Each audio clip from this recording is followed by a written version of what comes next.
We are the scions of the Seventh Dawn. Our single objective is the preservation of the future of Eorzea. Among our gravest concerns are the godlike beings known as the Primals. Yours is the power to transcend the boundaries of the soul, a power known as the Echo. You reject my divinity. Yet what have you to offer my people in its stead? Bitter truth? Virtuous suffering? No matter. If you believe your cause just, I call upon you to defend it with your life. Eorzea, a blighted realm, riddled with false gods. Only Garlean rule can bring order to Eorzea. It falls to us to deliver the misguided masses from their ignorance. Gridania will go to war. We will fight the Empire. Hello everybody, Xerix Akron here, and I'd just like to share, I love Final Fantasy XIV, and I thought I would share some information for two main groups of people. First, are people who have never played the game before, and are considering playing it for the first time, and secondly, people who have started playing the game, but need help progressing or have missed out on specific features the game has to offer. So, this will be an exhaustive guide on the game, and we'll go from fairly spoiler-free to covering the game in various feature blocks. You should note where you are in the game versus how this video progresses. I will try to take things one expansion pack at a time, and for your own sanity, please, I encourage you to take advantage of the timestamps to skip around the video. These timestamps will be in the video description. Before we actually get started, I need to remind everyone that this is a live service game, and as a result, elements of it can and most likely will change over time. I will, to a limit, add and edit a pinned comment about the changes. So first,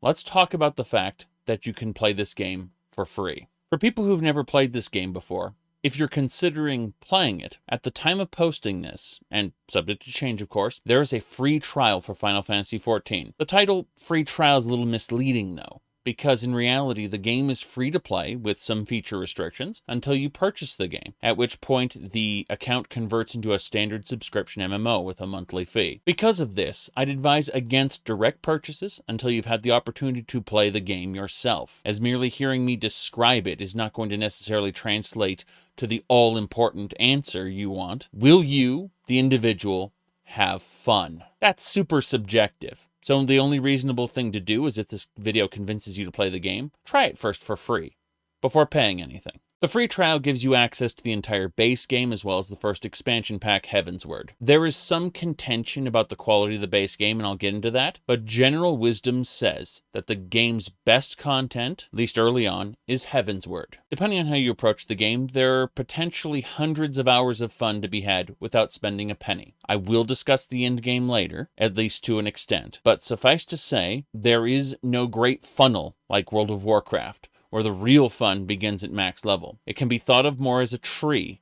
The further you get into the story, the more branching side activities appear out of that main story, and those side activities remain relevant throughout the entire gameplay experience. Content in Final Fantasy XIV rarely, if ever, gets invalidated by newer expansions, meaning you will likely be playing the free trial content alongside veteran players who played the game for years. So I'd recommend starting with the free trial, and then playing until you hit a point where you just can't live without the full game. When it comes time to purchase the full game, assuming you've made that choice, I highly recommend buying the complete edition, which will include all the expansion packs and the latest expansion. Buying the starter edition at the time of posting this is a far worse deal, which really only unlocks a couple extra features, such as creating guilds, aka free companies, bank storage, and the auction house. The complete edition is a far better deal for a player buying the game than the starter. I'm sure a handful of people watching this have never interacted with Final Fantasy in any way before, and are wondering why this MMORPG is the 14th of that thing. Final Fantasy is a long-running series of Japanese role-playing games created by Squaresoft, later Square Enix. What exactly an RPG is, has been a point of contention since just about the dawn of the internet. I did a video about that, linked below. What I didn't really cover in that video was the JRPG or the Japanese role-playing game too much. I was focused on Western games. While we won't be covering JRPGs as a whole, I will talk about the Final Fantasy series, as it has been a long-running one. In the original, you created a party of 4, picking from Fighter, Black Belt, Thief, Black Mage, White Mage, and Red Mage, and embarked on an epic quest to defeat the 4 fiends and kill chaos. The game consists of an overworld map, towns, dungeon locations, and it features random battles. And in the battle screen, the combat was turn-based. The 4 characters you created were known as the Warriors of Light. Only that last sentence was important. From there, the series would go back and forth between having a predefined cast of characters and creating your own characters, until it finally settled on pre-made characters in Final Fantasies 4, 5, and 6. The last of those being, in my and many other people's opinions, the best game in the series. A true classic. But most importantly, with the exception of a few spin-offs, each Final Fantasy game takes place in their own universe. That said, across the series there are motifs that are used again and again, from the battle fanfare to the monsters to the names of certain characters. The Final Fantasy series consistently sets you on the course for a new adventure, littered with familiar tropes. On this channel, I'll often talk about how things are well written or not, but Final Fantasy, the series as a whole, is not known for complex storylines or literary fiction that will stand the test of time. Nor does it aspire to do so, at least within the first few entries. The later entries get fairly cinematic, but often have very little to say outside of what you can pull from the various character interactions. That is to say, what is explicitly stated in the dialogue is basically what you have. The games very often wear their themes on their sleeve. There are, of course, some exceptions, but in general, what makes these games worthwhile is the experience, the emotional journey that the player goes through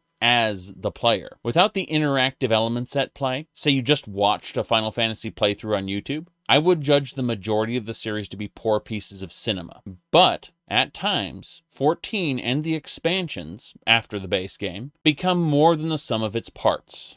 And that storyline has some really interesting artistic messages to convey to the player, except when it doesn't and wants to be silly. It's complicated.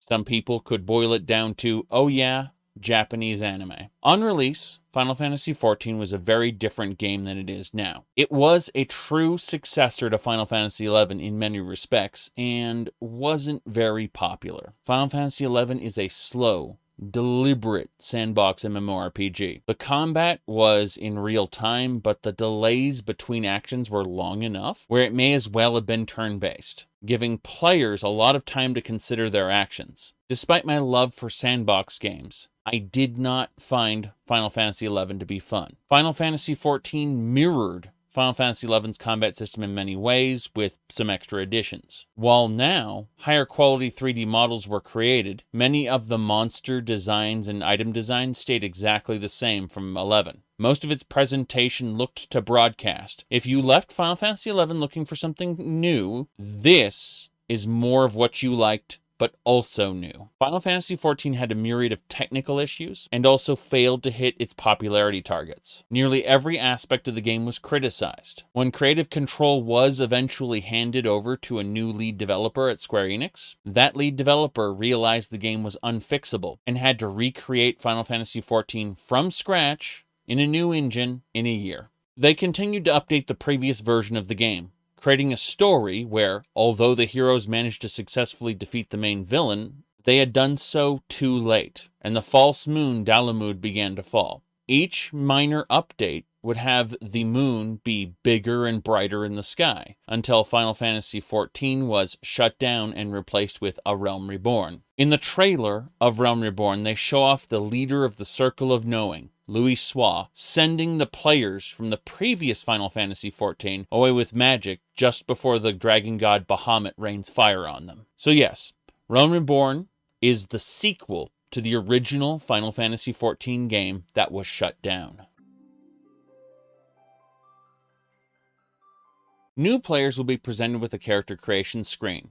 which upon completion will lock your race and biological sex as well as decide your starting class. Starting at level 10, you can unlock other classes at their trainers, so don't take the choice too seriously. You will be able to freely swap between unlocked character classes by changing your equipment set, specifically your weapon. Although your level 1 to 15 quests will be unique to that city-state, after the level 15 quest Envoy, players will be able to freely travel by airship to any location in the world and partake in all quests from there on out. So again, your starting class does not matter that much. But for now, if you pick a Lancer, Archer, or Conjurer, you will start in Gridania, the forest capital ruled by people with horns who placate the elementals. Without their protection, the forest would murder everyone. The Marauder or Arcanist will land you in the water nation of Limsa Lominsa, ruled by the Admiral of Retired Pirates. The lands are beset by beastmen and non-reformed pirates alike. The dialogue is quite silly. And finally, Gladiator, Pugilist, and Thaumaturge will start you in Ul'dah of the Desert Sands, a wealthy nation of aristocrats and tradesmen. It has a lot of political unrest and a bit of a refugee problem. So here are my suggestions for character creation. Your character's race and sex will be finalized,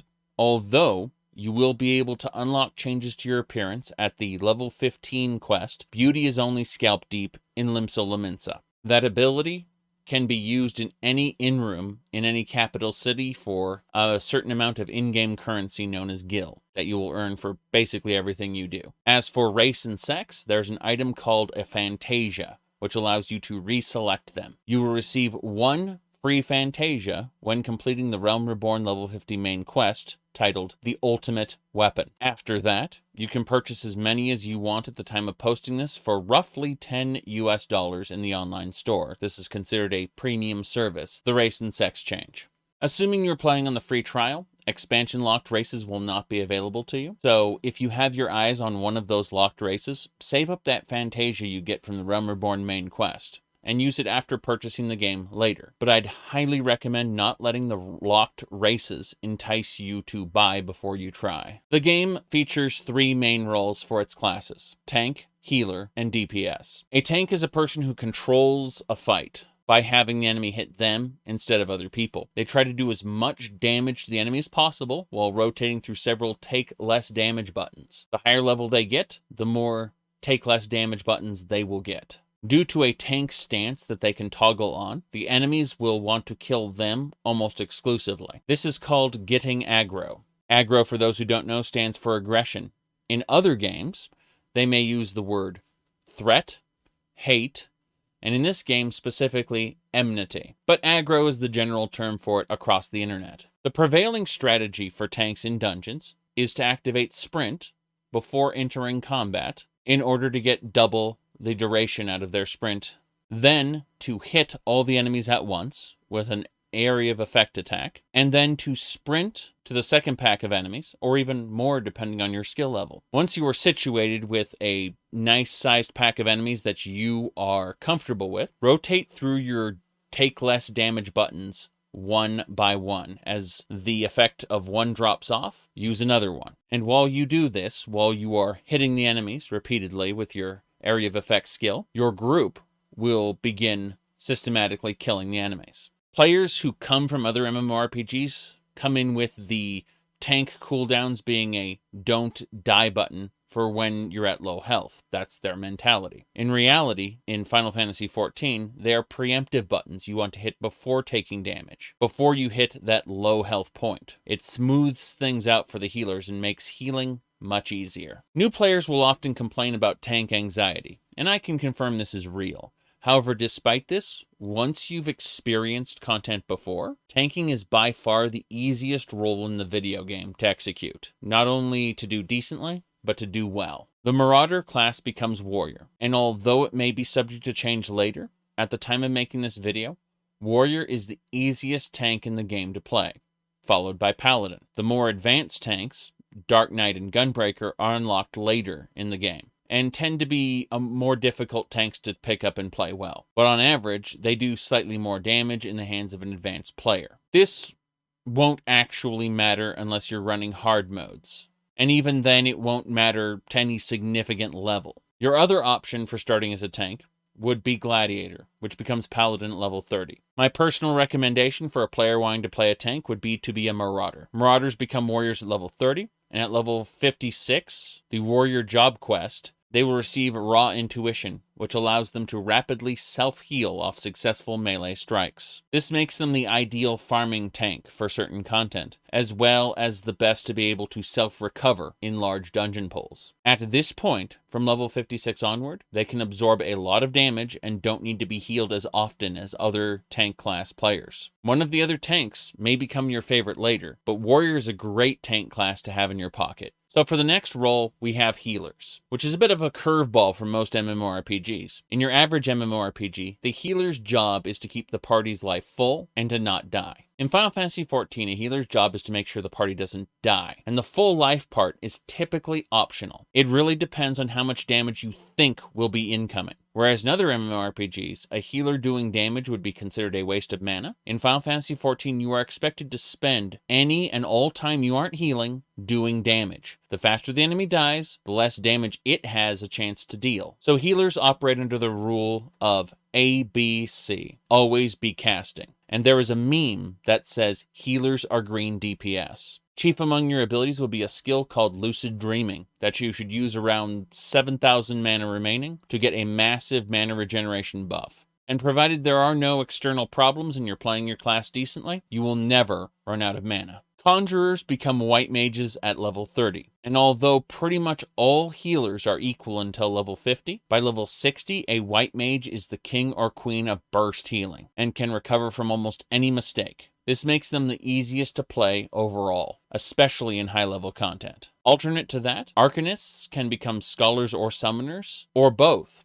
at level 30. A Summoner is a DPS job, so we'll get to that soon. But focusing on the Scholar part, they forego the chunkier heals of a white mage in favor of smaller heals behind barriers that can reduce the incoming damage taken and make the whole process much smoother. This is in contrast to the stilted low health, max health dance of a white mage's burst heals. White mage and Scholar are actually simpler and more straightforward healers, and the classes that unlock later, Astrologian and Sage, are the more complicated versions of the white mage's pure healing or the Scholar's barrier healing. But both classes also contain extra steps to their rotations. There is really nothing in the core game that all four healers can't tackle, so the choice is up to you. That said, to throw my personal opinion in the ring, I recommend Arcanist as your starting class for a big reason. As far as Arcanist goes, it starts off as a ranged magic caster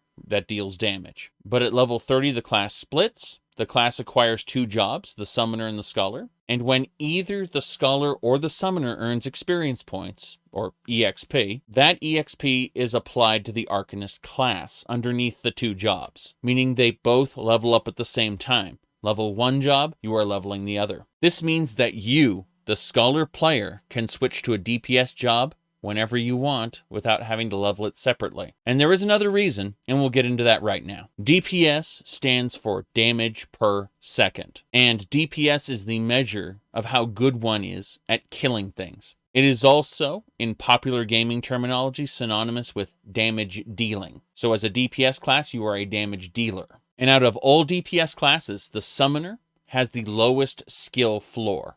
The concept of a skill floor and a skill ceiling is simple. The skill floor is the minimum amount of skill the player needs to play a role competently enough to clear all content. The skill ceiling is the difficulty to master that role and play it to its potential. Optional hard mode content will require you to approach something's skill ceiling, whereas the majority of the content in the video game, the not hard modes, will only require you to reach its skill floor. So Summoner, at the time of posting this video, is the easiest job to play in the video game, and is, especially for someone looking to main a Scholar job as a healer, it is a good fallback position at any time it feels like the game is giving you trouble. While some damage dealers are more preferred for optional hard mode content, there is no mainstream content that every class cannot clear. That said, we should describe some differences.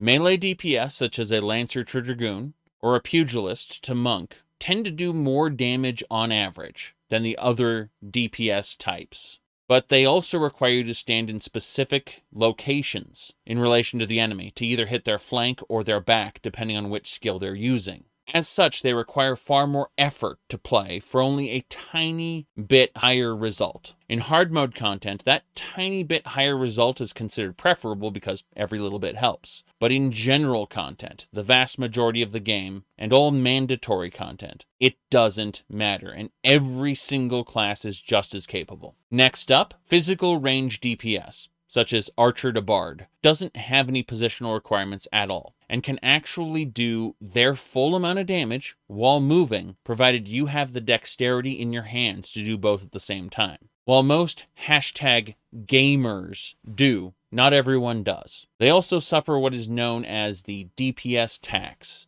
because they can be doing damage almost 100% of the time without stopping to move. As a result, they do less overall damage than the other DPS classes, rationalizing that the more complex the battle, the more chances they will have to end up making up for their lower damage output, because they never have to stop. Finally, magical range DPS, like Summoner, require that you stand still for some time to cast their spells. And other times, they don't need to stand still. It really depends on the situation and their DPS rotation. But they do not suffer the same tax as a ranged physical. And they also do not require to be in specific positions like melee do. The Summoner job being in that category places it in a sweet spot, in addition to just being the easiest job to pick up and go with.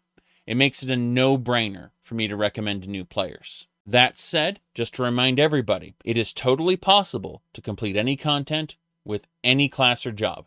The game is designed that way. However, the classes I would advise you to be careful around picking up are Thaumaturge and Archer. Thaumaturge becomes Black Mage, which is, practically speaking, the strongest DPS in the video game. It is also the most difficult to play. Remember when I mentioned the skill floor and skill ceiling? The Black Mage has the highest skill floor and ceiling. In other words, it is both difficult to play and even more difficult than other jobs to master. Archer, on the other hand, becomes Bard, and doing its DPS rotation relies on you applying and keeping poisons applied at all times. I'm not saying the class is bad, far from it, but it requires a level of attentiveness that other classes do not have. That is to say, if you want to play Bard successfully, you have to be mindful of which enemies have which poisons on them, and how close they are to falling off. But again, no matter which class you start with, you will be able to unlock the rest of the base classes starting after Class Quest level 10. So don't stress it too much.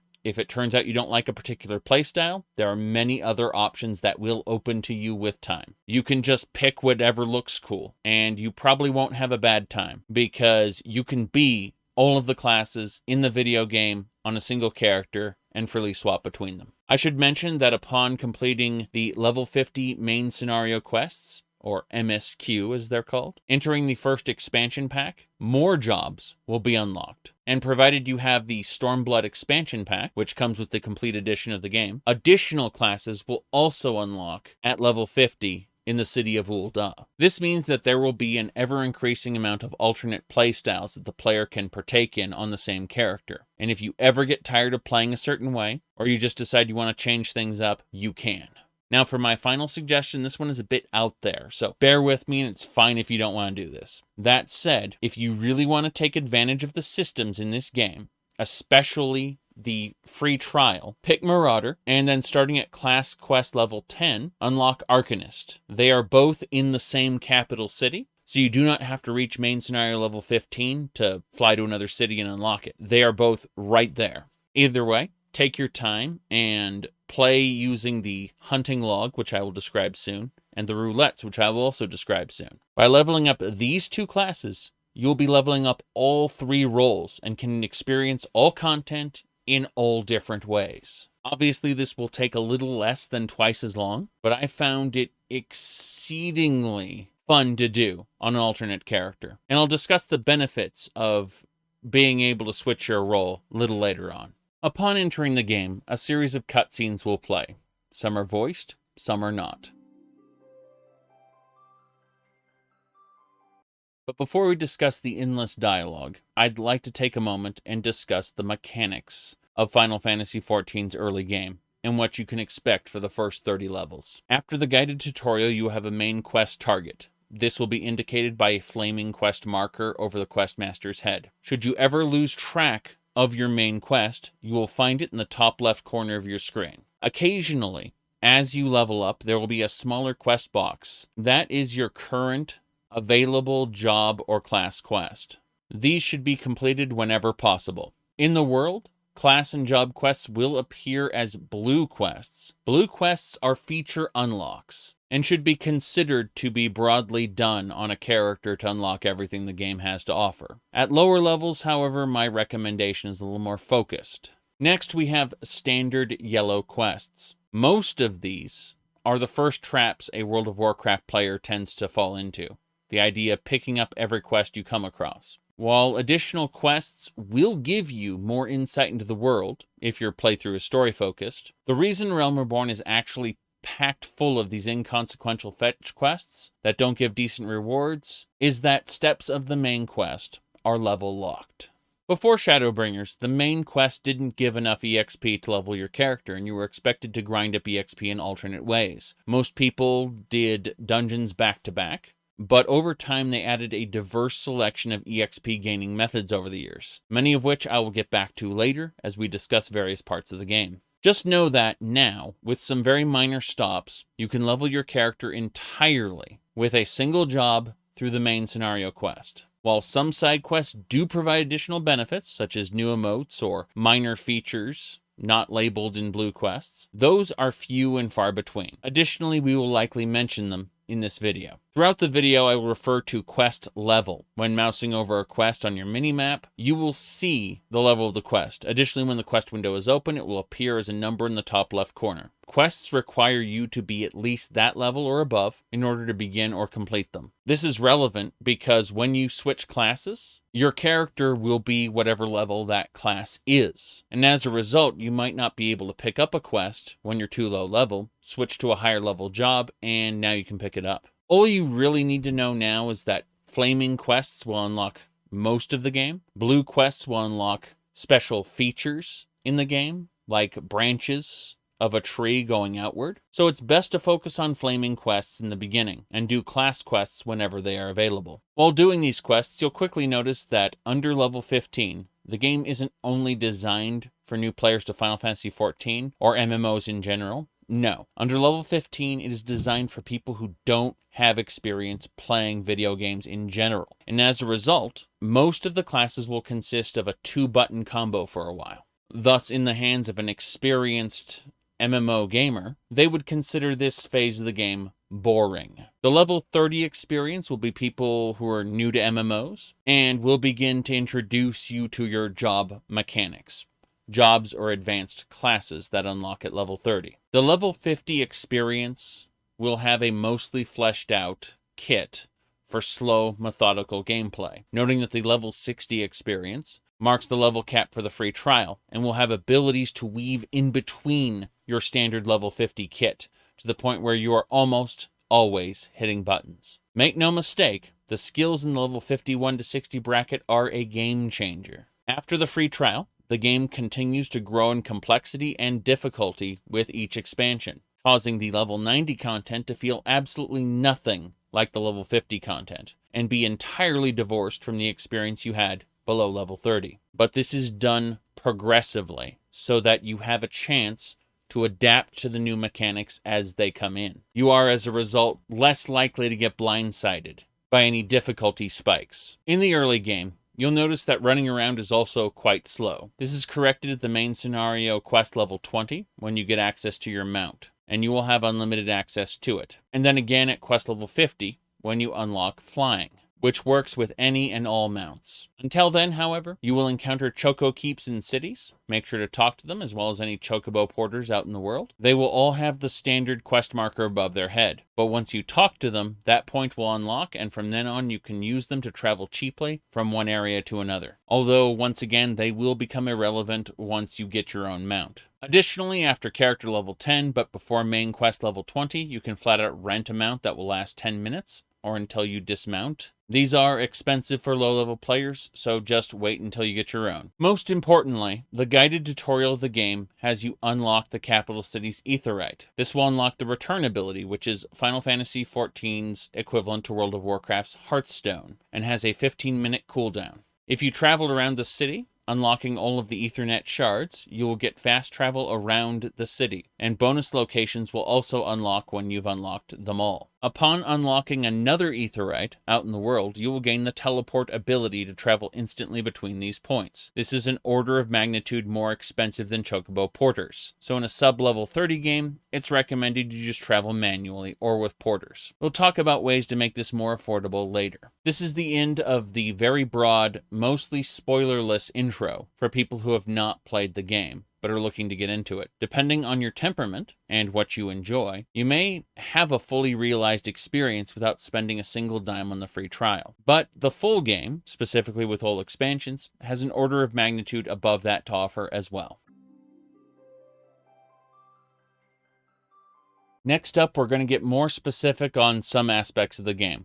We're going to be discussing controls and settings first. Controls and settings are a deeply personal thing, and you should take your time to get them just the way you like them. However, I've found that many new players have been helped by sharing my personal settings, letting them then use that as a base to customize things just how they want. Additionally, the controls section is for the PC version only, so as with the rest of the sections, skip this if this doesn't apply to you. The game is fully cross-play with PlayStation, so any section that focuses on PC content is okay to skip. The game can be run entirely with a controller, and the game will prompt you during the tutorial as to whether you'll be running a controller or a keyboard configuration, and this can be swapped in the menu as well. So for this part, I will be assuming a keyboard and mouse setup. In the next section, we'll talk about general settings that can apply to anyone's game. So the first thing I do is bind strafe left and strafe right to A and D, overriding their defaults as turn left and turn right. I hold either the right or left mouse button to turn either my camera or my character. So these keybinds are redundant, and I'd rather have the movement keys on WASD. Additionally, I take the tilde key, that is the key above the tab, and to the left of 1 on a standard keyboard, and I bind that to auto-run on and off. A lot of this game is spent moving, down roads, flying across landscape, going from one area to another. It's important to have auto-run easily accessible, but not mistakable for other buttons. Next, on the hotbar, I've gauged how far my fingers can comfortably reach. For me, that is 6. For other people, it might be 5. I've eliminated all other numbers on the bar and replaced them with X, F, T, R, Q, and E. All the buttons that can be easily pressed without taking my other fingers off the natural resting position of WASD. For the second hotbar, I've replicated the first, except holding Shift. The third hotbar, however, I've bound to Control 1 through 4. To move your pinky finger down to Control requires moving your hand a little more, and that isn't comfortable for reaching your index finger across to the further letters. So I've left a blank space, and then filled the rest of the bar with extra keys. Z, C, V, Shift V, G, and Shift G. All the buttons that can be easily pressed with the fingers at the WASD resting position. Additionally, on hotbar 4, I place Y as sprint and H as mount. But really, that's just because they're in range of the 6 key. I understand that hand reach and keyboard design are going to be different for each player, so it's important to put yourself in a headspace where you ask yourself what is comfortable and what is functional, and make for yourself a layout that overlaps the two as much as possible. I hope this section helps.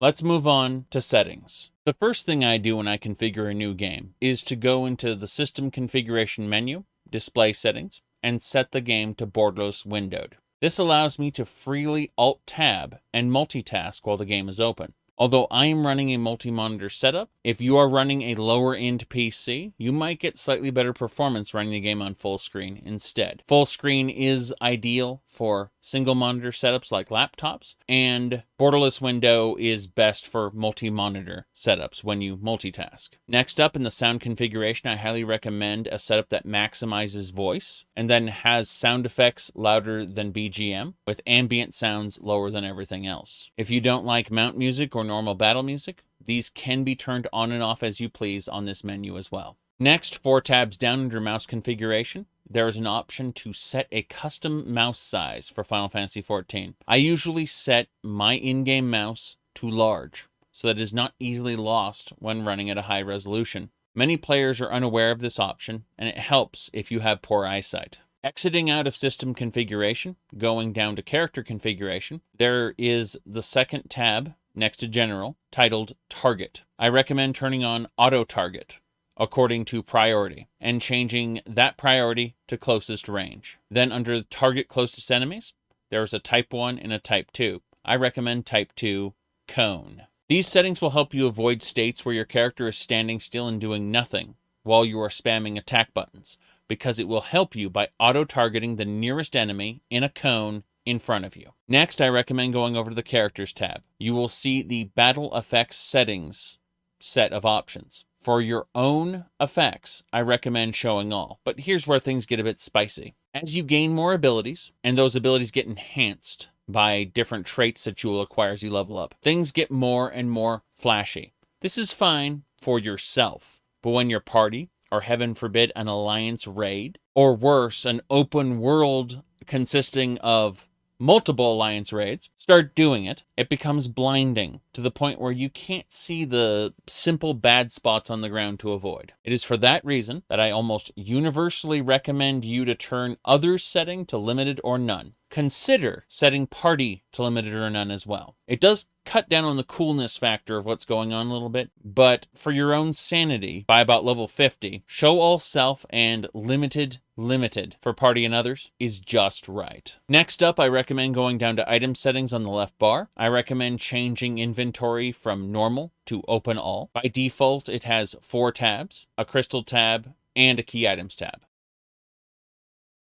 Setting it to all unifies those 4 tabs under one easy-to-understand panel, and a second panel for key items and crystals. Next, I recommend heading down to display name settings and tabbing over to others. I don't do this personally, but if the game is ever too cluttered for you, you can go to other PCs under display name settings and set that from always to during battle. This will not affect party members or members of your alliance raid or even players on your friends list. Just other players not in those categories. And you'll still see their names if they're fighting something. Whether or not you use that option, I recommend tabbing over to NPCs, scrolling down to minions near the bottom, and changing that to when targeted. Minions are these little non-combat mini pets that players have. You will never, outside of a super niche competitive PvP minigame called Lord of Verminion, engage with them in a combat capacity. As a result, it's better to just have them hidden all the time.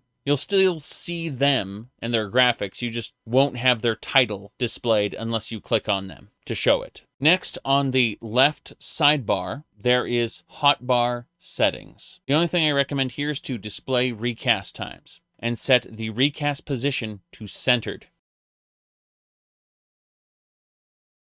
And that is very helpful. Speaking of recast, it can be annoying hearing that error sound every time you try to recast an ability right before it's ready. We all spam buttons from time to time, especially when we know what button we're going to hit next. So we're going to turn that off. On the left sidebar, go down to the final option, log window settings, then disable both error window messages when actions fail and recast timer error messages. This will greatly enhance most player combat experiences right there. There are countless other options for log windows, and you are highly encouraged to play around with them. For live streaming purposes, I run around with a single log window. But the most effective setup I've found is to actually have 2 windows, one for chat, another for functional elements like EXP gained, item rolls, so on. How you design your log windows is entirely up to you.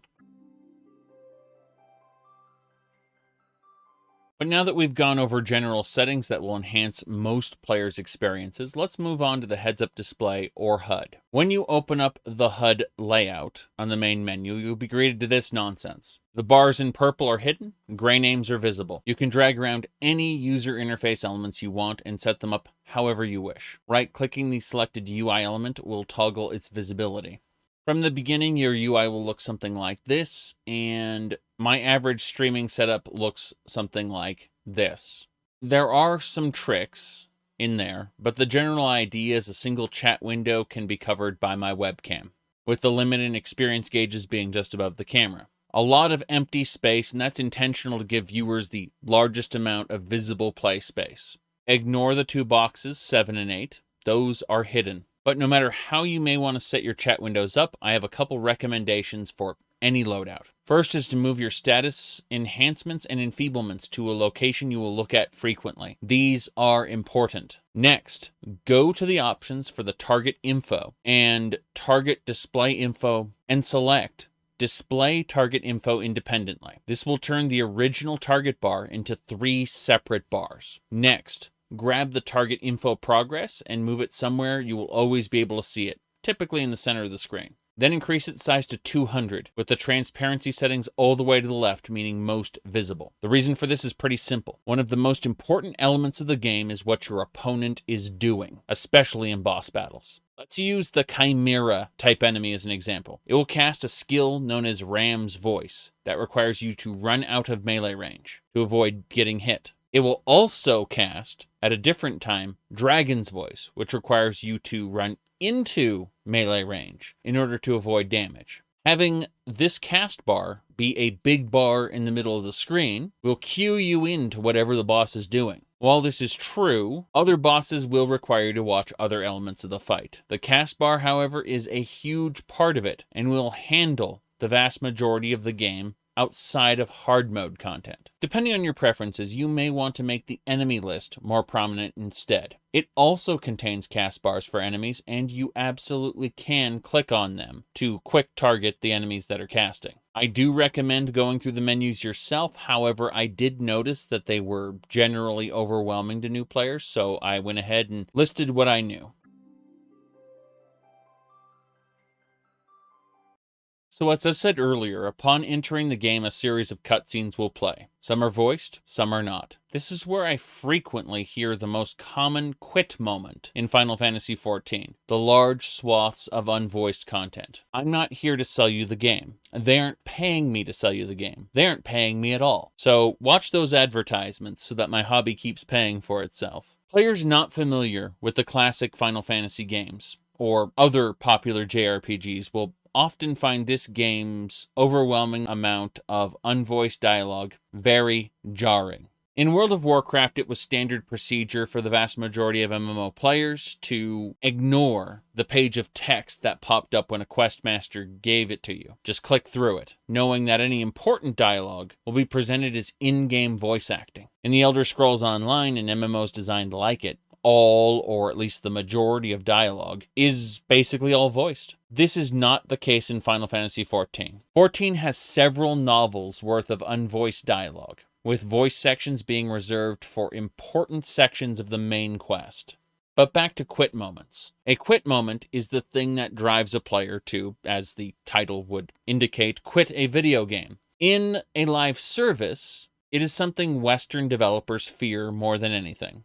It is something they are mandated by their bosses to avoid happening. Veteran members of gaming communities will often call these quit moments filters. That person was filtered.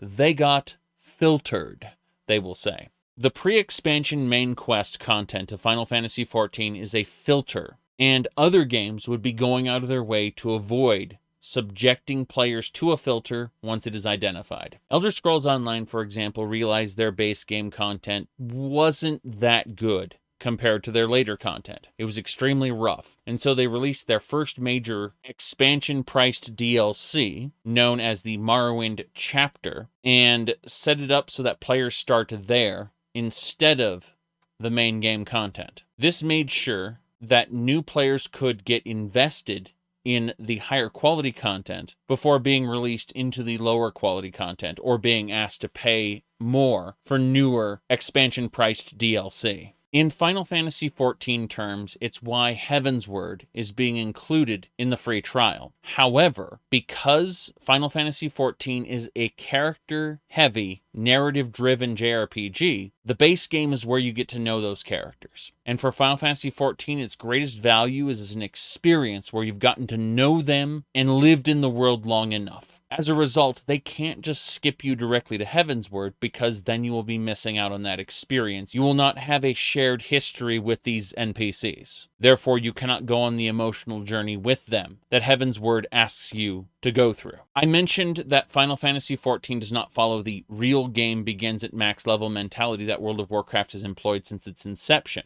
That is because a character-driven narrative can't work that way. The development of the characters are what allows the story to make sense and causes the player to go on that emotional journey. In the year 2004, World of Warcraft was centered around the player as an adventurer, conceptually a single unit of the Warcraft 3 real-time strategy game. So there was an air of mystery about what you were doing, the actions you had. The player's story was the most important thing. Not the world story, not the characters around you. You and your experience was the player's story. In an environment like that, rushing to max level was fine because you still had more player stories to tell. But World of Warcraft, starting around Cataclysm in 2010, all the way through Shadowlands in 2020, fell into the trap of trying to make its game like Final Fantasy. I'm not saying it copied 14, that would be impossible. But rather, they naturally went into the same direction. That is to say, their NPC characters became increasingly important to the stories Blizzard wanted to tell, to the point that they eclipsed the player's role in the story. Outside of some standout moments, there was not an emotional journey where you came to understand the NPCs and their relationship to you, the player. That simply wasn't the kind of game World of Warcraft was, ever. So why mention ESO or World of Warcraft at all? Well, ESO, you can see how the filter was avoided entirely. And you can see how World of Warcraft, how a person going into this game with World of Warcraft expectations will find Final Fantasy XIV incompatible with their desire to skip right to the action. The player in 14 is as much a part of the world and is as important to the world as are the other characters. All of it is a flowing narrative. So, Final Fantasy XIV's filter cannot be changed. Not how the story is written. Not with how the game is designed. It centers around the story. The only thing they could do to retain more players is to invest the money to get most of the content voiced. And that would be very expensive and it would increase the file size of the game. Maybe make it an optional download. That's basically all they could do. So, if it can't be changed, why tell people there's a filter at all? Well, telling players about it changes your temperament as a player. When you know there is one, you can choose to say, no, that game isn't for me, in which case, fair on you. Or you can choose to challenge and overcome it. If you can complete Final Fantasy XIV, A Realm Reborn, and reach the first expansion pack, also contained in the free trial, named Heavensward, Heavensward is much, much better. Now I can imagine 2 or 3 people frustratingly typing up how much they liked the base game in Final Fantasy XIV. Don't worry, you are not alone. However, even if you believe that Realm Reborn is well written, which I do not, I would question your judgment if you did not at least agree that the expansion packs, especially Heavensward, are far superior to Realm Reborn. So let's get one of the most contentious questions in the community out of the way right now, before we move on to the rest of the guide. Is it okay to skip cutscenes and dialogue? The answer is yes. At the end of the day, it's incumbent upon you, the player, to enjoy the game however you want. And the ability to click through dialogue and skip cutscenes exists for players who quite frankly couldn't give a damn. Play the way you want. You will be missing out on a rich world with fairly incredible world building for the small scope and scale the story is telling, but everyone comes to games for different reasons. And if story isn't your cup of tea, then skipping is fine.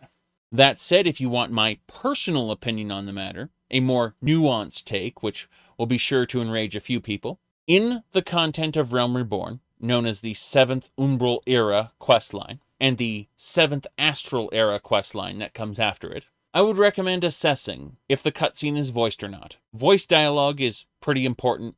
Listen to it. If the content is unvoiced, determine if it's just exposition or is it part of an action set piece. There are countless times you are sent to talk to someone, and then sent to talk to someone else, and then sent back to your original questmaster. While all of this content helps set the tone of the world and the people who live in it, there is an overwhelming amount of it, to the point where many players become numb to it, and see the NPCs who they're talking to as walls they need to climb over to get to the next action piece, to the next dungeon, to the next trial, not people to talk to. Things will flip on their head once you reach Heavensward. But despite that, the volume, the amount of dialogue never changes. That is to say, there is just as much of it. However, the dialogue is of higher quality and substance. Therefore, I recommend not skipping Heavensward main quest dialogue, since it is some of the best JRPG you are going to get in this or any other video game. So when, in my opinion, should a chronic skipper stop skipping? In my opinion, the Black Wolf's Ultimatum, a level 46 quest. Pay attention to that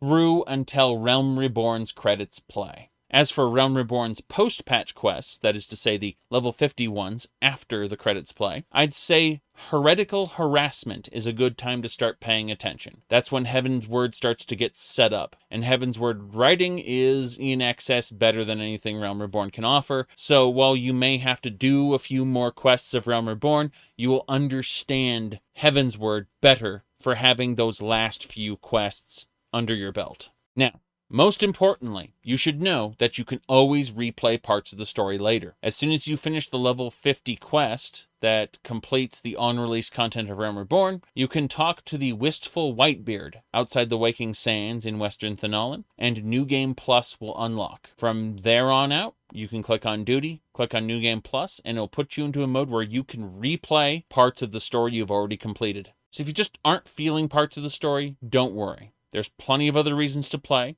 and they will progressively unlock as you continue through the main story. Not everyone needs to be a fan of the narrative or the characters, regardless of how much the community sings their praises, or I sing their praises. Although you'll be tethered to your starting area for the most part until main quest level 15, there are a couple activities that one can do that begin opening up around that time. One of the activities you may notice the moment you get out of the city into the wilds are fates. They are world events that occur at certain times and have a goal to accomplish, usually killing a certain number of monsters, killing a boss, collecting a certain number of items, and turning them in. The system was so ubiquitous that games like Fallout 76 lifted these systems whole for their open worlds. We'll get to important things like shared fate system, rare fates, and the Blue Mage class and how they relate to fates later. But all you really need to know right now is under level 10, if other players are doing a fate, depending on its level in relation to yours, it may be a nice quick boost of EXP. Otherwise, it should be ignored in favor of the main quest. After you've completed a couple class quests, the hunting log will unlock. It can be accessed on the log's menu and is the most effective way to level up at low levels. This won't be too important for whatever class you've decided to do the main quest on, but it will allow you to power level any alternate classes fairly quickly in the absence of that main quest to do on those alternate classes. The hunting log will unlock in sections, and each subsequent section will have a level requirement that will also require you to complete all previous entries. Finding each hunt target is as easy as running your cursor over the hunting log entry, which will display the location of the target. The hunting log has separate categories for each of the starting classes. So there's no reason not to do all the hunts as soon as you see them, because as soon as you switch classes, you will have another set of hunts to do. If you zoom in on your zone map, you will see more specific names. For example, Lower Lenoska has a section that is marked called God's Grip. These specific names will sync up with the hunt target locations when you mouse over them on your log. So you'll have a general idea of where the hunt targets are located at all times. a little symbol will appear over the head of any hunt targets you are close enough to do. So when you see one, you should kill that until the symbol disappears. It usually takes 2 to 4 kills for that to happen. Every hunt target entry you complete will give you a small burst of experience points with a large burst of EXP when all entries on a section have been completed. The purpose of the rank 1 log is to help you power level to level 10 as quickly as possible. Section 2 of the log will open at level 10. Although the log will provide more supplementary EXP at this point, there are other options for gaining EXP that will become available to you. Next, we have Guild Leaves. Guild Leaves, or levies, unlock at main quest level 9, along with the in-room. In-rooms are nice, by the way. You should use them. As you get further through the game, they will be more useful. Once Guild Levies unlock, at the Adventurers Guild in your capital city, immediately head out to Bent Branch for Gridania players, Horizon for Ul'dah players, and Swift Perch for Limsa Lominsa players. There will be quests titled Leaves of Bent Branch, Horizon, or Swift Perch. This will send you out on a mini event. Once the event is complete, you'll be able to complete the quest and unlock levies in that zone. Battle Leaves are basically that event you just did as a way to earn chunks of experience and money appropriate to your level. They're an alternative for players who do not like dungeon content and want to be able to benefit more from the open world. We'll talk about crafting leaves later. But for now, at levels 9 through 10, they are practically worthless. Best ignored like fates. The real reason to do this quest to unlock them will be followed up by a second quest titled simply the Hest. Once completed, the Duty Finder will unlock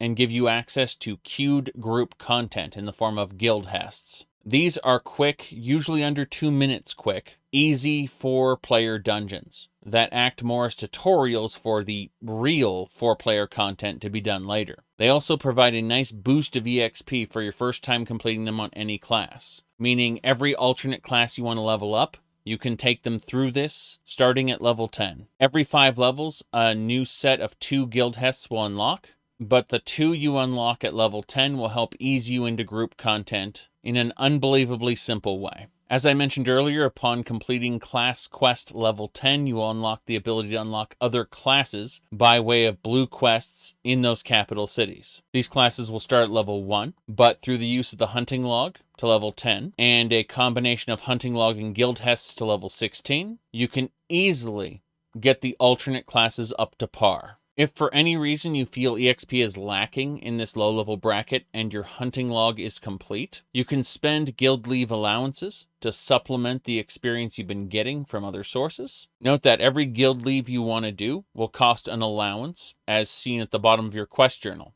You acquire 3 allowances every 12 hours, and the allowances will cap at 100. For battle leaves, this will only be an issue if you were planning on leveling all the base classes at the same time, which is not recommended for new players. The allowances exist more as an economic balance, since max level crafting leaves pay very well. When you hit character level 15, regardless of what main quest step you're on, you can go visit the Smith, located in the Adventurers Guild of each capital city, or at several dungeon entrances in the open world outside of those capital cities. Upon talking to the Smith, provided you meet the level requirement, the Hall of the Novice will unlock in the main menu under Duty. By clicking into the menu, you can instantly enter a solo tutorial on group content. This will walk you through 5 to 8 steps, depending on the role. 5 steps for healers, 7 for damage dealers, and 8 steps for tanks. Each step completed will reward you with experience, and most steps will reward you with an armor piece, which is better than anything you will acquire normally through your leveling progression up to this point, unless someone has given you very good crafted gear. The final test, which combines all of the earlier steps, will reward you with a unique brand new ring that you should equip immediately and hold on to for all alternate classes you may want to level up later. This ring not only boasts stats that are higher than a standard level 15 item, but it will also increase experience gains by 30% until level 31. Non-crafted jewelry is known for being bad before level 50. so this should be a mainstay for your entire low-level experience. You are encouraged to run the Hall of the Novice for every role you unlock in addition to your main one. So if you took advantage of the Marauder start switching to Arcanist, you can complete it 3 times, 1 for each role.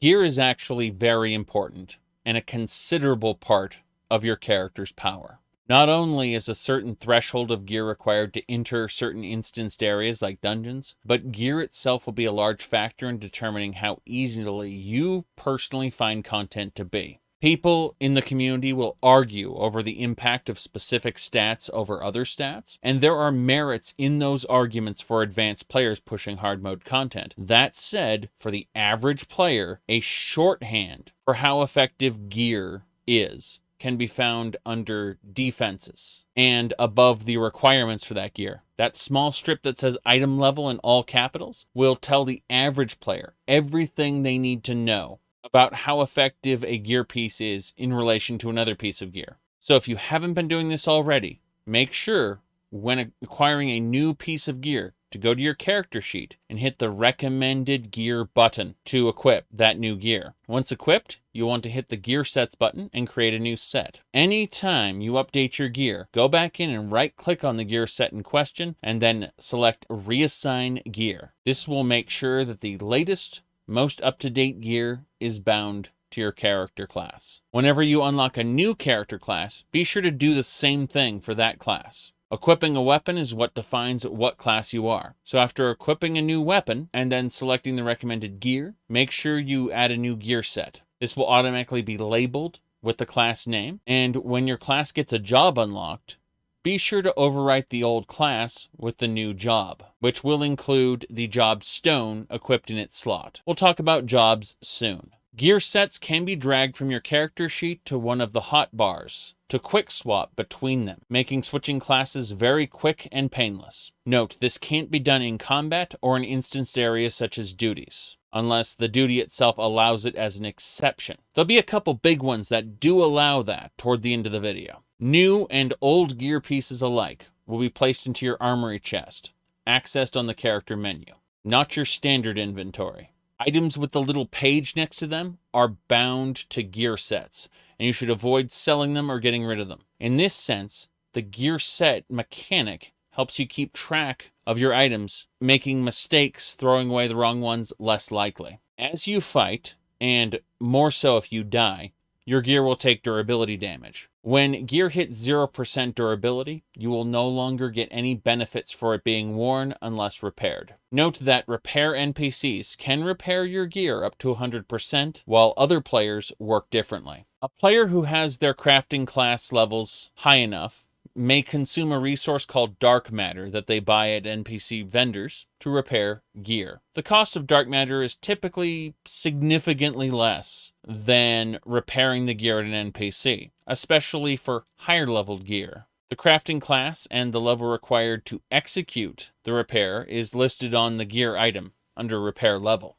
Additionally, a player-made repair works differently. It adds 100% durability to your current durability status, meaning if the item is at 99% durability and a crafter repairs it, the item will now be at 199% durability and will last a lot longer before needing to be repaired. If you know a player in your party can and is willing to execute a repair, you can right-click on them and click Request Repair. Much like a trade, you can choose to pay them for this repair or not. Craft repairs honestly aren't done very often among strangers, but it's good to know about the function regardless. No matter your starting area, main quest level 14 will pitch you against a boss battle and introduce you to one of your future companions, although a different one depending on the city-state you started in. Then spirit you away to a celebration where you will learn about your destiny, in more or less detail depending on the city-state. As you know, cutscene skipping is a point of contention within the player base, although I would urge you not to skip the celebration as it is core to the plot. You can, however, tell, due to the fact that it's voice acted, that it is important. The unvoiced scene afterward is less so. Regardless, once you've completed that bit of story, you will be given an airship pass and sent to the other city-states as an envoy. You will be required to visit these cities in a quest-driven order. I recommend not only unlocking the central aetheryte, but all the Aethernet shards in each capital city before moving on to the next. When the cycle is complete, you will be able to airship travel anywhere, anytime, provided you spend the money. There will be a way to always fly to Ul'dah for free,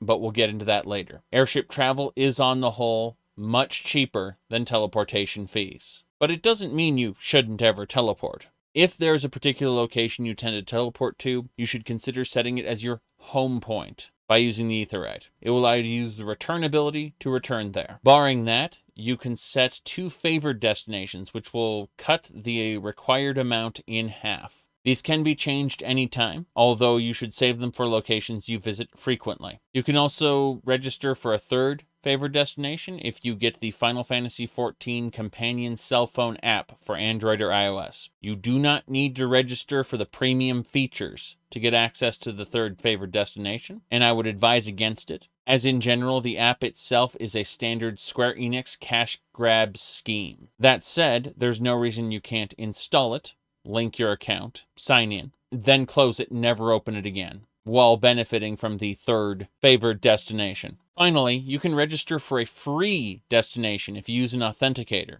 known as a one-time password. In account management, you can tie your account to a Google, Microsoft, or other authentication software for your cell phone for free. If you don't have a compatible device, you can purchase a token to tie to your account for roughly $15 at the time of posting this from the Square Enix store. Unlike the return ability, there is no cooldown for your free destination, so you'll be able to use it to teleport as often as you want. My strategy with the free destination is to base it around the current hub for my current content, i.e. Mordana at level 50, Ishgard at 51 to 60, and so on. Additionally, placing your free and home points in strategic locations near other travel points can reduce the cost of teleporting to these locations, or eliminate the cost entirely if you're willing to travel manually. Finally, later on, there will be consumables that you will be able to spend in place of teleportation fees. This is great when an open world activity wants you to choose between a 10-minute trip or a 1,500 gil fee. It will be quite possible, although not super easy, to stock these up to insane levels and never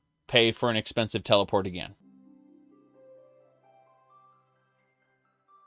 After you complete the Envoy quests in Call of the Sea, an optional quest will unlock in Limsa Lominsa, titled Rising to the Challenge. It is highly recommended you complete this quest immediately to unlock the challenge log. Added to the logs menu, the challenge log is split into several categories that are tracked automatically and refreshed on a weekly basis. The further you get into the game, the more sections of it will be available to you. In the beginning, the parts you should be aware of are Feeling Lucky, complete 3 Roulette dungeons, Dungeon Master, complete 5 dungeons, your Hest around 1 in 2 while doing guild Hests, and Exercising the Right, which is to give other players commendations in dungeons. All of these weekly challenges will give you 5 to 15% of your current level in EXP, and 1,000 or more gil. Free EXP toward your level, and money for doing things you would be doing anyway, is a good deal. People who enjoy PvP, or player versus player combat, should know that basically every PvP mode has its own challenges for PvP currency, wolf marks, which will unlock all kinds of cosmetic rewards. We'll touch on PvP later. Fates, levy quests, crafting, gathering, all have challenge log entries as well. The vast majority of activities you'd think to do, there's a weekly challenge related to them. The Gold Saucer also has a section on the challenge log. The Gold Saucer is a theme park and casino that unlocks by the quest It Could Happen to You in Ul'dah. It is a quick and simple quest that unlocks the Gold Saucer travel from any of the 3 capital cities, as well as the first expansion city. This quest will require that you go through the World of Wonders to unlock travel out of the Gold Saucer. It is a simple quest. It's a simple tour of the place. It is important to note here that unlocking this, you will now have access to free travel to Ul'dah from anywhere. Travel from the Gold Saucer to Ul'dah is free, and travel to the Gold Saucer is free from any other location. This means that using the Gold Saucer as a relay point, you can travel to Ul'dah for free from the other capital cities. To preempt this, no. At the time of posting, there is no pay to win at the Gold Saucer. Unlike retainers, it is not possible to spend real-life money in any way, nor do the Gold Saucer games in any way give you a mechanical advantage for the rest of the game. In fact, to curb the disparity between players, you can only spend up to 5,000 gil to purchase in-saucer currency, provided you are under 500 MGP. This purchase mechanism exists merely to stop you from being wiped out of Gold Saucer currency completely. Now you may be wondering, what is the point of an entire zone of minigames and player activities if they won't increase your character powers? The answer is cosmetics. The Gold Saucer not only boasts a large offering of cosmetic rewards that can be applied via the in-game glamour system, but the game also has a tendency to add new rewards every few months, or use MGP for limited time event sales of seasonal cosmetics. The easiest ways to acquire MGP in the Gold Saucer are the mini cackpot at the main desk, which acts as a lottery scratcher that can be done 3 times per day. Both the cackpot board, which is an actual lottery, and the fashion report can be done weekly. Outside of those, there are events known as gates. Gates are a play on fates. They are limited time minigames that pop up every 20 minutes, on the hour as well as the 20 and 40 minute marks past the hour. With the exception of Air Force One, all other gates will feature other players doing the gate as well as yourself. Now, barring any of those other things, if you need to fill your MGP quickly for something, there are 6 mini games you can play that are small machines littered about the saucer. They cost MGP to play, but winning at them will give you more than you spent. Outside the minion square, you can find Out on a Limb, which is a heavily skill-based game and allows you to make a disproportionately high amount of MGP with a higher player skill compared to other minigames, with the exception of Finer Miner, which you could also try instead. These were both the Gathering class mechanics from the now defunct 1.0 version of the game that was replaced with the release of Realm Reborn. The order I listed these in aren't necessarily how fun or involved they are, but rather based on their mechanical payout versus effort. So let's talk about fun activities that aren't exactly the most rewarding, but are generally super fun. The first is the Triple Triad game. Games like Elder Scrolls Online got a lot of flack for basing the marketing of one of their demi expansions around a card game. Comparatively speaking, Triple Triad came out of almost nowhere alongside the rest of the Gold Saucer's activities. Although the card game can be picked up in Card Square, and official tournaments against other players will be held there with leaderboards and everything, Triple Triad can basically be played anywhere in the world. Many locations have NPCs waiting to play with you, and as you do other quest lines, NPCs that previously didn't offer Triple Triad matches may now want to play. These NPCs will often have unique cards you can't get anywhere else. So all the way to current expansion, you can go on a globe-trotting, card-playing adventure to expand your card collection. And yes, these activities will earn you a bit of MGP even while outside the Gold Saucer. The cards honestly come from everywhere, not just from MGP. Even dungeons, trials, raid bosses can drop them. Although inconsequential, it bears mentioning that most capital city inns and taverns also allow you to challenge other players to matches. So playing for fun is an option. Next up is Chocobo Racing. Note that the Chocobo you use for Chocobo Racing is not your Chocobo mount and battle pet, but rather a special racing Chocobo. In the Gold Saucer, you can pick up the So You Want to Be a Jockey quest. Much like the Palace of the Dead, Chocobo Racing is its own game mode, full of complexities, from randomly rolling desirable abilities as your Chocobo ranks up, to giving the Chocobo the proper feed and training, to finally retiring your Chocobo and breeding a new one. Since this mode has no impact on the rest of the game, I won't be covering it in detail here. I just thought I'd mention that it is in the free trial, and some people make Chocobo Racing the focus of their entire game. Finally, I'll leave a mention for Lord of Verminion.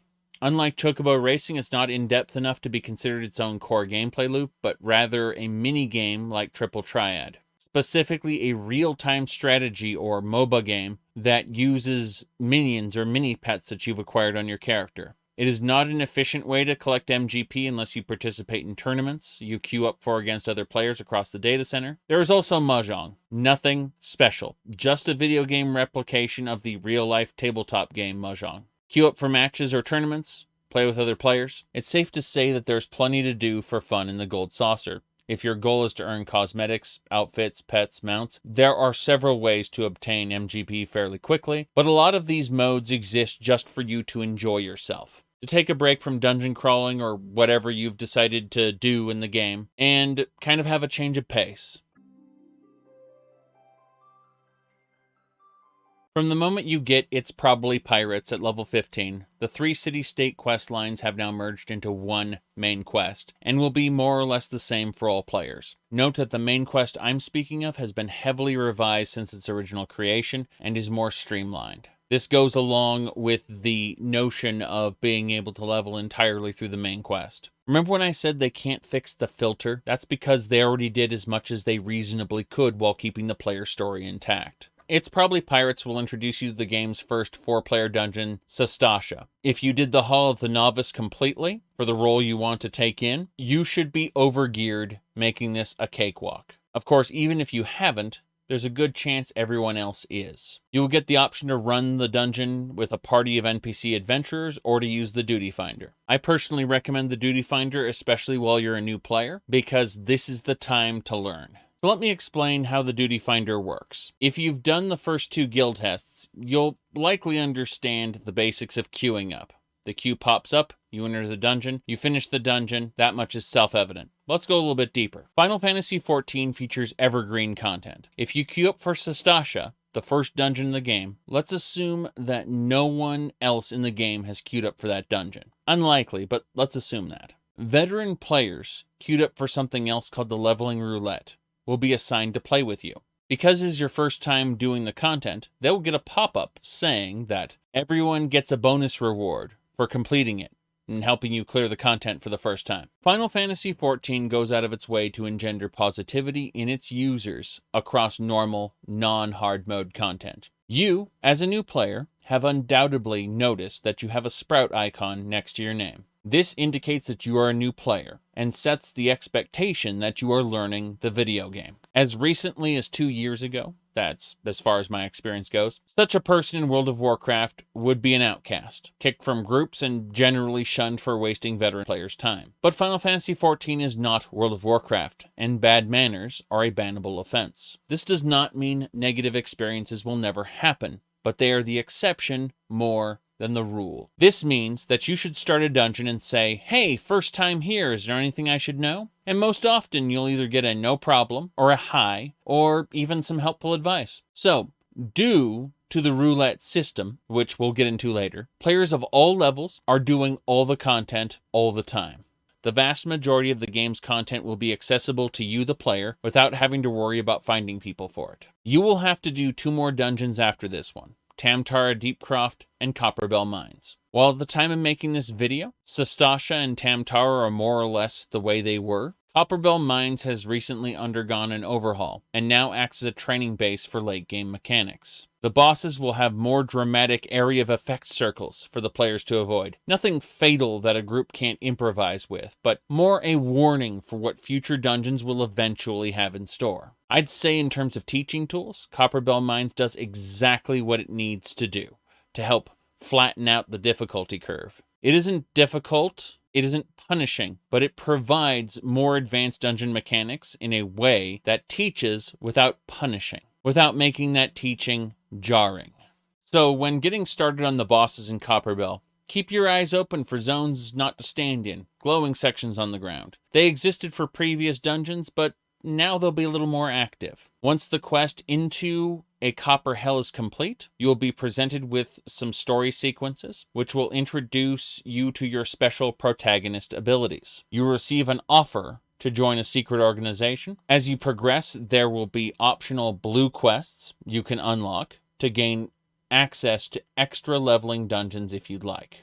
These quests are Hello Halatani at level 20, Braving New Depths in Vesper Bay outside the Waking Sands at level 35, Dishonor Before Death in Ul'dah at level 38, and there are 2 additional dungeons I will mention in the Grand Company section, Fort Fear at level 44 in Korthus Central Highlands, and Going for Gold at level 47 in Western Thanalan. But again, unlocking these dungeons is entirely optional, and if you want, you can put off unlocking them for some time. There are benefits to having more dungeons unlocked, such as your leveling roulette popping up faster, but we'll talk about roulettes later. But let's pause for a moment and discuss the previous dungeon, Copperbell, specifically AoE, or Area of Effect mechanics, in Final Fantasy XIV. Since Copperbell was the first of the dungeons to employ them very prominently in multiple boss fights. With the exception of some very specific AoE circles, the average orange Area of Effect marker on the ground is a warning.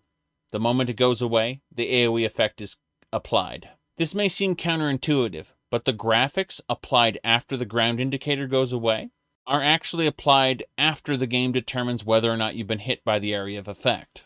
In other words, with the exception of some very specific AoE effects, either in hard modes or niche content, it is generally perfectly safe to jump back into a blank AoE effect after the orange indicator has vanished. You can be hit by the graphics of the attack going off, and then 9 times out of 10, the effect will have missed you. The reason I say 9 times out of 10 is the 1 time out of 10 will be lingering AoE effects. Either way, this is important knowledge when you get to stacking AoE circles. Here's an example. There is nowhere in this arena without an AoE circle, but you can see the order in which the circles were created. The idea in this case is to pick the circle that was last created and step into the void left behind when the first circle vanishes. By doing this, you can guarantee yourself not getting hit.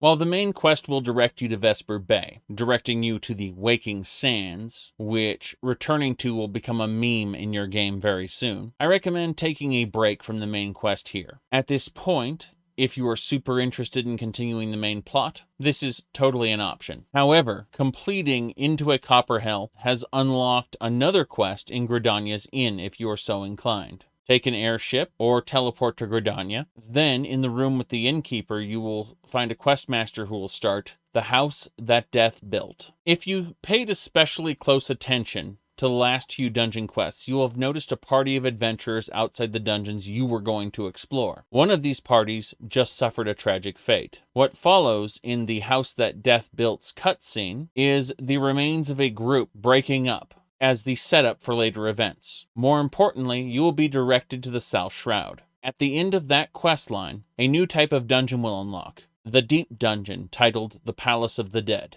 The Palace of the Dead requires the player be level 17 to start the opening quest.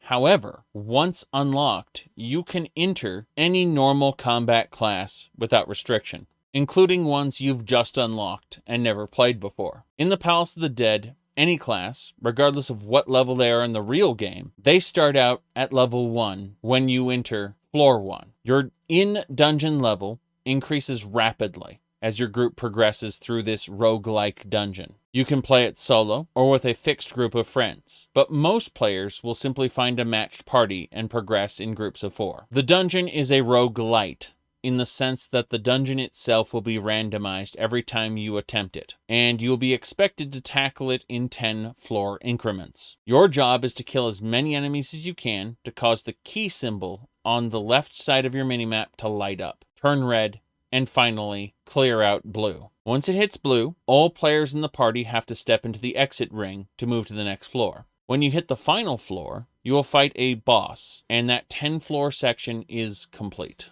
While the gameplay is fairly simplistic at lower floors, it does escalate. Floor 100 is also when the main story of Palace of the Dead ends. All floors above 100 can be thought of as optional challenge floors, or hard mode, and will need to be done either solo or with a fixed party. When you complete a 10-floor section, you will receive experience points for your out-of-dungeon level, and re-entering queue, you will be able to either progress to the next 10 levels, or you can delete your save file and restart. You can have up to 2 save files at once. If your out-of-dungeon level is level 50 or above, and you've completed the level 50 Realm Reborn quest, The Ultimate Weapon, you will receive a gear currency known as Tomestones of Poetics. And if your level is current expansion maximum, you will earn end-game Tomestone currency as well. This means that the deep dungeons, while not being the most efficient way of earning in-game currency, will always be profitable to a player regardless of what stage of the game they are in. For end-game players, it is an alternative to roulettes, I mentioned earlier. But now, at low level, it is a very efficient way to level your character. That means, yes, you can level alternate classes to level 60, which just happens to be the cap of the free trial, exclusively through this method if you want. I wouldn't recommend it, as there are plenty of other ways to level up, and it's generally best to interweave these methods together, but it is still possible to do nonetheless. So let's break this down.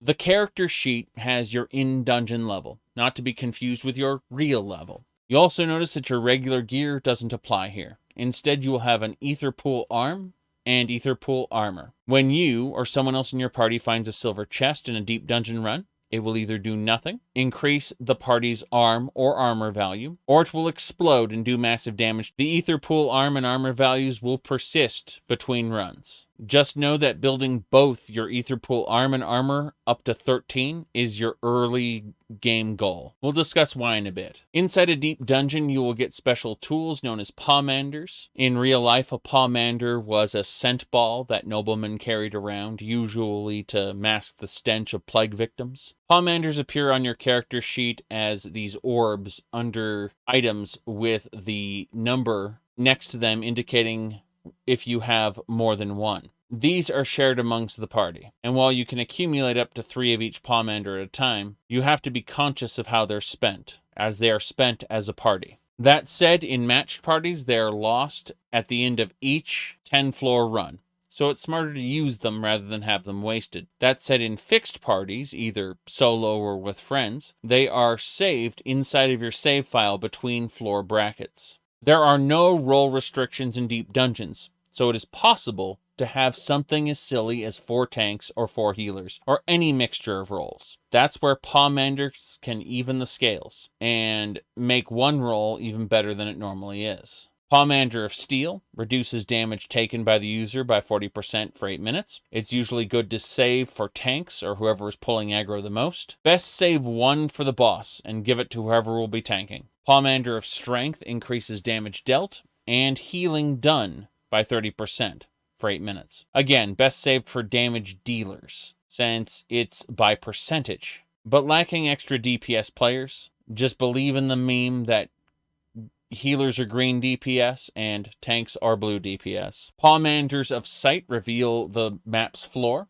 and reveal all traps as tiny circles on the ground that you can simply walk around. This is great for identifying the location of silver chests on your map if your goal is still to get 13 Ether Pool. Don't mess with a Pawmander of Safety, as you can already see the traps. Now, Pawmander of Safety removes all the traps on the floor. This is great if you don't have sight available. Important note though, this will not remove mimics from spawning treasure chests, nor will it stop silver chests from exploding instead of enhancing your Ether Pool. These will still happen, even with safety active. Pawmander of Purity will remove the Pox status. Pox is given to players by a treasure chest monster known as a Mimic. Pox can actually be avoided by either killing the Mimic fast enough, or having a tank or physical range DPS, such as but not limited to an archer or bard, using a spell interruptibility. An interruptible spell is noted by the enemy cast bar turning red for the duration of the cast. Players affected by Pox get a damage over time that lasts 10 minutes and doesn't allow health to regenerate while affected. So it's really good to just get rid of them. Although, if your party is on the ball, you should never need this. Pawmander of Witching turns all targets in 20 yards into frogs, chickens, and other weaklings. They get to keep their health and defensive stats, but are unable to use any special attacks during this time. Great for when a lure trap accidentally triggers and spawns a second pack of monsters in addition to the pack you are currently fighting. Note that if you do not have a tank, the Witching Pawmander acts as a mini taunt, and that hate will remain even when the effect wears off if enemies survive. Pawmander of Raising will put a buff on the party that will automatically revive the first person to die. Then remove the buff from the party. You can use it immediately upon obtaining it. Just to be sure, check the effects section on your character sheet to make sure it isn't already active. Pawmander of Intuition is a long-lasting buff Pawmander, like Raising, that you should use immediately if it's not already in effect. It will attempt to find the accursed horde treasure chest on every floor you go to while the buff is active. Not every floor has a horde chest, and the buff will persist from floor to floor until you find and open a chest, at which point the buff will go away, and you are safe to use another intuition immediately. If you have the buff active, you will know there is treasure on that floor by the icon on the top right side of the minimap. The location will be displayed in the world as a beam of light. You need only stand over that spot for a few seconds, a chest will appear. Once you loot that item, it will be put into your character sheet. Note that you will only be given the reward when you finish that set of 10 floors. If you die or quit, you will not receive the reward. Much like Pomanders of Raising, it can be wasted by using another one while the previous is still in effect. So keep an eye on your character sheet under the effects section. Pomander of Serenity brings up a good point. When you go from floor to floor, the area above your minimap on the right side will sometimes show a status. That means that the floor is enchanted. Sometimes these enchantments may be brutal, like no abilities, or no items, or gloom that enhances monster damage and nerfs your damage. Other times enhancements are good, like unlimited sprint. Either way, Pomander of Serenity turns that floor into a basic one with no special effects. It'll be up to you to determine the best time to use it. Pomander of Flight reduces the number of monsters on the next floor. Pomander of Affluence increases the number of treasure coffers placed on the next floor. Pomander of Lust turns the player into a succubus. The succubus casts fire AoEs that give the target vulnerability stacks, making them take more damage for a limited time. The primary purpose of this Pomander is for one party member to use on the boss of your 10-floor bracket, allowing the other players to damage it more quickly. An alternative use for it is when a lure trap pulls extra enemies, more than were intended. Either way, Scholar is the perfect job to use this, because their NPC fairy will continue to heal players, while the player is applying the debuffs as the succubus. Pomander of Fortune increases the chance of enemies dropping treasure chests on death, noting that the chance is still random and only affects your current floor. You should be sure that a Pomander of Flight was not used, because this is one of the few cases where you want as many monsters as possible. The best time to pop one of these is right at the start of a floor, before any monsters were killed. If you want to be efficient with your time, you can pop a Pomander of Rage, and we'll discuss that right now. So the Pomander of Rage transforms you into a Manticore and allows you to go on a rampage of one-hit killing monsters. This is great when you need to get rid of a lot of monsters quickly, and is good to use if a lure trap has popped but there are no witching available. It's also quite useful in conjunction with two other Pomanders. The first is the aforementioned Fortune, but the second is Alteration. We'll get to that one next. However, it's important to note the Manticore's one-shot attacks will not work on floors with damage or knockback penalty. So you need to clear those effects with the Serenity if you're setting up to use a Manticore. The last Pomander used in general play is a Pomander of Alteration. This will change one or more enemies in a random room to a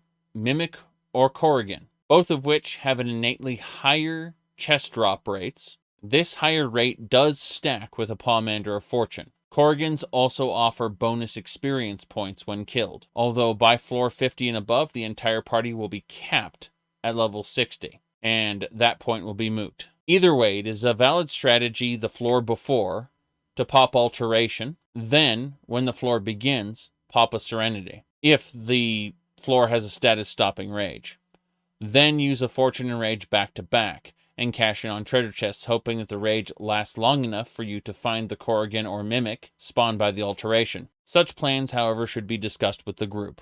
We discussed some traps with Pomanders, but let's go over all the traps again for good measure. An Enfeebling trap reduces all damage dealt while increasing damage taken. This status cannot be dispelled, but has a short duration. Unlike other statuses, it doesn't completely stop you from contributing. A Toading trap, on the other hand, will turn you into a frog for 20 seconds, during which time you can't take actions, use items, or open treasure chests. The Toading status can't be dispelled either, so you just have to wait it off. A Luring trap spawns 3 random enemies of the type that are already on the floor to attack you. The enemies will automatically be set into combat mode and aggroed on the person who triggered them. Assuming you're already fighting other enemies when this happened, the standard procedure is to group them all up together and then use a Witching Pomander to take care of them all at once. A Pomander of Rage can substitute, although not as well. And for players doing over floor 100 challenges, the standard procedure in groups trying to get further and further through is to actually allow the person who triggered the trap to be killed by the monsters. Then the monsters will reset to their original positions, at which point the players will come in and resurrect the person who died.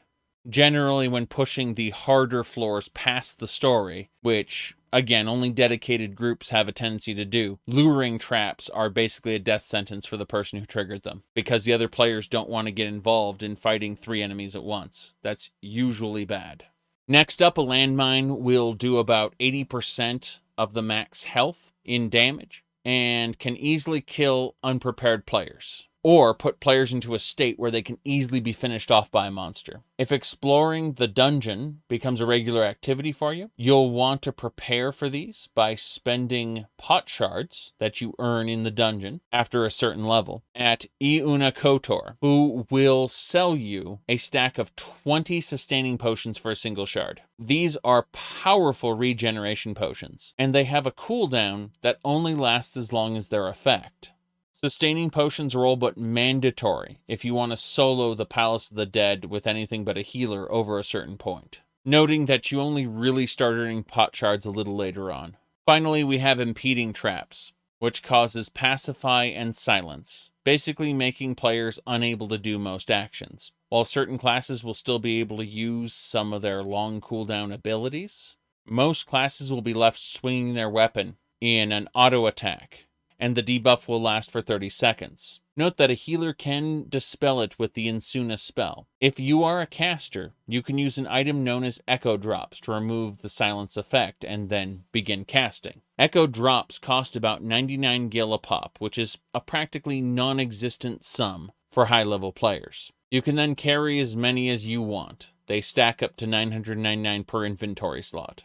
If you are a healer, after using Echo Drops, you can immediately use Insuna to remove the effect off other allies affected. Once you understand the basic rules and have some Ether Pool equipment under your belt, the Palace of the Dead is actually quite easy. Your goal at the beginning is to clear the first 50 floors, to reach the floor 50 boss, and to amass an Ether Pool arm and armor rating of 13 or above. Getting to this point can be difficult, because there are usually only a few players getting started. It's rare to find players going through the middle brackets. It's for that reason that I recommend taking advantage of the Party Finder to create a group for Palace of the Dead. Add the comment, floors 1 to 50. It's a very handy tool that will see you through the whole thing usually. Either way, at the conclusion of floor 50, it is also the conclusion of an unmarked side plot, which was occurring while you were doing the first 3 story dungeons, and culminated in the cutscene where you met Edda. The floor 50 Palace of the Dead canonically takes place after the level 50 optional dungeon, Tamtara Deepcroft Hard, meant to be done after A Realm Reborn's main questline is complete.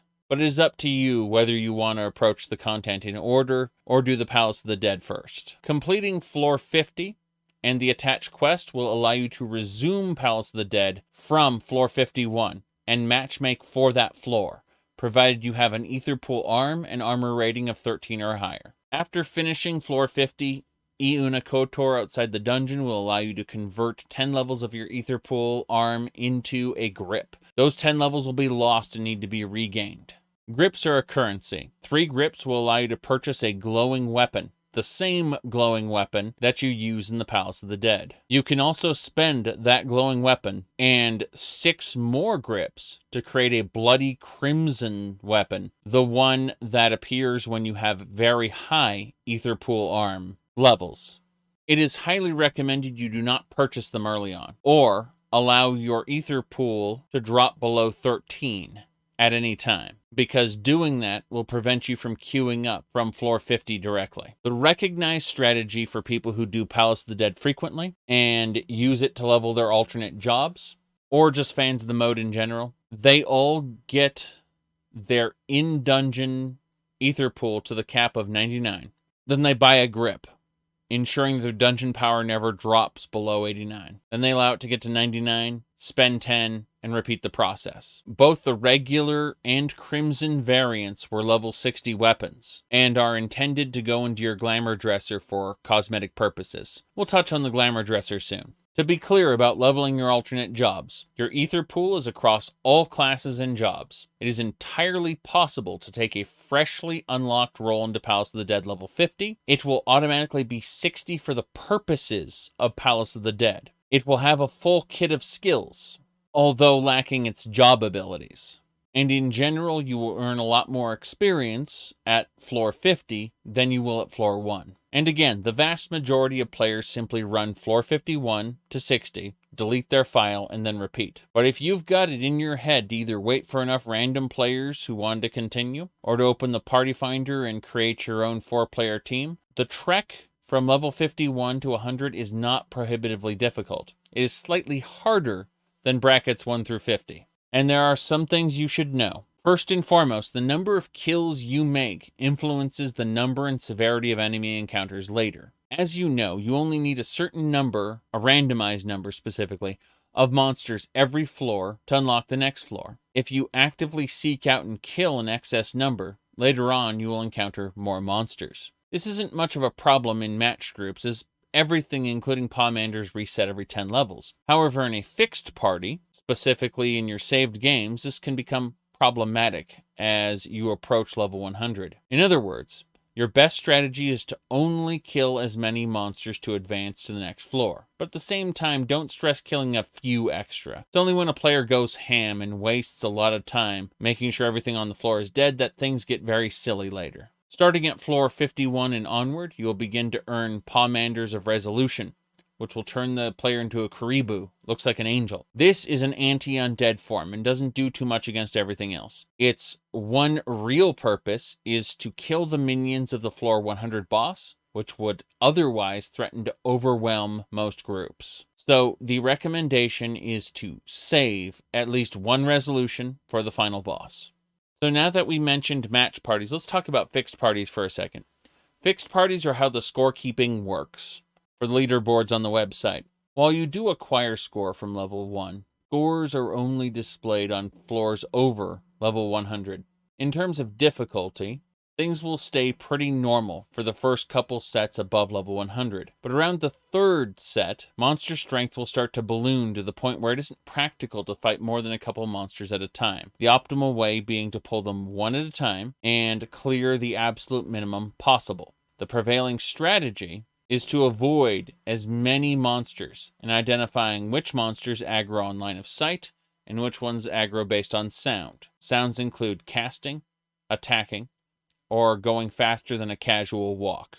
Either way, once you know which monsters aggro from which, you are expected to sneak by as many of them as possible to the exit. Then pull individual monsters to the exit, as many as is needed to unlock it, and leave as quickly as possible. Players will often send out a scout, and if someone triggers a lure trap accidentally, the prevailing strategy is to allow that player to die, then to resurrect them after the monsters who pulled from the trap have reset. So to repeat, above level 100 is an optional challenge mode for after the story is finished. It's for people who want a high score on the leaderboard, or want the extra special Accursed Horde loot that you get from the highest floors, or the Necromancer title you get for soloing the entire thing. So to conclude, be it floors 1 through 50, or farming 51 to 60 on repeat, or pushing to 100, or even pushing the hard challenge floors beyond 100. There is a place in Palace of the Dead for almost every skill level and temperament of player. If a roguelike dungeon is for you, anyway. If it's not, the entire system beginning to end is optional content. So now it occurs to me at the end that I've not explained what the Accursed Horde actually is. To be frank, they're loot boxes. That is to say, a treasure item you give to the Expedition Bishop, and she will crack them open for you. They will contain a low-level materia of questionable value, cosmetic flares, and other fairly worthless items. But also cosmetic items made to go in your glamour dresser or be sold on the market board via retainers. So yes, in addition to being able to level up your alternate classes and jobs, giving you in-game currency, if you do the current expansion's max level, having its own dedicated story, having earnable loot boxes with things you can sell. Yes, all of this Palace of the Dead content is available in the free trial. So I recommend unlocking it right when it becomes available. How far you take it is up to you.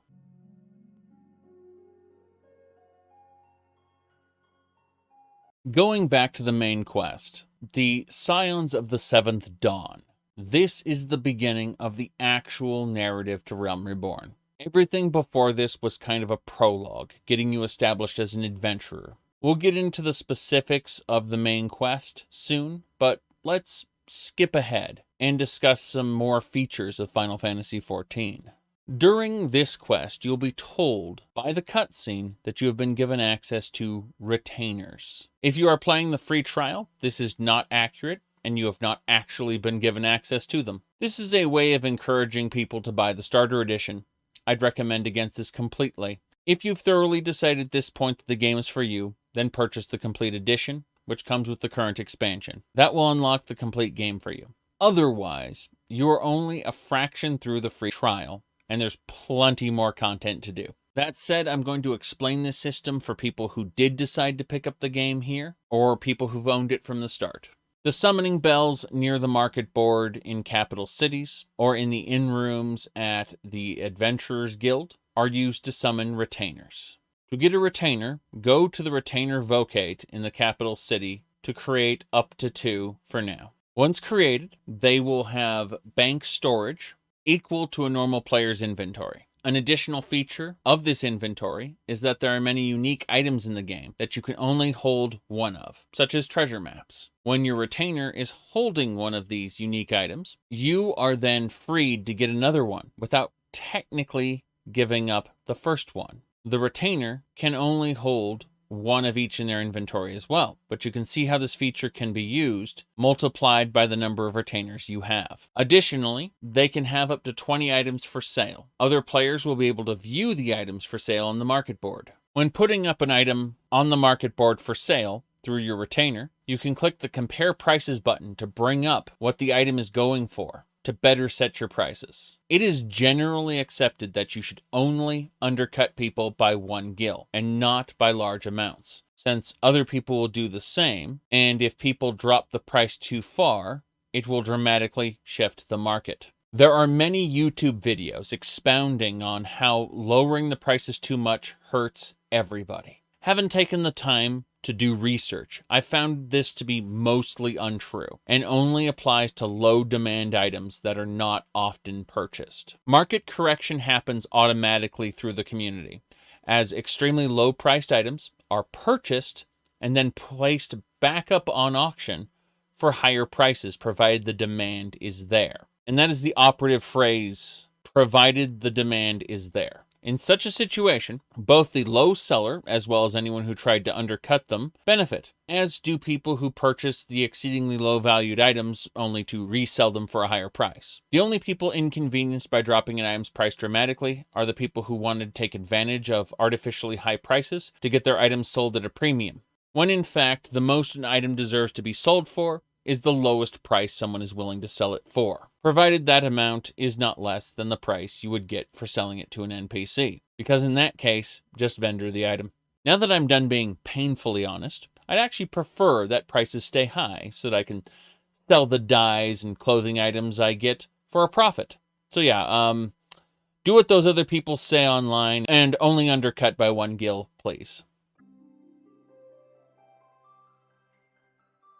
Every capital city contains a market board, as do locations for player homes. Although we won't be going into the details of the housing system in this video. The area outside of the 3 starting cities each have a quest to get started with the housing areas. But back to the market board itself. Here you can view the items for sale on your server.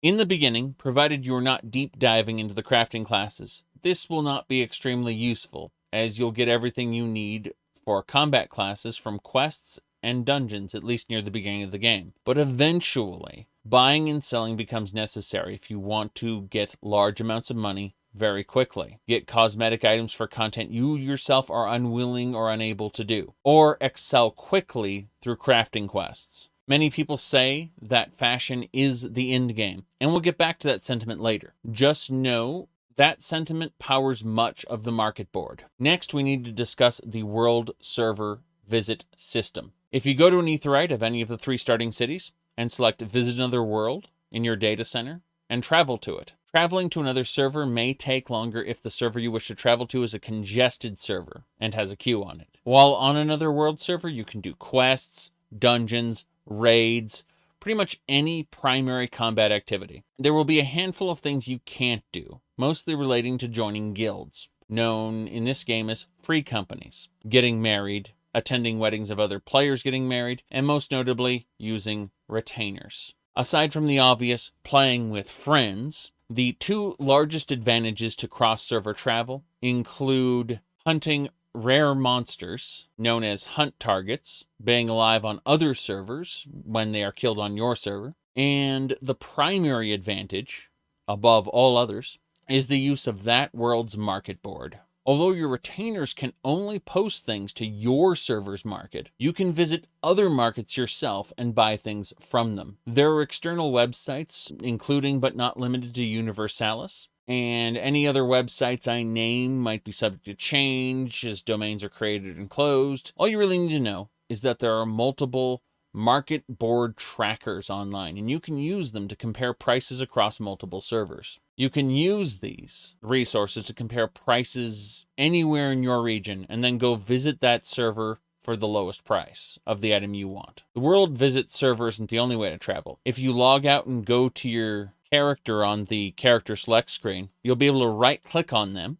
and click Visit Another Data Center. From there, you'll be able to visit any server in your region. At the time of making this video, it is region locked, which means the United States can only travel other United States servers. Same for Europe, same for Asia. This might be subject to change in the future. The developers have said they will look into it, so if they change that, feel free to leave a comment telling everybody. At the time of posting this, on the Crystal Data Center in the United States, the Balmung server has a reputation of being the most degenerate, but in reality has an amazing nexus of players passing through Ul'dah. The Matthias server is known for serious roleplay.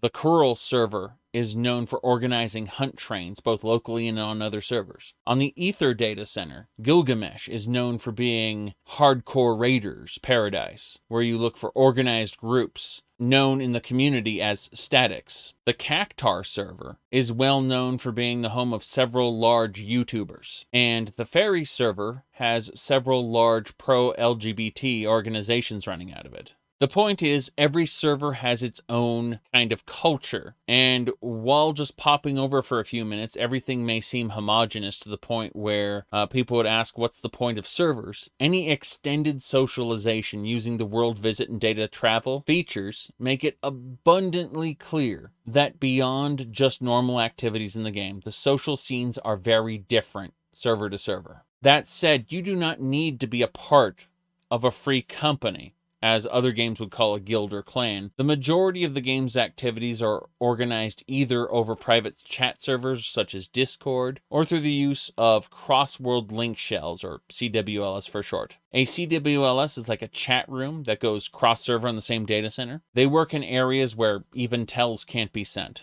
The important thing to know about a CWLS is that while you can create or join them on your data center, you can only join them on another data center, and you can only see messages from the ones you belong to while on the data center that CWLS is based out of. Note that free trial players can only join cross-world link shells, not create them, regardless of server. Now you may be asking, what are the point of free companies? Well, there are a myriad of social systems and activities that free companies can engage in, including providing passive buffs for all players, and some shared property ownership where the player can actually get a room in the free company estate. But again, those benefits are all limited to the server you are based out of, and the vast majority of the game can be experienced across multiple servers. One of the most useful features of data center travel, while another data center, is queuing up for a dungeon, trial, raid, roulette, adventuring forays like Eureka, Baja, or Zadnor, we'll get into those later, or using the party finder. Any of these will put you into a pool of players from that data center. instead of your own. This means that you can run into very different pools of players you've never had a chance to meet on your own data center. Sometimes if you're having trouble finding players for a very specific multiplayer zone like Eureka, Baja, Zadnor, or Delibrum, it can benefit you to data center hop and look for players to group up with on another data center, because maybe there's no one on that data center you're on looking for that particular piece of content, but there is on a different one. Retainers are amazing on the face of it for bank storage and placing items up for sale. But they have one more major function, and that is to go on ventures. Each major city, you will find a quest titled An Ill-Conceived Venture. Upon completing it, you will receive 6 silver coins known as ventures, and the venture mechanic will unlock. You will be able to assign a class to your retainer. That class must be one you have unlocked.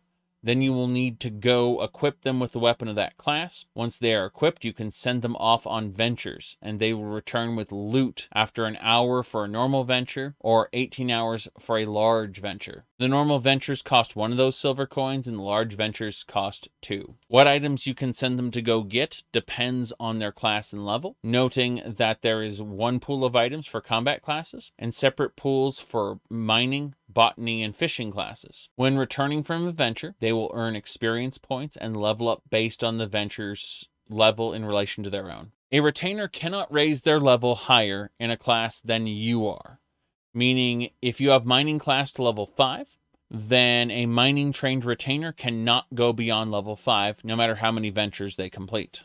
But for your crafting classes, there is no better way of obtaining massive amounts of common ingredients than to have a retainer get it for you while you're doing other things, or even gathering other ingredients yourself. As retainers level up, they will be able to gather more level-appropriate items, and the pool of what they can bring back will grow. That said, eventually you will have to start gearing them up for them to bring specific better items. At level 10, they will unlock Quick Exploration, which will also cost 2 ventures, takes 1 hour, but has no special gear requirements and will bring back something random. Despite not having a hard item level requirement, level appropriate gear does give a retainer a much greater chance of returning with a high quality item when doing a quick exploration. Occasionally a quick exploration will bring back a venture coffer.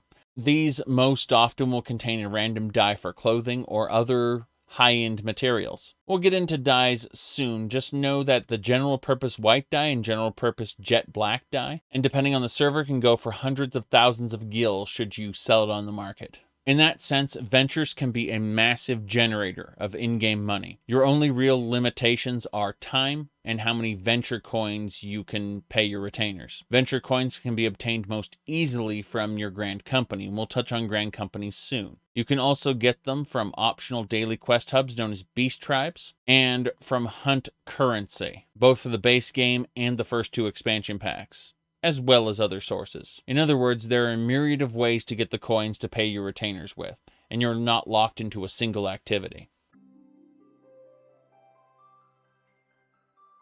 Now that I've finished singing the praises of retainers and how super useful they are to have, I'm going to talk about the really only way a player paying extra money gets an advantage over players who do not pay extra money in the entire video game. That is the retainer system. Remember how I said you can have 2 retainers to start with, and free trial players get no retainers? Players who own the game get 2. Then you can contract up to 7 more on the MOG station. That's the account management website under extra services. The cost at the time of posting this is roughly $2 per retainer per month, for a total of $14 extra for the 7, bringing your retainer total to 9. A 10th retainer can be purchased with the premium access to the mobile app. At the time of posting this, costs roughly $5. Along with the extra retainer, you would get an extra Chocobo saddlebag. We'll discuss the saddlebags when we get to Chocobos. Suffice to say, more storage space. In other words, you can have up to 8 additional retainers through real-life money fees per month. These retainers have all the benefits of the ones you get access to normally. More bank space, more items can be put up for sale, and yes, more ventures running at the time provided you have the coins to pay them. I never had a problem with this system, since it is an inherently cooperative game, and PvP does not benefit from it at all. In fact, I've taken advantage of the system myself with some extra retainers that I pay for sometimes and sometimes don't. Currently, my inactive retainers, I've set them up as long-term storage for housing materials and other items I may want to retrieve in a future date. That said, I'd be remiss for not mentioning this, because it is a major sticking point with some people. For them, any, and I mean any, form of pay-to-win will stop those people from playing the game. Just full stop. No ifs, ands, or buts. And it would be dishonest to try to get those people hooked on the game without at least warning them about this part of it, which is why I made sure to add this section. Again, Square Enix is not paying me to sell you this game, so I'll represent it as fairly as I can from my own biased viewpoints. Bank space, auction house, ventures. It's all pay to win over a normal player's ability to amass wealth and store extra gear, by a factor of 5 if fully paid for. Now that we've finished talking about retainers, there's a quest NPC outside the Waking Sands named Swergim we need to discuss really quickly. She will have 2 quests for battle classes, 1 for crafting classes. Upon completion of her first 2 quests, you unlock dyes and glamours respectively. Dyes, as the name implies, allows you to color a costume, changing the color of that item when worn. Not every item can be dyed. Many items have dyeable and undyeable variants you can find out in the world. Although dyes can be applied to items directly, this is often seen as wasteful in favor of setting up dyes through a glamour plate. Next, we have glamours themselves. 2 separate glamour systems will unlock at the same time, glamours and glamour plates. The original system has you consume a glamour prism to take an item from your inventory and overwrite the appearance with another item from your inventory. The newer of the 2 systems unlocks at the same time. Those are glamour plates. These are considered the standard. Glamour plates can be used from your character sheet and applied in any location marked a sanctuary. You can know that you are in a sanctuary by the small moon next to your character's experience bar, indicating you are earning rested experience. Rested experience builds up over time and is a very minor boost to the amount of EXP you get for killing monsters. It is a reward for either logging off in a town or a city, or just hanging around in the town or city in general. Its purpose is to foster the idea of coming home after an adventure. Either way, applying Glamour Plate will overwrite your gear's current appearance without spending any Glamour Prisms to do it. It's just a uniform swap. Glamour Plates can be tied to specific gear sets. So if you have 2 jobs of the same role that use the same gear, you can swap Glamour Plates when you swap jobs, thereby changing the outfit's appearance. For example, Red Mage and Black Mage can share a gear set, as do Warrior and Paladin. But as long as you happen to be in a sanctuary when you do the swap, which swaps your weapon, therefore your class, and each of those gear sets are set to a different glamour plate, it will automatically swap your appearance. Although glamour plates can be applied in any sanctuary, they can only be configured in a location with a glamour dresser. Glamour dressers at present are located in the inn rooms in capital cities, as well as your private quarters for your Grand Company squadron. We'll be discussing Grand Companies soon. At the dresser, you can select an item from your inventory and spend a glamour prism to have it placed within the dresser. At this time, 800 items may be in the dresser. The dresser makes use of the items you've placed inside to create glamour plates. These plates can be saved and applied at the dresser, and then freely applied and swapped between any sanctuary in the game. The glamour prism cost is for placing the item in the dresser you want to use the appearance of, not in applying the glamour. A glamour plate may also be set up using items from the armoire. The armoire is a container that also exists within in-rooms, and will take your unique artifact class gear from Realm Reborn, as well as any other seasonal or special one-time rewards, and store them for you at no cost to your glamour dresser, but freely usable from the dresser in glamour plates. Only specific items go in, but they don't count toward your glamour limit. So now that you have access to the glamour dresser,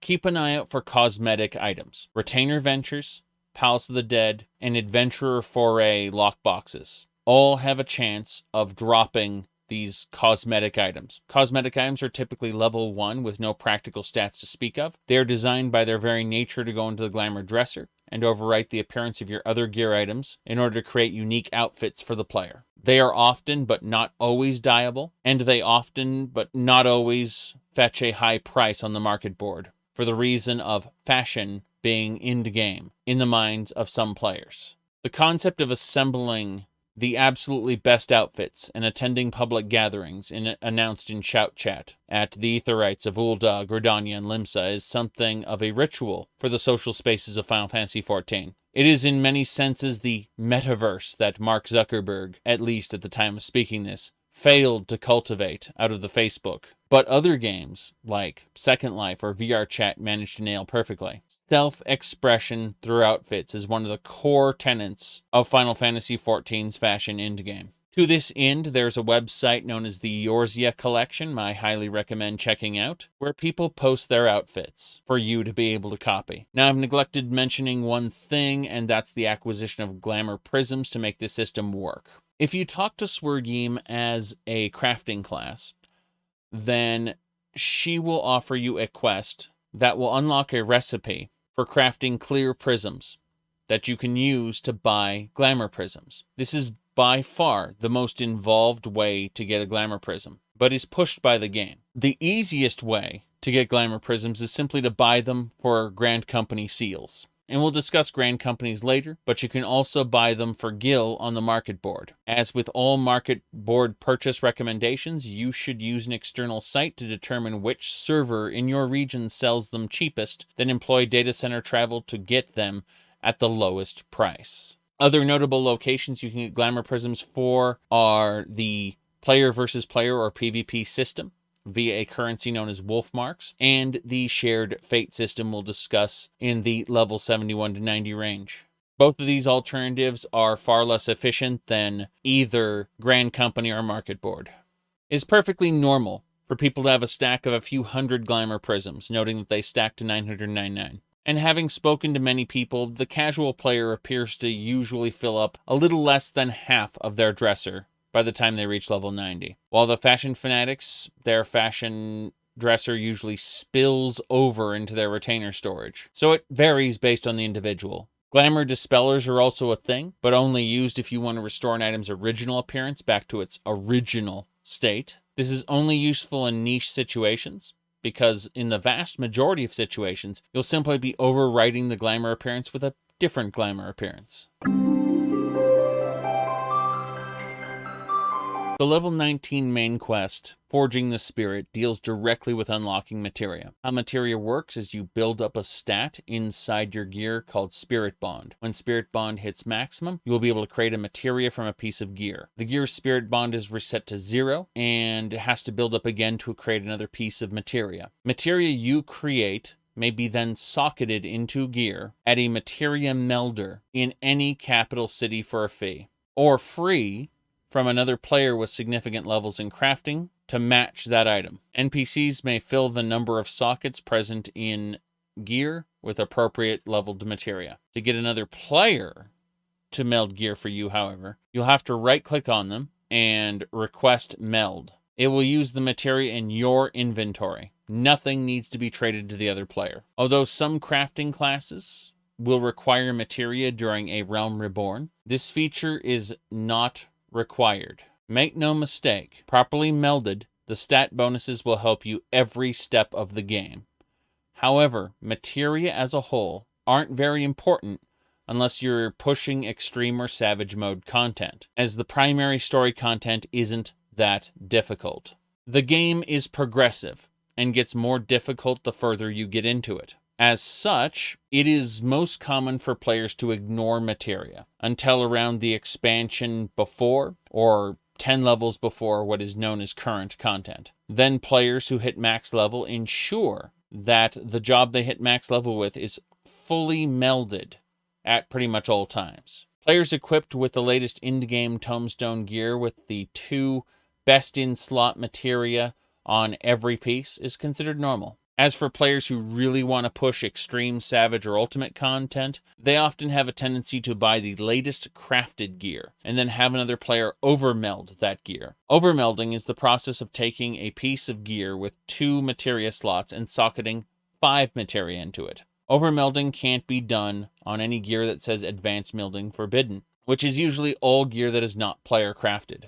Each piece of materia you attempt to place on a gear beyond the normal limit has a smaller and smaller chance of working, and failures will destroy the materia you attempt to socket onto gear. That is why there is an option to auto-attempt until it works. It is not uncommon to lose 30, 50, 80 materia in a single attempt to overmeld a single slot. As you put on your 4th or 5th materia, the size of the materia that will fit gets smaller as well, meaning you'll have to use lower rank materia instead of the current best in slot. The act of placing 5 materia onto a 2-item slot is often referred in the community as pentamelding and is considered extremely expensive. This is the primary reason why certain materia have inflated market values. As a result, it's considered exceptionally profitable for players doing current content to extract materia as soon as their spirit bond hits maximum. To clarify, items only gain spirit bond when the player is doing content that is close to the item's requirements in level. Meaning if you have level 90 gear, you will not gain spirit bond doing level 50 content. Furthermore, a level 90 piece of gear will produce a different rank of materia from a level 50 piece of gear. The rate at which spirit bond is gained doing current content can be increased. There are spirit bond potions for sale at the Grand Companies for seals. Additionally, spirit bonding manuals are available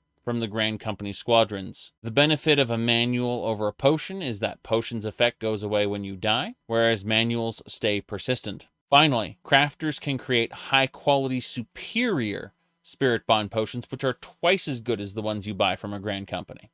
If you wish to learn to meld materia yourself and save yourself the fees of having NPCs meld gear for you, bring a level 19 crafting class or above to the quest Waking the Spirit in Central Thanalan to unlock the feature. Returning at level 25 and completing melding materia muchly will unlock advanced materia melding, which will allow you to pentameld gear. For crafting classes, pentamelding is generally considered necessary to have the best in slot, end-game master crafting without having to rely on food and potions. So to be the absolute best crafter you could be, to be the end-game crafter, you're going to be spending a lot of materia. Although again, for most players running combat jobs, pentamelding is unnecessary if you're not looking to push extreme, savage, or ultimate content. Likewise, crafters just looking to enjoy themselves and not push the highest levels of master crafting don't need to do it. In general, the vast majority of players simply enjoy standard melding.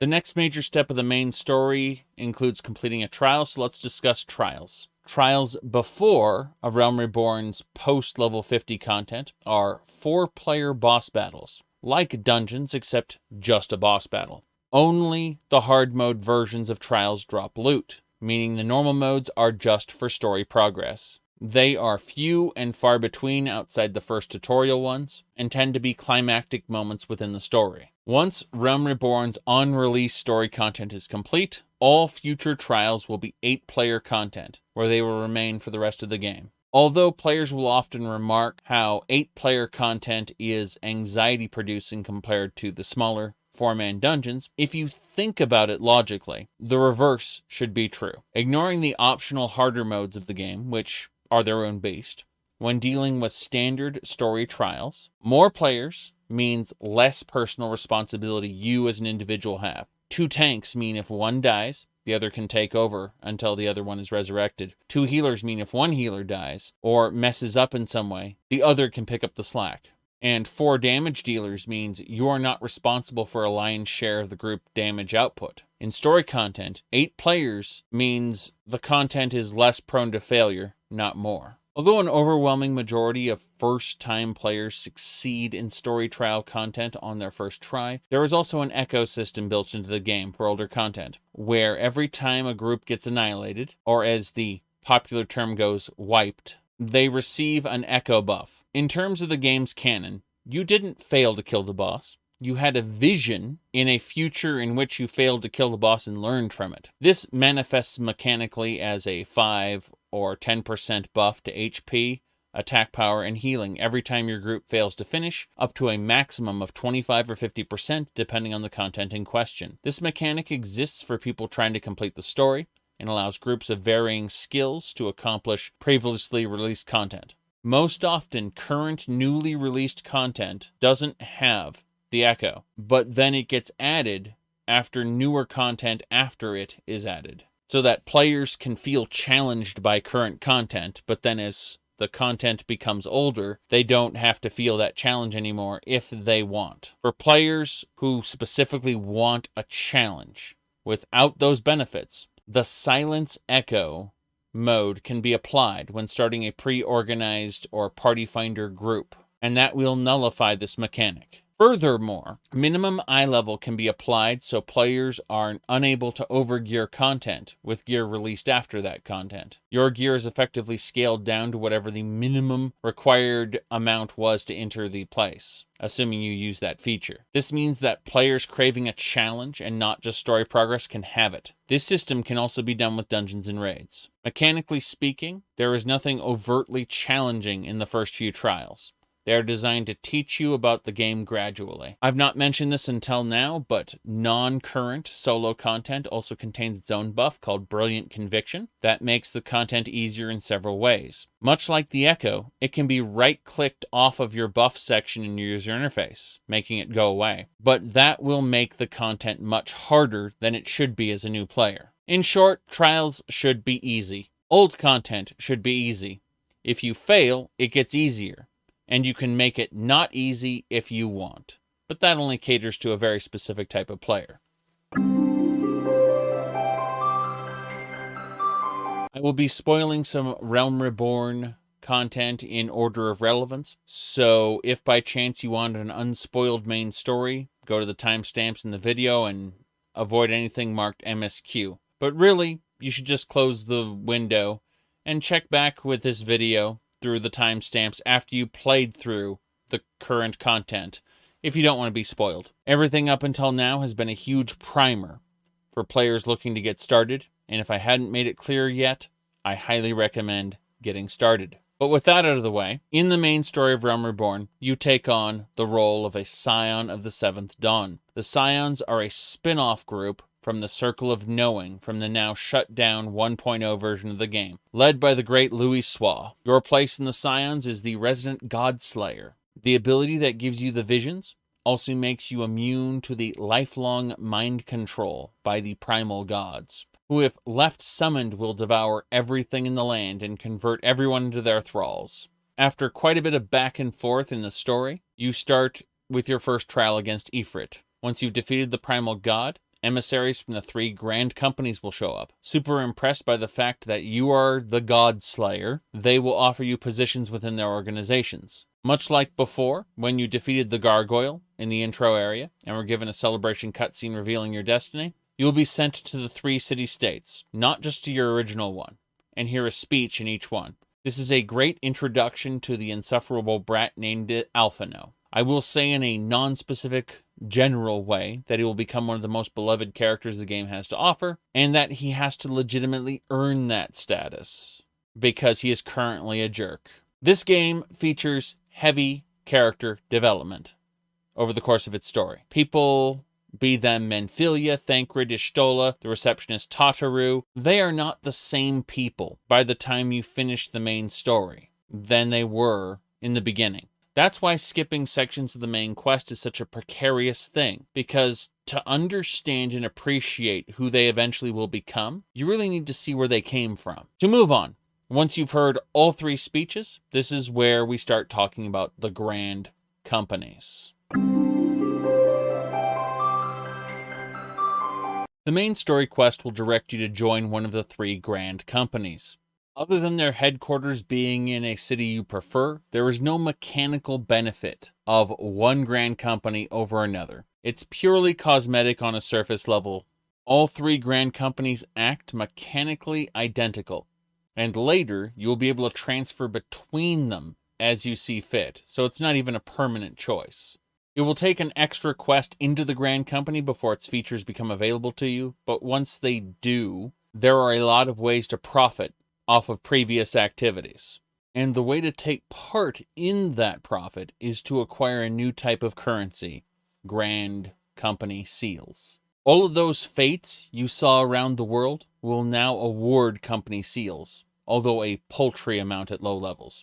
This, in addition to fate's normal experience in money payouts, does not mean you should do them if you're solo leveling for the first time. It just makes fates where you're helping someone else or joining some other people to do them more profitable than before. Note that Shadowbringers and Onward Fates give different currencies, not Grand Company seals, and we'll talk about those later.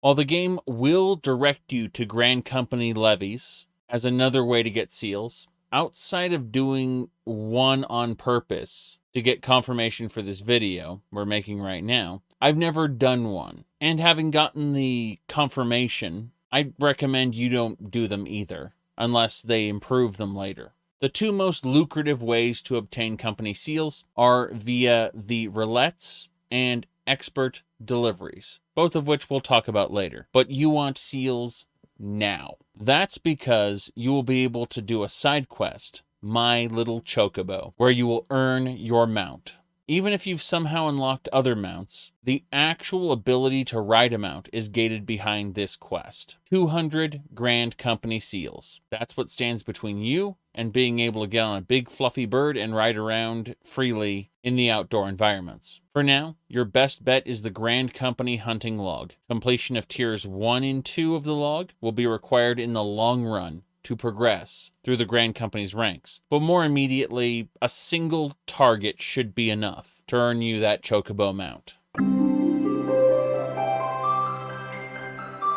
After accepting the quest, My Little Chocobo, going to the Quartermaster at your Grand Company base will give you a list of items you can buy with Grand Company seals. The Chocobo issuance is 200 seals and will allow you to complete the quest. You will receive a whistle in your inventory you should immediately use to gain the mount in your mount log. The mount can now be placed on one of your bars. I recommend having it on a hotkey to an easily pressed button, as you'll be hitting it a lot. Once My Little Chocobo is finished and you become character level 30, My Feisty Little Chocobo will be available. Upon completion, you will be able to summon your Chocobo as a battle pet. By consuming an item called Gaishal Greens, readily available on vendors everywhere, you will be able to summon your Chocobo as a battle pet, provided you're out in the world. The companion menu will unlock under your character list of menus, and you will be able to do 3 main things. First, you can order your Chocobo into different stances. Follow, free stance, defender, healer, and attacker. The second thing you can do is specialize your Chocobo. A Chocobo will earn experience when you make kills with it summoned, and it will rank up. Every time it ranks up, you can teach it an additional skill on the skill tab of the companion menu. A Chocobo may raise to a max rank of 10. Each Chocobo specialization tree caps at 10 as well, meaning that through natural leveling, a Chocobo can obtain 1 full roll. I recommend that most people do healer, just in case you bite off more than you can chew. That said, upon hitting rank 10, its skills will cap. At that point, you can feed it a Thavnerian onion, which will unlock the next rank. The Chocobo will have to gain an entire rank's worth of experience to become level 11 and cap again. Then it will have to eat another onion to repeat the process. The experience cost is exponential, and the hard cap is 20 for the Chocobo. This process is absolutely not required, and I've gotten multiple jobs to level 80 and finished the Shadowbringers main story before I even realized this was a feature.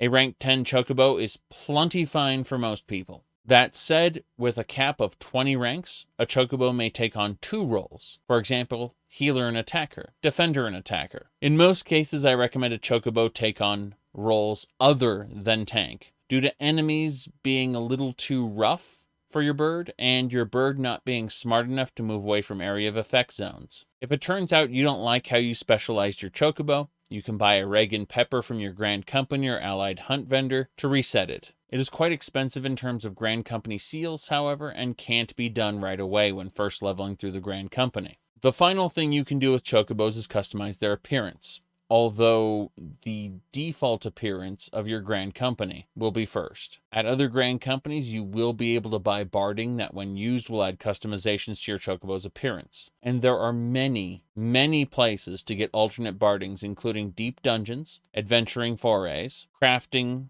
to drops from trials and raids. These Chocobo sets apply to both your Chocobo mount and your summon battle pet. It's not only fashioned in-game for the player, but for your bird as well. As I mentioned before, in addition to queuing for specific dungeons, Final Fantasy XIV features a random content system called roulettes. First, an expert roulette for recently released dungeons. Second, a max level roulette for max level dungeons that were previously most recently released. And finally, a what was previously in-game, aka the 50, 60, so on roulette. In addition, we have a leveling roulette that has all the content one has to go through in the various expansions, a trial roulette where you fight any of the bosses you've unlocked, a main scenario roulette that takes the last 2 dungeons and trial of A Realm Reborn and handsomely rewards people with a boost of EXP and currency for helping other players do it, a guild hest roulette for helping low-level players do their guild hests, an alliance raid roulette for 24-player raids, and a normal raid roulette for 8-player raids. When players are leveling up either their first job or an alternate job and want a huge EXP boost, they can do the roulette once per day for a bonus, and that applies to each roulette. Every roulette paying out different rewards, but the most common ones above level 50 earning Tomestones of Poetics, a currency that helps people get maxed item level gear sets for levels 50, 60, 70, and 80. Basically, whatever used to be in-game at that point, but isn't anymore. When people do roulettes on a max level character, most roulettes provide the current in-game currency, once per day, in addition to other rewards. Roulettes are absolutely by no means the only way to get this currency, but for people who want a variety and want to revisit parts of the game they've done before but with current rewards, this is how they do it. Roulettes take everything you've unlocked on your character and say, help people find queues who need that content to finish it. This is why queues will almost always pop, even when a player is doing content for the first time and it may seem like an irrelevant level bracket. It's why all levels of content are relevant to the player. And at almost no point in time does Final Fantasy XIV devolve into the World of Warcraft style where only the most recent expansion is played to the exclusion of everything else. But for you, the new player, you likely only have access to the leveling roulette and the guild hest roulette, both of which reward company seals based on the character level doing them. These can be completed once per day to earn a chunk of experience points and some company seals. Later, they will begin earning more rewards. However, below character level 50, there's a scaling system in place to ensure that you receive level-appropriate experience from any dungeons in the leveling roulette. This means that if you were just to repeat the leveling roulette multiple times in a day, it's still an effective way to level up your alternate jobs, at least to level 50. It won't give you the gigantic burst of experience points you get from each roulette once per day, though. More importantly, though, is the Adventurer Need bonus. There will always be a symbol next to the roulette in the Duty Finder indicating which role is chosen for the bonus. If you queue up as that role, no matter how many times per day you've done that roulette, you will receive the indicated bonus. You see, there are always an imbalance in the number of classes queuing up for content, and that's intentional. There are an overwhelming number of damage-dealing jobs and players playing them. For that reason, players tend to gravitate toward tanks or healers not only to get into dungeon queues faster, but also to get that Adventurer and Need bonus. Noting that a damage dealer can actually be chosen for that bonus as well if there are too many tanks or too many healers, or both. And this is the reason why I placed the roulettes in this exact location in the video, sandwiched them between Grand Company segments. The leveling roulette provides Grand Company seals not only in the daily reward, but the in-need bonus. The amount of Grand Company seals offered from the in-need bonus is massive compared to other methods of acquisition, at least at lower levels, making this the ideal method for farming seals prior to unlocking expert deliveries, which we'll get into in the next section. Because of how this works, my Marauder plus Arcanist suggestion for new players will give you access to all 3 roles, thus you can always take advantage of the Adventurer Need bonus. Or play whichever role you feel like at the time. Either way, back to Grand Companies. So you've joined your Grand Company, got your Chocobo. Now it's time to start ranking up. Go back to the Grand Company base, talk with the personnel officer, and apply for a promotion. You'll be given a goal amount of company seals and your current amount below that. This is where you'll have two options. Either farm out the Grand Company section of the hunting log for seals, and then fill in the rest with fates, or do the leveling roulette. As mentioned earlier, the adventurer need bonus of the leveling roulette can be spammed, even after the daily bonus is exhausted, to farm up Grand Company seals to power level through your Grand Company ranks, noting that the higher level your character class, the more seals the bonus will give you. Ranks start at requiring 2,000 seals and then go up by 1,000 each rank, up to 9,000 for the highest ranks that cost seals. 2 further ranks can be earned by participating in unlocked systems. Each rank will increase your Grand Company seal cap, allowing you to hold more seals at once, and will also unlock more items at the Grand Company Quartermaster. Items of note on the Quartermaster are, for the lowest ranks, Ventures for sending retainers out on missions, Engineering and Survival Manuals, which act as EXP boosters for people looking to level their craft and gathering skills, respectively. Next through the ranks, we got Glamour Prisms and Dispellers. And at the highest ranks, we have Emotes, Reagan Peppers to specialize your Chocobos, specialized Aetheryte tickets that will teleport you right back to the Grand Company, and finally, Material Containers that can have mini pets and mounts. All ranks contain different ranks of Dark Matter, a material used by crafting players to repair gear. The higher rank of Dark Matter, the higher level an item can be repaired. Although Dark Matter is widely available on vendors for Gil, this is an alternate source of obtaining it. Now, you may be tempted to think that these rewards aren't worth advancing your Grand Company for, and I'd agree with you, if the seals remain difficult to get through all levels. This is not the case, however, as at the 6,000 seal unlock rank, it will unlock Expert Deliveries, a system by which you can turn in untradeable dungeon gear that was previously only able to be sold for gil at a vendor or be broken down for crafting. These items turned in for dungeon runs will be worth a certain amount of Grand Company seals, escalating into the thousands for high-level expansion gear. Expert Deliveries, once you reach the higher levels, are indisputably the fastest way to obtain Grand Company seals, and as such, the game encourages you to get your hands on as many dungeon items as possible once you reach the appropriate rank for that feature. If dungeons or roulettes become your preferred way of leveling, and or experiencing recurring content in the game, Grand Company seals are suddenly quite accessible. Note that if you change Grand Companies, you will start over at the lowest rank. Your rank in the previous Grand Company will be saved if you ever switch back to that company. Expert Delivery, however, will be locked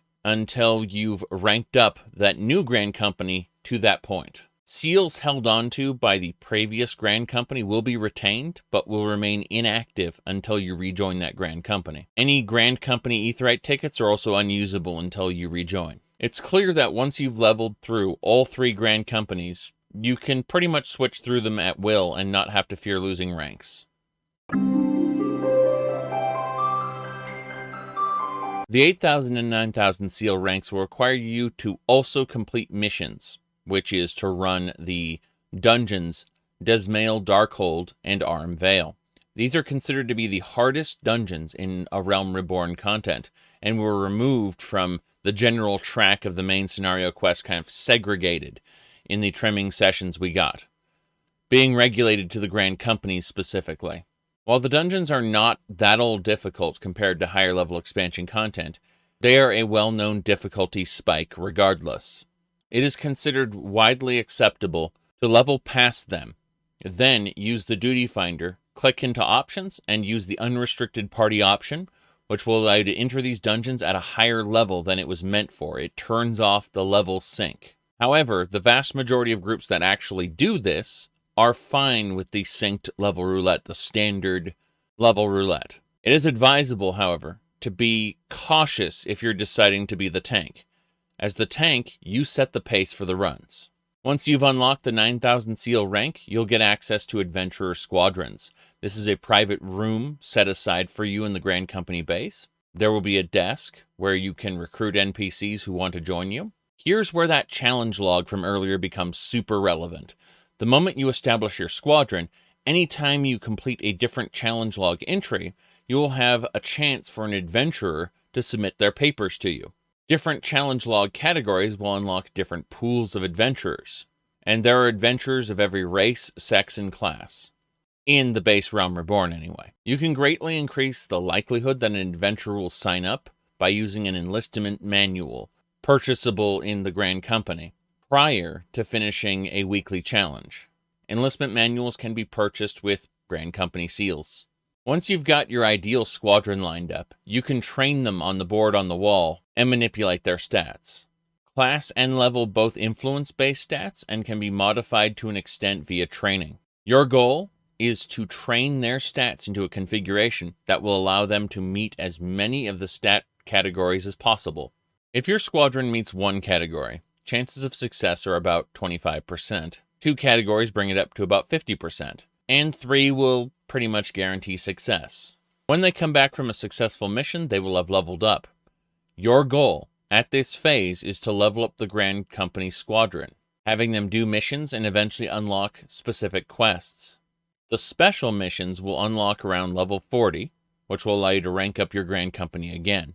After that, you will have to do 5 command missions to reach the final NPC mission to rank up. Command missions are where you personally take control of a squadron of 3 of your followers and level them up by doing the dungeon personally. Unlike the duty support system that unlocked when you did Sastasha for the first time, the quality of these NPC AI may be not so great. Note that it is suggested by the developers that command missions may be removed in the future, as the duty support system is slowly being implemented in each patch. At this time, it is unknown what exactly will happen to Grand Company squadrons. I'll post a pinned comment or something when this information is updated. Either way, once you finish ranking up, you've completed the mandatory segments of the squadron system. All that's left to do is to send them off on priority missions every week. There are all kinds, although the ones most worth doing at the time of posting are Void Scent Elimination and Spirit Bonding manuals. If you have access to player-crafted, high-quality, superior Spirit Bond potions, however, I'd instead recommend doing Counter Magitech instead for MGP cards. But for the most part, you'll want to have that final rank of the Grand Company seal for the very high seal cap. It's not really for the perks of the squadron. Should you transfer to another Grand Company, your squadron will come with you, although until you reach the rank where squadrons unlock, you will not be able to use their functionality. Final Fantasy XIV is overwhelmingly a cooperative game. Almost every aspect of the game is working together with other people. There is no open world player versus player combat, no ganking unprepared or lower level players. The game is overwhelmingly a safe space outside of wandering NPCs and the occasional fate spawning on top of your head. But some people do prefer competition. They think back to the Battlegrounds and other MMOs and want a similar experience. To participate in Final Fantasy XIV PvP, you must progress far enough in your Grand Company, and then pick up the level 30 quest, A Pup No Longer. This will send you over to the Wolves' Den. PvP in 14 is contextualized as training exercises between the Grand Companies. While you are physically killing other players in the game, from a story perspective, you're just knocking them out, which is why they get taken back to their base and get woken back up. Mechanically, PvP does not use your gear or your levels. Every job in the game is rebalanced to work differently in PvP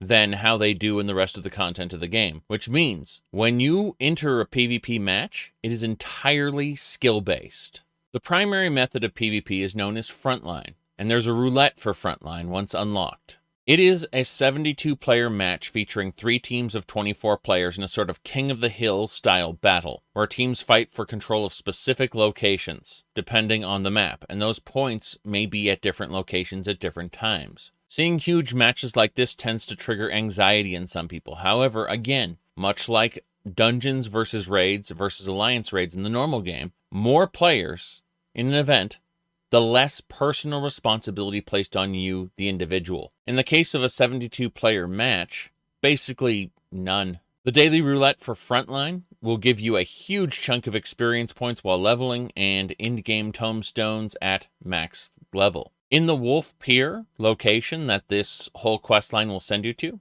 you will unlock additional PvP modes. The current star of these is the 5 versus 5 Crystalline Conflict. If you've ever done a payload map for Team Fortress 2, or just played most maps of Overwatch, you will immediately understand how it works. There's a crystal, and you need to push it to the other side of the map to win. Enemies can stand in the crystal's way to stop it from moving, so you'll have to take care of them. These matches are quick and simple compared to the chaos of Frontline, and chaining them back to back is a valid way to level characters who prefer competition. It will also earn you end-game Tomestones if you are max level. While doing any PvP mode, you will earn Wolf Marks to buy PvP-specific cosmetic gear from vendors. There are other rewards for PvP, such as a seasonal track, but due to that track and its rules changing from season to season, I'm going to not cover that information at all. Just know that there are usually PvP-specific mounts and cosmetics for people who do grind out the system, although the system itself does change from season to season.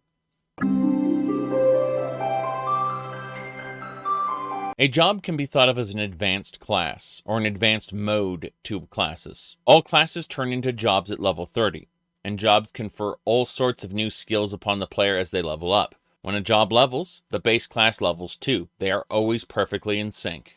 Although some players take it upon themselves to challenge content with only the base classes, content is not balanced around anything other than parties consisting of jobs, and a base class without a job is objectively worse.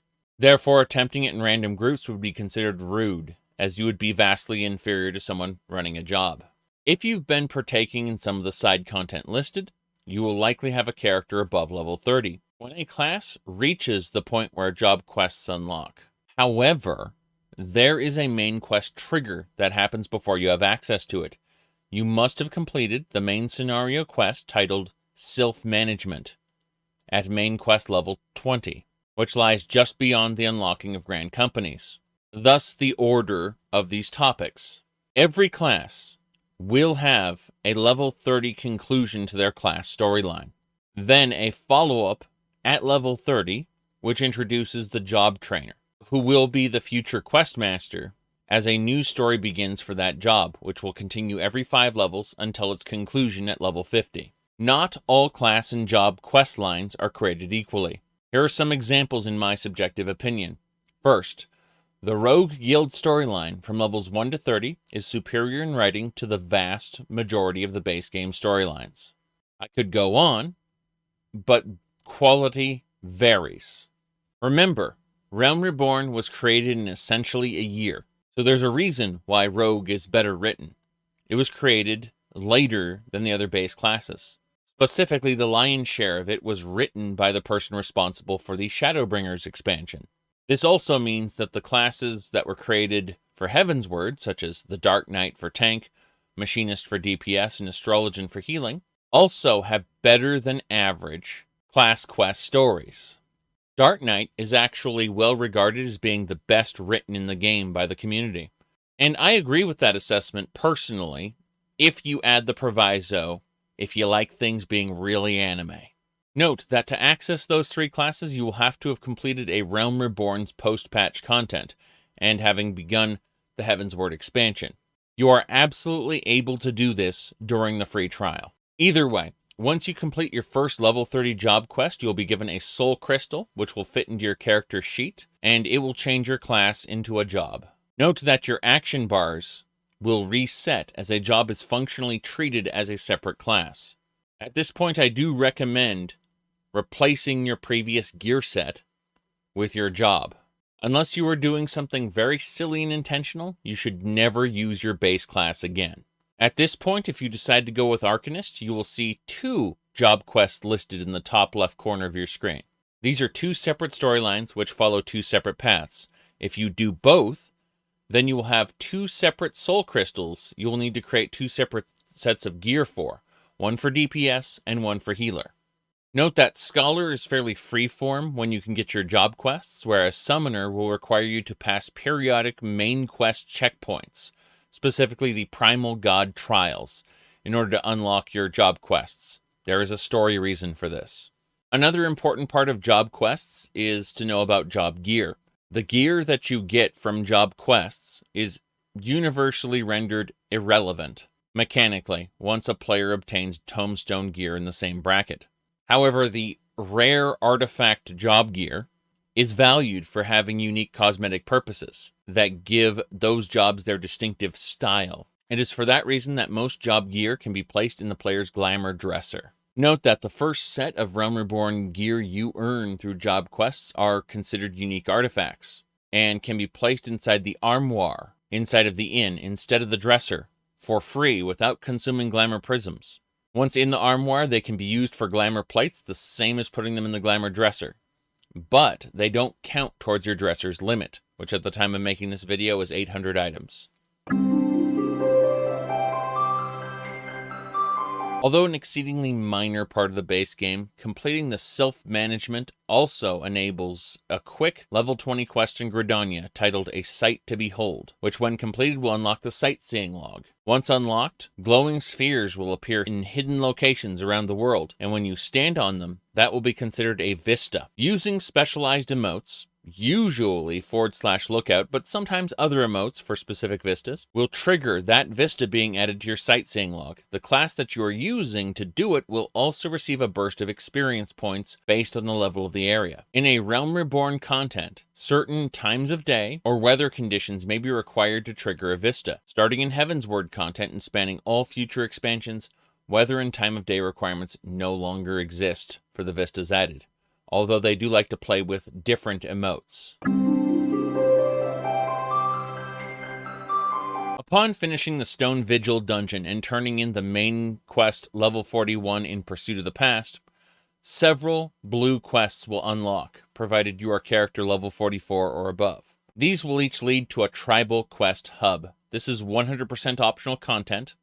I need to stress optional content. Final Fantasy XIV has a lot of World of Warcraft's DNA in it.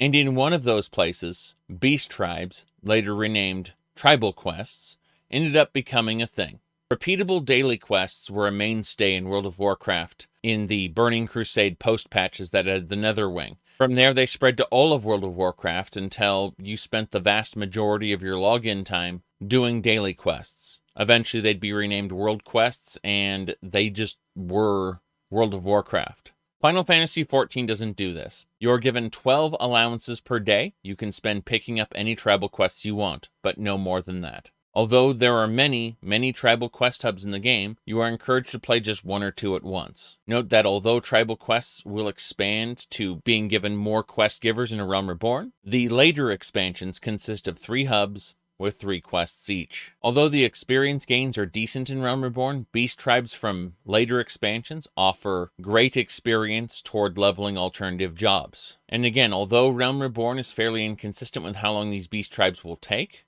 the expansion packs have the entire 3 quest experience nailed down to about 15 minutes or less. If you do not complete a tribal quest the day you picked it up, you can always complete it another day, and then also pick up that day's quests. That means you will have 12 allowances the next day after you've turned in your holdovers from the previous day. You can start the Amalja Beast Tribe with Peace for Thanalan in Ul'dah, the Sylphs at Seeking Solace in Gridania, the Kobolds at Highway Robbery, and the Sahagin at They Come From the Deep, both in Limsa Lominsa.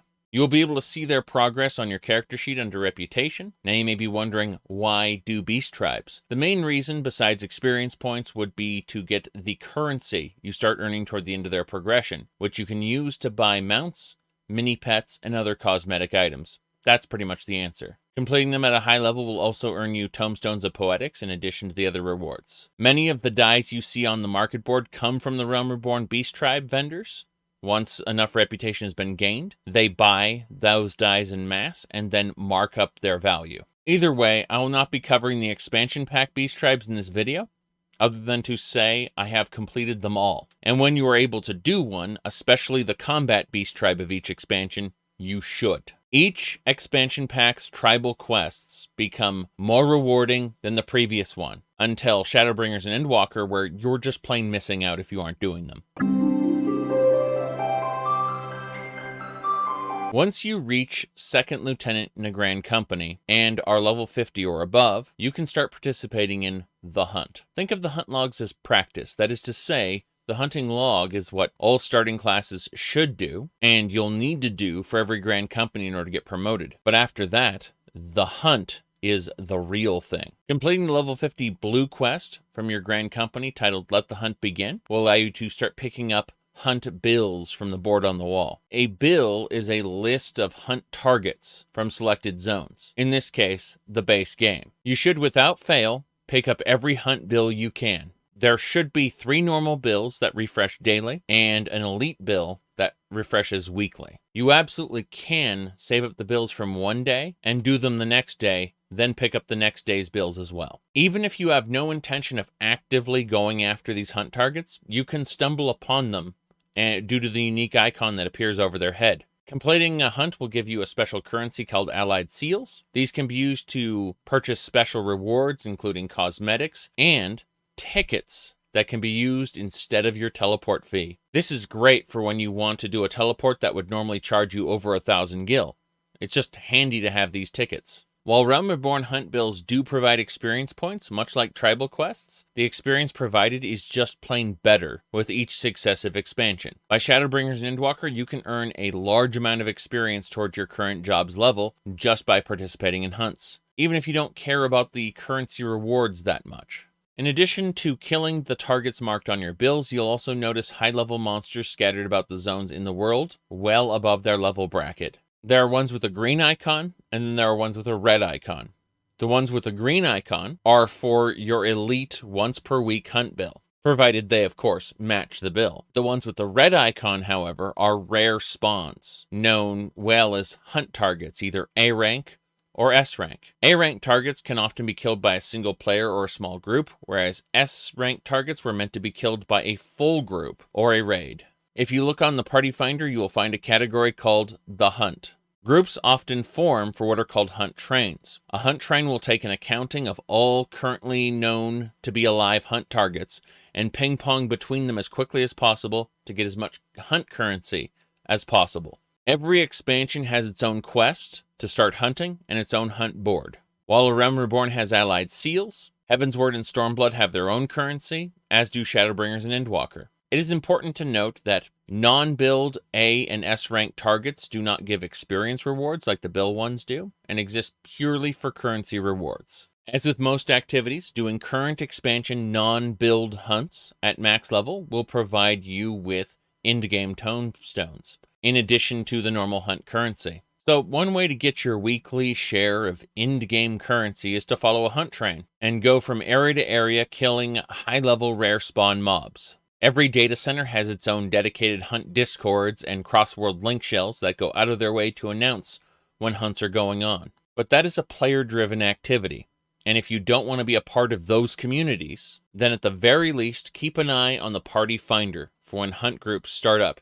Immediately click join, and as soon as you're in the group, ask where the hunt is. If you are running a hunting group and need to know how to convey to players exactly where you are, you can hold Control on your keyboard and right-click on a map location and put a flag over there, and then hit Enter to send that position to everyone in chat. On a controller, you should be able to tap R1 and L1 at the same time while hovering over the map location to do the same thing, and then again, send the message. You can also enter the less than symbol, then in lowercase type POS, and then the greater than symbol to create POS in brackets. Paste that and it will send your current location in chat. In addition to the other beast tribes I mentioned, there is also the Ixal beast tribe from the Bladder quest in Gridania, although this one is special in the sense that you can do it at level 1, and only on crafting classes. I separated this section from the other beast tribes because I recommend starting them at low level to nobody. It is best to wait until you have access to the Heavensward main story, the quest titled Litany of Peace, to start Ishgard Restoration. The most efficient way of leveling all crafting and gathering classes in the game, and yes, Ishgard Restoration can be done in the free trial. While it is possible to level up your crafting and gathering classes through nothing but grinding experience points, gathering it out of the world and then crafting what you've gathered, this is far and away the slowest and least beneficial way to do it. Assuming you don't want to wait until you are basically done with Heavensward, this is the time to start crafting and gathering classes when the beast tribes open up.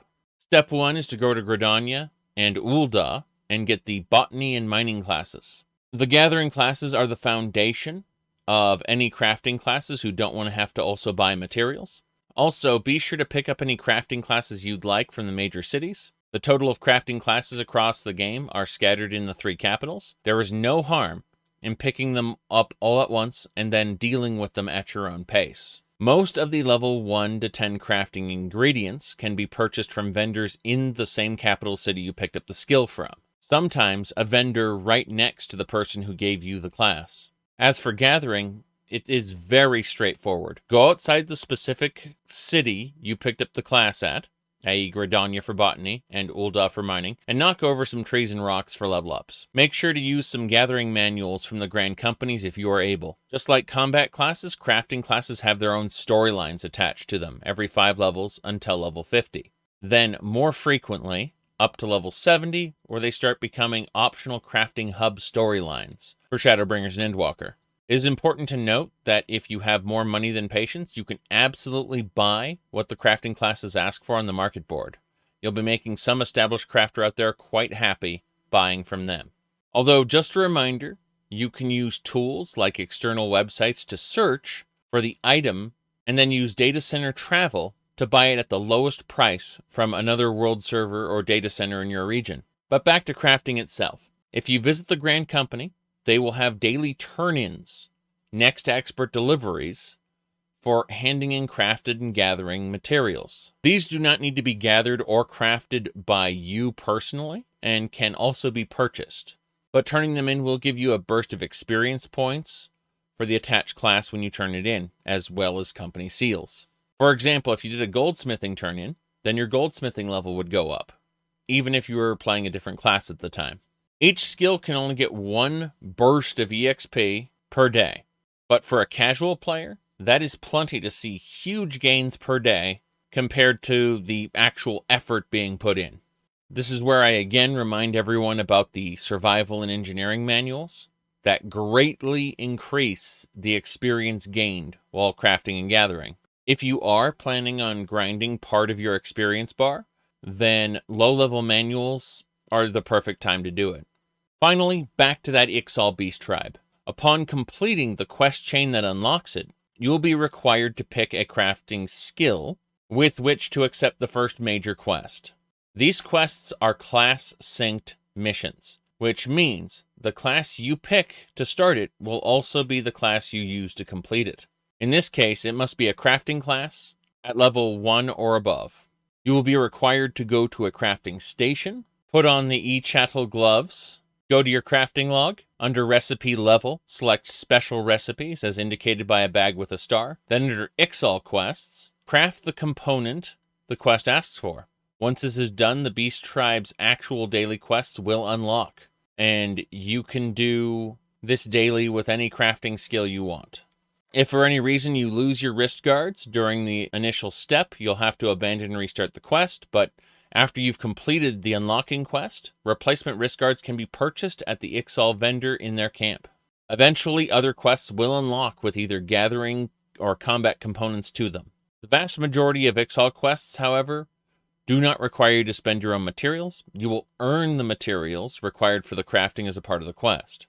The vast majority of Ixal quests will have you do something. Sometimes it's just dialogue, other times it's combat, but the result of that step will give you the component you need to do your craft. You will then be sent to a crafting station where you put on your wrist guards and you complete the craft. Some quests will require a quality item, at which point you need to use your crafting class skills to increase the quality of that item to maximum, while rationing enough CP or crafting points to execute a Master's Mend and restore that item's durability enough to complete the craft. Participating in Grand Company turn-ins and the Ixal Beast Tribe will greatly enhance the rate at which you gain crafting experience. This concludes the broad things you need to know getting started with crafting and gathering. Again, just remember, be it crafting or gathering, once you have your gathering class to 10 or your crafting classes to 20, the best way to level it up will be to get to the Heavensward main quest Litany of Peace and then do Ishgard Restoration. The exception is fishing. The objectively best way to level fishing is unlocked once you finish the level 10 fishing quest. You will get access to ocean fishing, and that can be started within mere minutes of getting the fishing class.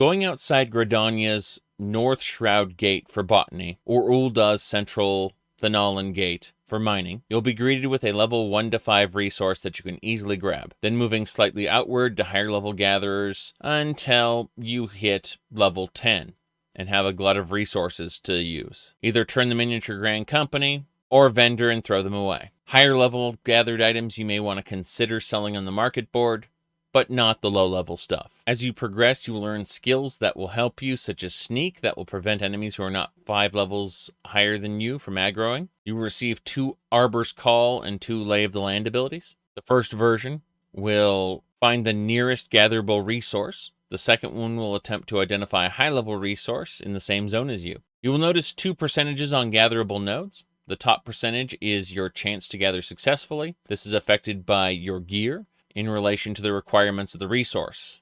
The second number is your chance to critically hit, aka a crit. Critical hit is used in combat classes as a stat that you will mostly ignore unless you're pushing hard mode content, at which point stats are something you have to pay attention to. For crafting, however, critical hit is recontextualized as the Gatherer's Boon, an effect that will give you a bonus item. In other words, what was once 1 gathered item becomes 2. 2 becomes 3. Some nodes will have a low percentage to the boon, some will have a close to 100, and some will be at 100, depending on your gear in relation to the node. At level 50, you will get a skill that will increase your chance by 30%. Your goal is to use that on nodes that are closer to 100% to have that number reach 100. If you plan to use a level 81 skill called Nodthal's Tidings to increase how much you get from the boon. This is cheap to do compared to the general increase skill that we'll discuss now.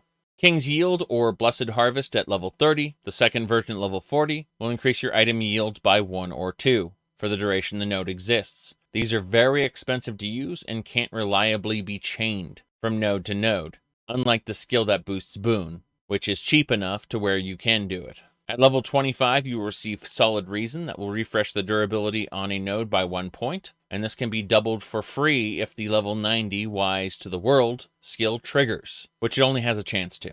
Assuming the node does not have a high enough boon chance, if you have sufficient gather points in your gear, the recommended high-level strategy for harvesting nodes is to use King's Yield or Blessed Harvest before touching the node. Use the node 2 or 3 times, then use Ageless Words, and if it will let you, use Wise to the World before the node runs out to get 1 or 2 extra strikes, which will yield at least 3 per strike. Next, let's talk about shards, crystals, and clusters. You'll notice on gather nodes, either for mining or botany, that these little crystals will be on the gather list. These are the currency you spend to craft items. They will automatically go into a dedicated crystal section of your inventory and can be sold or traded to other players. Shards are for crafting level 30 and under. Crystals are for normal crafts in the base game and the expansions. And clusters are for end-game content for the base game and the expansions. The best way to explain this would be, at level 50, you'll notice that the weaker crafts, or the ones that weren't added later, run off crystals. But the post-patch content, the stuff that came after Realm Reborn was released, that operates mostly off clusters. Then you start Heavensward, and things revert to crystals again. But in the post-patch content, the newer crafts, the master crafts, become clusters again. This repeats every expansion in the game. Different locations will have different shard or cluster yields. As you see, harvesting clusters normally will occasionally trigger a random trigger where you will earn more crystals. Next, you have an ability known as the 12's Bounty, which is more or less Blessed Harvest or King's Yield, but for cheap and only affecting crystals. From there, it can be stacked with the level 74 ability known as the Giving Land, which will increase your yield further, but by a random amount, every strike. Finally, Ageless Words at 25 can be applied to give you 1 or 2 extra strikes, replenishing spent durability on the node. Whether it's 1 or 2 will depend on whether Wise to the World at 90 triggers or not. The only faster way to obtain crystals in clusters is to use ephemeral nodes, which are a type of collectible that only spawns at limited times and limited locations. We'll talk about collectibles in a separate section around Heavensward, because that's when they unlock. The main concern at low levels tends to be gearing up. Most people simply purchase gathering gear as they go to power level themselves. That said, starting in Heavensward and gathering level 50, this is no longer a concern, as you'll be able to take advantage of script gear, and you'll be able to earn continuous upgrades every 10 levels until maxed. Finally, it's important to mention that at level 50, you will receive the Truth of the Mountains or Truth of the Forests. When activated, you'll be notified when a certain rare resource becomes available in a zone for a limited period of time. You will be pointed toward its direction on your minimap. Almost every zone has at least one unspoiled resource, both for botany and mining, that are used in high-end crafts. Additionally, as the expansions go on, they add legendary crafting nodes to zones. There is a cross-class system on the skills menu, and it is highly recommended you take advantage of this, where you can use Truth of Mountains and Truth of Forests on the opposing class, so that you will always be aware of unspoiled nodes, regardless of which gatherer class you are on. Much like the Mastercraft recipes for crafting require books, legendary crafting nodes can only be seen once you've purchased the appropriate folklore tokens and use them to pick up the region's folklore for your gathering class. The vendors responsible for this are different in every expansion. Outside of whatever is the current expansion, they are largely ignorable unless you're aiming to craft a specific item from that expansion's endgame, usually some form of cosmetic or housing item. That is to say, you can level your gathering and crafting past these endgame thresholds for gathering and crafting without ever interacting with them, instead moving to the next expansion. As I said earlier, the capital city vendors for each craft skill have the basics to get that craft skill to the first 10 or 20 levels. But eventually you're going to have to pay attention to what you're doing.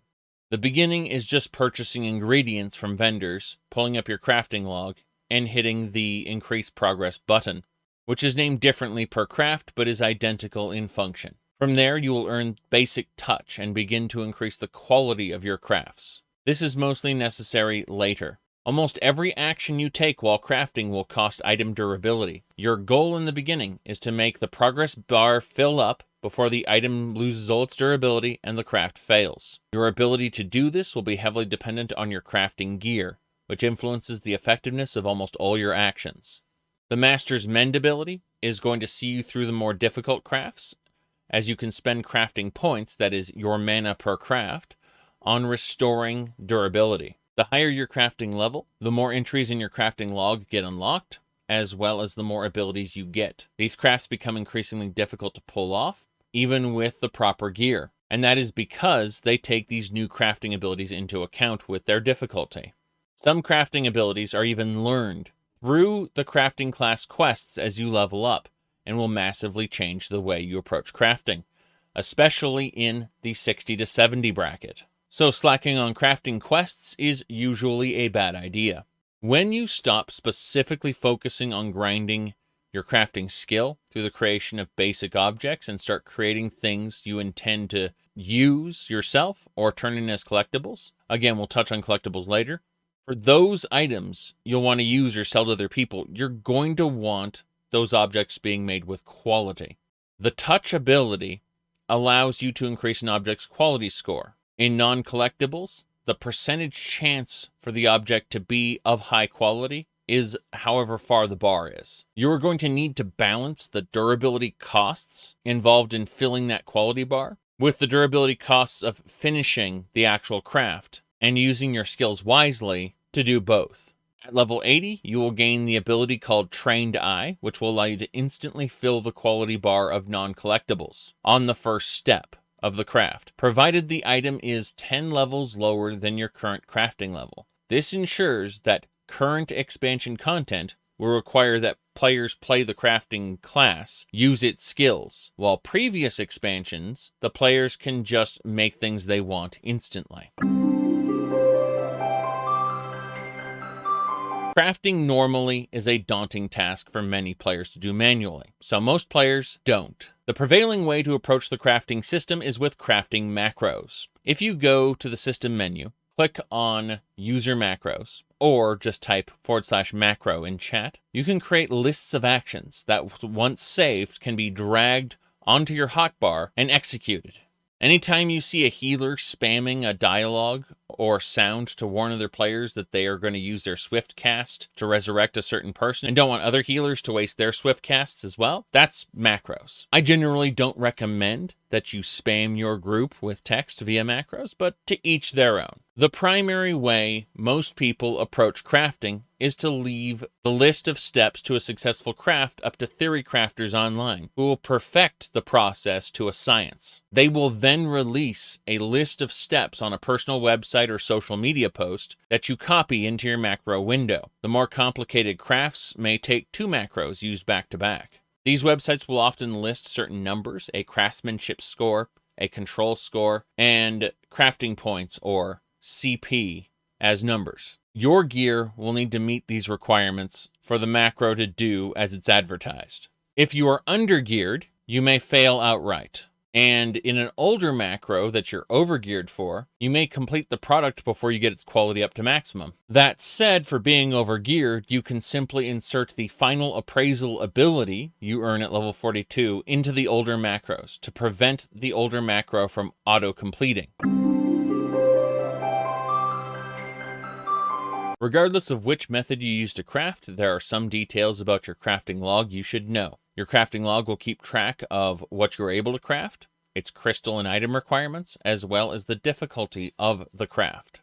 Although you will unlock rapid synthesis, and it is fairly decent for leveling up your crafting skill, the reality is that the vast majority of use cases, for either selling on the market board or turn-ins, you will want higher quality items, and quick synthesis can't make those reliably. So for the most part, it is an unused skill. As you level up more, and content unlocks, the log will expand to meet that new content. For example, there are 3 boxes under recipe level that you can switch to. The second tab is Special, which contains collectibles, custom deliveries, tribal quests, Ishgard Restoration, and more. And the third tab is for Mastercraft recipes. While each of those special categories open up when you complete the requisite quests for them, Mastercraft recipes are unlocked differently throughout the expansions, although most universally through a book you purchase in different ways. The ones from A Realm Reborn are unlocked by turning in Materia to a vendor at Revenant's Toll. These Materia normally come from Desynthesis, but you can buy them on the market board. The higher level Mastercraft books, however, are generally purchased through Crafting Script,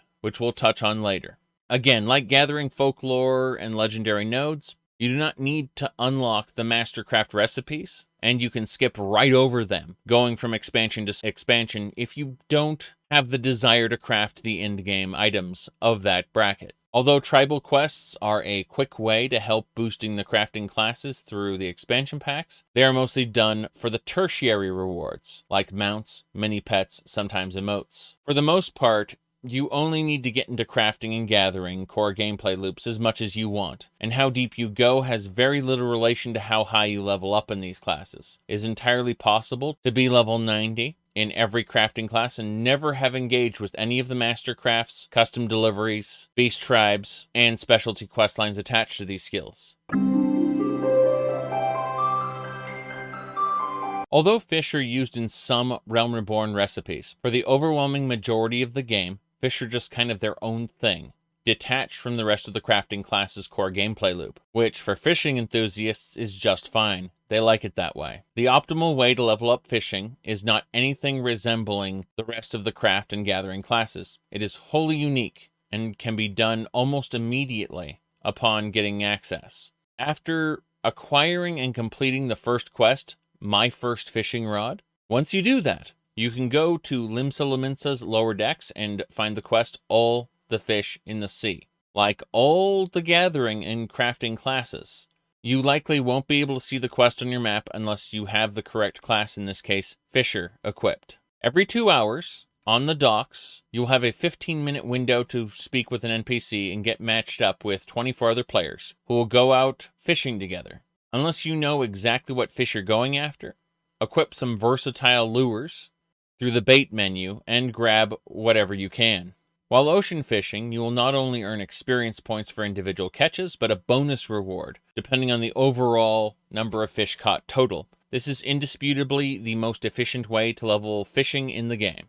After you start the Heavensward expansion pack, assuming you have a crafter or gatherer to at least 50 or above, you'll be able to pick up and complete the crafting and gathering quest Inscrutable Tastes, which will unlock 2 types of crafting and gathering script. These are like Tomestones, except for crafting and gathering. Returning to ocean fishing, with a fisher of level 50 or above, you will be able to start earning the lower level form of that gathering script.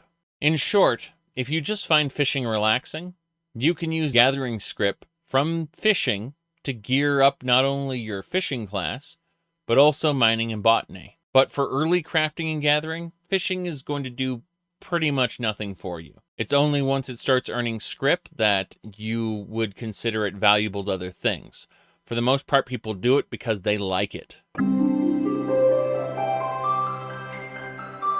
Known as disenchantment in World of Warcraft or disassembly in other games, desynthesis is the ability to take an item, craft it or not, and break it down into its base components for crafting. Upon getting any crafting class, not to be confused with the gathering classes, to level 30, you'll be able to pick up Gone to Pieces in Ul'dah, which upon completion will unlock desynthesis and allow you to break down items. Each crafting skill will get its own dedicated desynthesis skill that can be tracked on the character sheet under classes in the DOH tab. While it is possible to break down any item of any level, there is a chance of getting rarer materials that increases when you reach an item's skill threshold. Most weapons require blacksmith. Most heavy armors will require armorer. Most items are pretty self-explanatory, except alchemy and cunilarian. You cannot break down consumables, but alchemy creates scholar and summoner tomes. Therefore, you can break those down. Cunilarian is the odd one out who actually breaks down raw fish you gather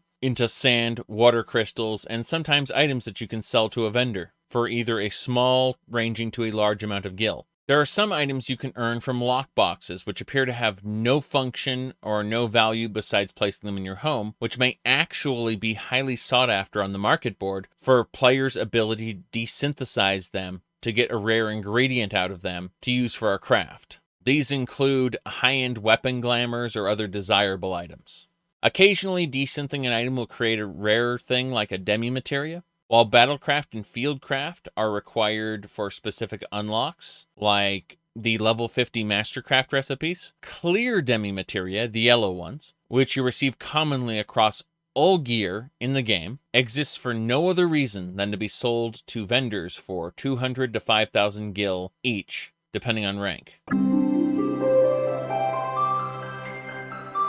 Another important aspect of gathering classes are treasure maps. When your perception stat, as given by your gear, is high enough, you will be able to find hidden items in nodes in the environment. Maps are one of those hidden items. Only a single map can be found per player every 18 hours. That is to say, there is an 18-hour cooldown from the moment you harvest one. This is character-wide across all maps. Additionally, you may only have one of each map on you at a time. However, you may place one map in your Chocobo saddlebag, once again making retainers pay to win. To unlock treasure hunting, take a level 36 or above combat class to Eastern Lenoska and unlock Treasures and Tribulations. This will give you access to the Decipher and Dig abilities. There are many locations in the world that contain treasure maps, and because of the inherent 18-hour cooldown, it is usually best to consult a wiki or an online database to find the exact map you're looking for. Once you decipher a map, you'll be given a location to visit and dig at. A treasure chest will spawn at that location, and you will have to fight enemies there. Some maps are fine for a single player, but others are aimed at 8 players. And while you may get an item or two from the treasure coffer, the best maps have a chance to produce a portal, and that portal will lead you to a treasure dungeon. Treasure dungeons become more and more complex as the game goes along, but the standout bits, that the vast majority of them are synced content for 8 players to do, meaning you can't bring a higher level class to simply overlevel them. The gist of treasure dungeons is you will open a chest, monsters will spawn, you kill the monsters, have the opportunity to move to the next room. There will be 2 doors. If you pick the wrong door, you'll be kicked out. If you pick the correct door, the game will try to fake you out and convince you that you will be kicked out, and then not kick you out and allow you to proceed, or it may just kick you out anyway.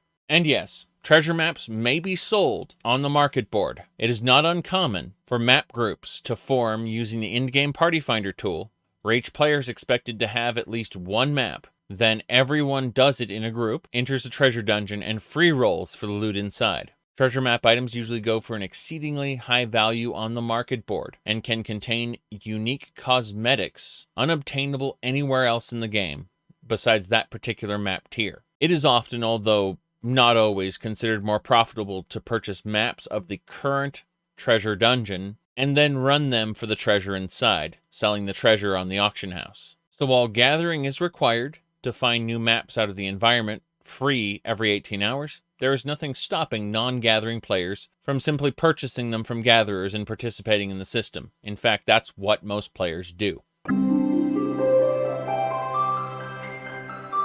The main storyline quest of Final Fantasy XIV will send you through 3 more dungeons, a trial, another dungeon, another trial, before reintroducing the primary antagonists of the game, the Garlean Empire. They have unleashed the new ultimate weapon that can absorb and use the powers of those Primal Gods. Meanwhile, the hooded mages you've encountered earlier in your quest reveal themselves to have been working with the Empire. The main storyline quest hits its climax at main quest level 46 with the Black Wolf's ultimatum, where the Alliance of Nations is getting ready to oppose the Empire. The next main quest, level 49, Operation Archon, is best described as a difficulty spike. It is a solo duty that, unlike all previous solo duties, may be extremely challenging to do for a new player. This solo duty will require you to dodge area of effect circles and lines, and generally requires the player to think about what they are doing and anticipate upcoming attacks. Like almost all other solo duties, it will give the player an option to run the duty in easy mode if they fail. The reason this duty is so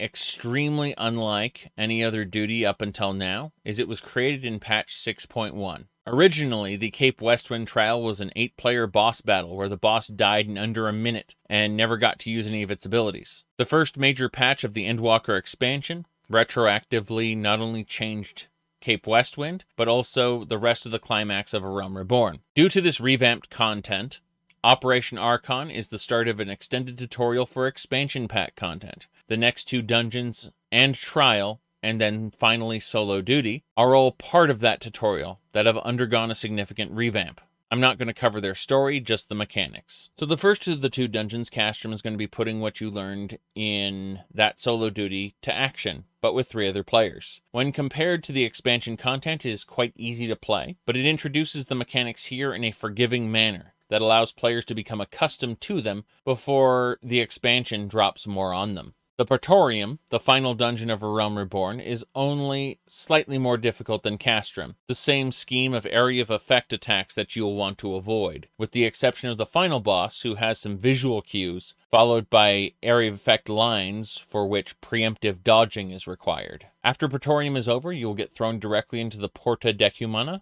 trial. There are several ways to optimize this fight to go a bit faster. It is fairly well paced, and only really uses variations of mechanics you've already played with. Upon finishing the trial, there is one final solo duty to act as Realm Reborn's boss battle. This is a step up from Operation Archon's solo duty, but is very doable and is not as hard as expansion content will become. Several cutscenes will play in sequence and the credits will roll, finishing off A Realm Reborn. The player will be awarded a key, which will give them a new mount when they use it. Additionally, flying will be unlocked in all classic A Realm Reborn zones. Finally, they will receive a Fantasia item that can be used to change their race and biological sex. If you're playing on the free trial, I recommend putting that Fantasia in your Chocobo saddlebag or retainer inventory, and holding on to it until later, after you purchase the complete edition of the game, and consider one of the expansion-locked races in your decision. Fantasias are a cash shop item, although this one you get for free. Upon completion, the main scenario Roulette unlocks. This, once per day, puts you in either the Castrum, Praetorium, or Porta Demachima, chosen at random based on what other people are trying to run. This roulette in particular gives you a much bigger burst of EXP than any of the other roulettes, and will award currency based on your character level. A level 50 character and above, you will earn both Gil and Tomestones of Poetics, a currency we'll talk about very soon. A current expansion maxed level character will earn end-game currency in addition to those Poetics. So let's talk about Poetics in general. Upon completing a Realm Reborn, many blue quests will unlock in addition to the ones I mentioned back during the leveling dungeons section. You will see them scattered around the capital cities, and it's good to get them unlocked for the 50, 60, and 70 roulette. The more entries in a roulette you have unlocked, the faster that roulette in general should pop. You'll notice that many of the dungeons in the Realm Reborn content are labeled as hard modes of the earlier content. This may cause players of World of Warcraft and other games to think that this is the same content as before, but with higher stats. That is not true. While they are physically the same locations in the world, you will often take an alternate route through them, or they have been so radically transformed that they can't really even be called the same dungeon anymore. Although not required for main quest progression, these level 50 end-game post-patch dungeons for a Realm Reborn, and pretty much every expansion previously released, will drop Tomestones of Poetics for clearing them. You will get even more Tomestones of Poetics for the 50, 60, 70 roulette. As I mentioned earlier, if your character level is above 50, the Palace of the Dead roguelike dungeon will drop Poetics every 10 floors. So if you enjoy them more than the game's normal content, deep dungeons are absolutely a great way to farm. Otherwise, until later expansions, roulettes remain king. Every capital city has a Splendors vendor who will exchange Tomestones of Poetics for level 50 gear, specifically the highest quality gear that was previously end-game for that content. Poetics essentially lets you skip the post-patch gearing content cycles of whatever content you're on, and just get more powerful gear right off the bat. So while players of A Realm Reborn worked through item levels in a steady progression, since A Realm Reborn is no longer current content, you can skip right to the end of that gearing track instead of having to farm it out like players did when it was current content. The content still exists and people still do the content, but there's no longer that weight attached to it. Although this is not universally true, the general rule is that Tomestone gear from one expansion will be the best in slot for over half of the next expansion. In other words, level 50 Tomestone gear will be best in slot until about level 56, and can even carry you through until 60. Level 60 Tomestone gear will be best in slot until around level 66, but could even carry you to level 70. This repeats until whatever the current expansion is. But that is beyond the scope and scale of what I want to talk about here. For now, get used to Poetics and farming them if you want to get the best possible gear for your class in every expansion leading up to the current one.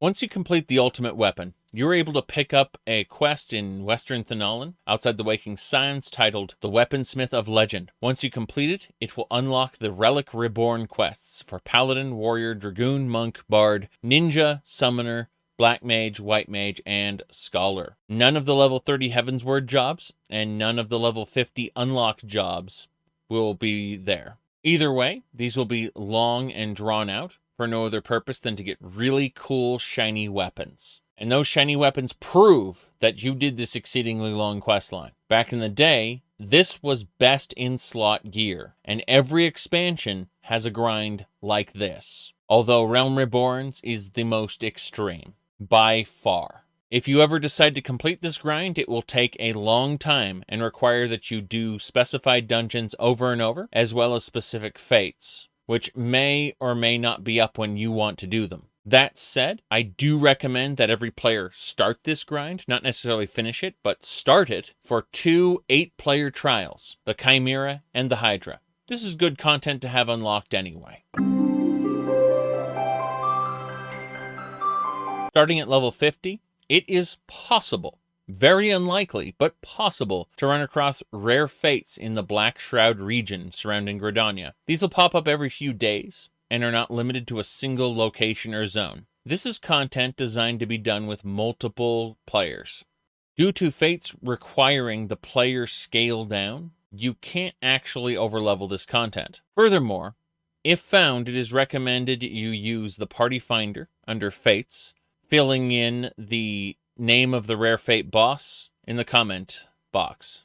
Defeating this boss with a gold rank, also known as perfect, will award you with enough currency to buy a unique cosmetic in Mordana Revenant's Toll. Each subsequent expansion pack will also have a rare fate somewhere, but these will be in a set location, usually having some exceptional gimmick to them, like an item required to defeat them, or an outrageously specific positional requirements not to die. While only spawning every few days, these rare fates, upon a gold completion, will usually drop exactly half of the currency required for a mount or cosmetic related to that zone. In other words, for the expansions, it will take 2 clears happening across multiple days to get that mount or rare cosmetic you want. Again, this bears repeating. Because all of these are level synced, it means you cannot overlevel the content. Therefore, they will always require a small to large group to do, no matter how far the game progresses ahead of them in levels. Upon completing the level 50 main scenario quest, the Ultima Weapon, you will be able to pick up Out of the Blue in Limsa Lominsa. Once complete, you will acquire Blue Mage. Unlike other, more advanced jobs, Blue Mage will start at level 1. Blue Mage is also free trial content. This is less an extra class to play and more a separate game mode with its own core gameplay loop that just happens to interact with the rest of the game up to a point. Thus the title, Limited Job. There is a limit. Even with the complete edition of the game, Blue Mage will cap at level 70 at the time of speaking. The cap may be increased in the future, but it is consistently well kept below the current level cap. Quite frankly, Blue Mage is overpowered. The level cap isn't actually what makes Blue Mage a limited job.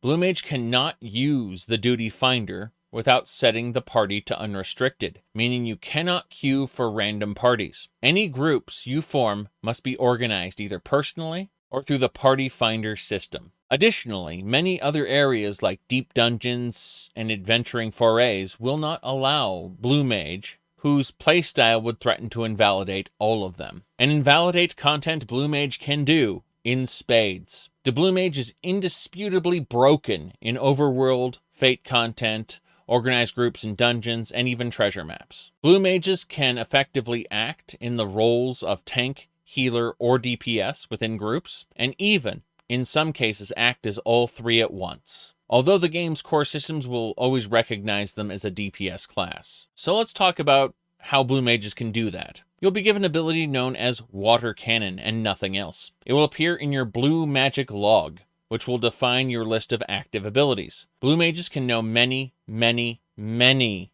more abilities than Blue Mage will be able to have equipped at a time. To learn a new ability as Blue Mage, you will need to find an enemy that has that ability. The enemy will then have to pull off a successful cast of that ability, and then killing the enemy, you will have a chance to successfully learn it. I recommend finding a list of learnable abilities online, as there are many. However, I will list some standout abilities you should get.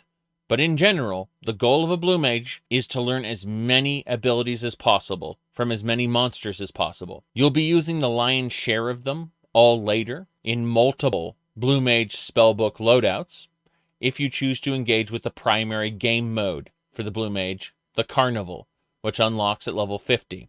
We'll talk about that later. For now, provided you don't take advantage of the power leveling method I'll be talking about later, leveling Blue Mage will consist of killing enemies, a few levels, usually 3 to 5 higher than yourself, as quickly as possible. Since these will be overworld kills, you'll want your Chocobo out to soak up experience points, and if you've specialized the Chocobo for healing, they will help you survive any mistakes you make. You'll want to chain kills back to back to get an experience point bonus for rapid kills. Unlike other classes, Blue Mage earns enhanced experience points from overworld kills in general, meaning that grinding monsters to obtain levels is perfectly viable, although time-consuming. That said, the leveling process gets far easier with specific abilities. Note that abilities gained from dungeons, their bosses only give you a small chance of providing you with their skill if you use a standard unrestricted party. If you engage the level sync on top of the unrestricted party, it will increase your chances of learning a boss's skill to 100%, provided that skill is able to be learned at all. So let's start listing out some abilities you'll want to consider getting as soon as you are able. The level 2 Cane Toad in Lower Lenoska, from the Fate You Call That a Toad, or the level 9 Doomed Gigantoad from Western Thanalan, the Fate Doomed. Either one will hit you with an ability called Sticky Tongue. You want to learn that as soon as possible, for it serves 3 purposes in one. First, it will pull an enemy to you. Second, it will stun that enemy long enough for you to cast your next spell. Finally, it will taunt the enemy like a tank can. That's 3 abilities in one. You will be using this skill pretty much all the way to level 70. So your general rotation starting out should now be Sticky Tongue as an opener, followed by Water Cannon Spam. Next, you'll want to get Acorn Bomb from the Treant Saplings in the eastern side of the Central Shroud. They range in levels 12 to 17 depending on their exact location. This skill will put enemies to sleep for 30 seconds. It can be chained with diminishing returns, meaning the second time it will last for 15 seconds, and it's not really worth casting a third time. The level 10 to 14 Sunbats in Central Thanalan will teach you Drain Blood to regenerate your mana. This can be used in conjunction with Lucid Dreaming at about 50% MP to quickly refill your bar. For your defensive buff, a level 24 Giggling Gigantoad in Western Thanalan will teach you Toad Oil, which increases your evasion by 20%, giving enemy attacks a chance to outright miss you rather than deal damage. Be them the skills below or other skills you look up yourself, try to learn 10 skills as quickly as possible, which will unlock the ability White Wind from the Blue Mage Totem Vendor in Ul'dah. This is an expensive healing spell that will heal everyone a little further than melee range for your current health, meaning that if you use it at 50% health or above, you will heal yourself to full. You will get more and better healing spells later, but this is your basic heal, and it's better to have a heal rather than no heals. From the same totem vendor, you can also pick up Mighty Guard, which when activated will put you into a sort of tanking stance. That is to say, you will deal less damage and also take less damage. Your level 20 Blue Mage quest will require that you go to Tamtara Deepcroft and learn Mind Blast from the final boss. Unlike most skills, you will have a 100% chance of learning that skill, provided the boss uses it at least once, even when you're not level synced. This means that you can overlevel Tamtara and solo it if you want, although using the party finder and forming a group is still generally the best way to do it. If you absolutely insist on doing it solo, you should first learn the basic instinct skill from a level 24 Master Cruel on the western side of Upper Lenoska. This spell only works in multiplayer dungeons done as a solo player, meaning its benefits will deactivate if there are multiple players, and its abilities will not activate if you're in the outside world. But when active, it will double your attack and healing power, as well as remove the downside to using Mighty Guard, meaning that when you are soloing a dungeon made for multiple players, you should always have Basic Instinct and Mighty Guard up at all times.